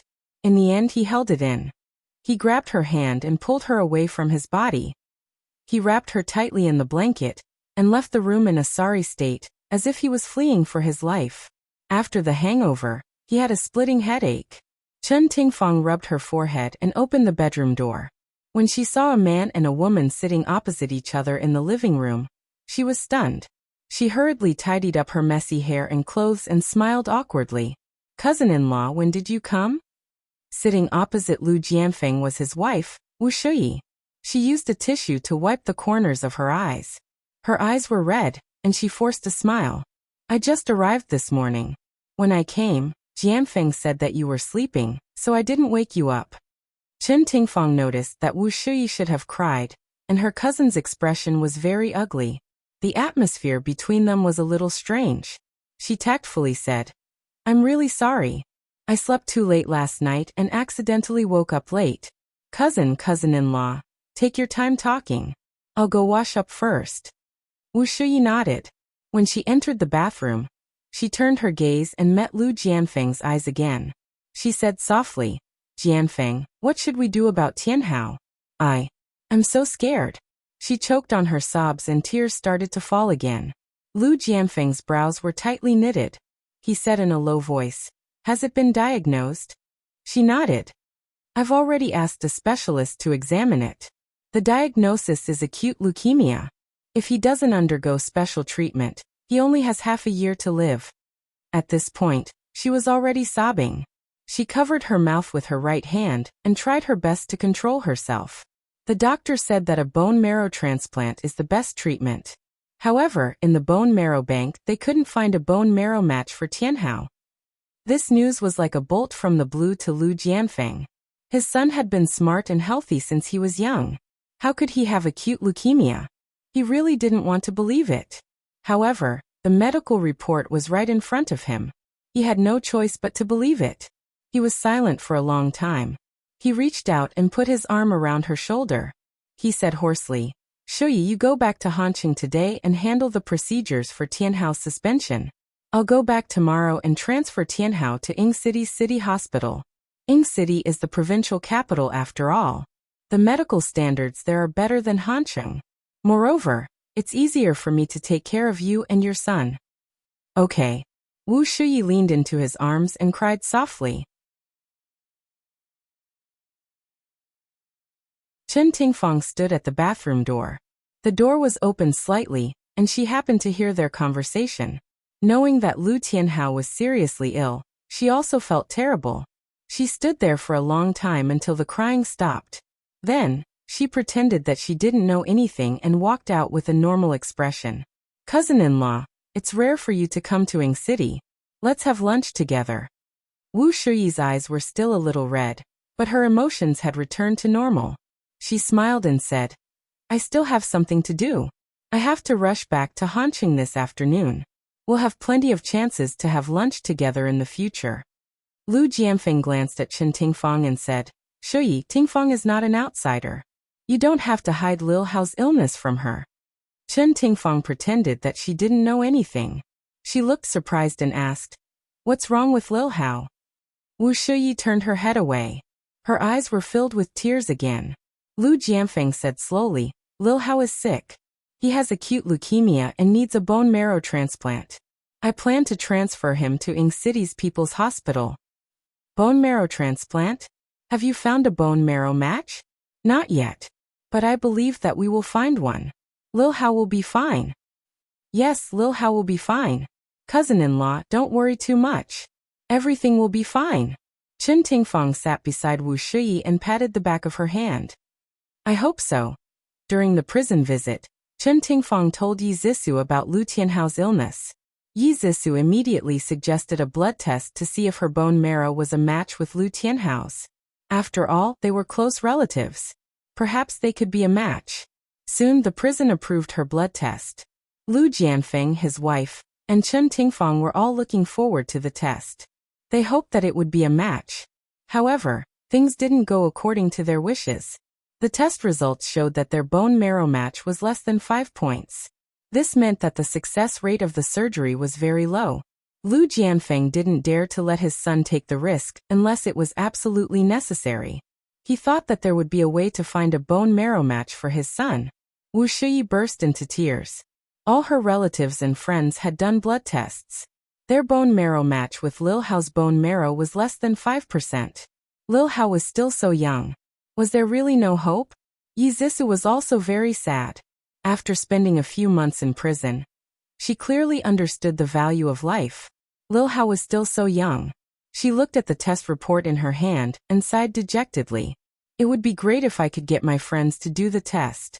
Oh, and Uncle Ji and Yuqi. At least, there's more hope." Chen Tingfang's eyes lit up. She suddenly remembered that Ji Bowen was very concerned about his family's health. Every May he would organize a full-body checkup for his family members.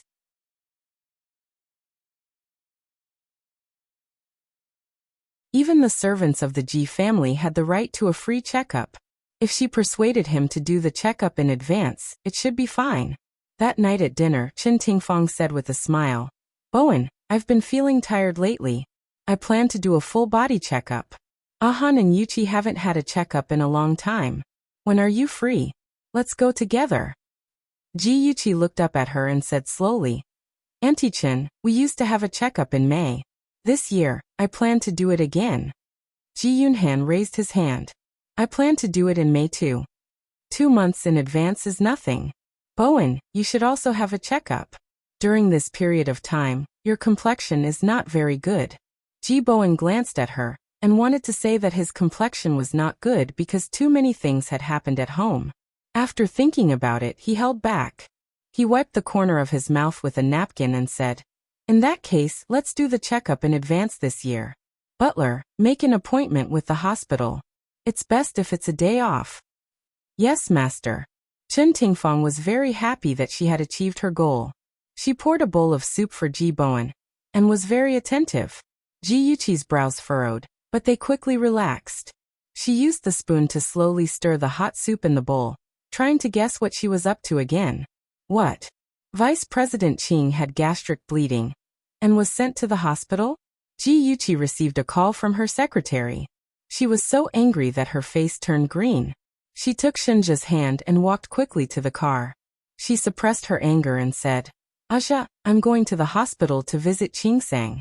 That idiot Qingsang actually had gastric bleeding because of her business partner. If she has a bad stomach, she should drink less. How could she be so honest?" Shenja opened the car door for her and said calmly, "Don't worry. She has always been in good health. It's just gastric bleeding. She won't die. Come and see." Songshu 566, that you're tuning in to the Limei's Wuxia Whispers YouTube channel. We're so grateful for your support, and don't forget to subscribe to join us on this incredible journey through captivating stories. Your generosity through donations truly makes a world of difference, as it's the primary source of revenue that allows me to expand and enhance this channel for you. Thank you from the bottom of my heart for being a part of this adventure.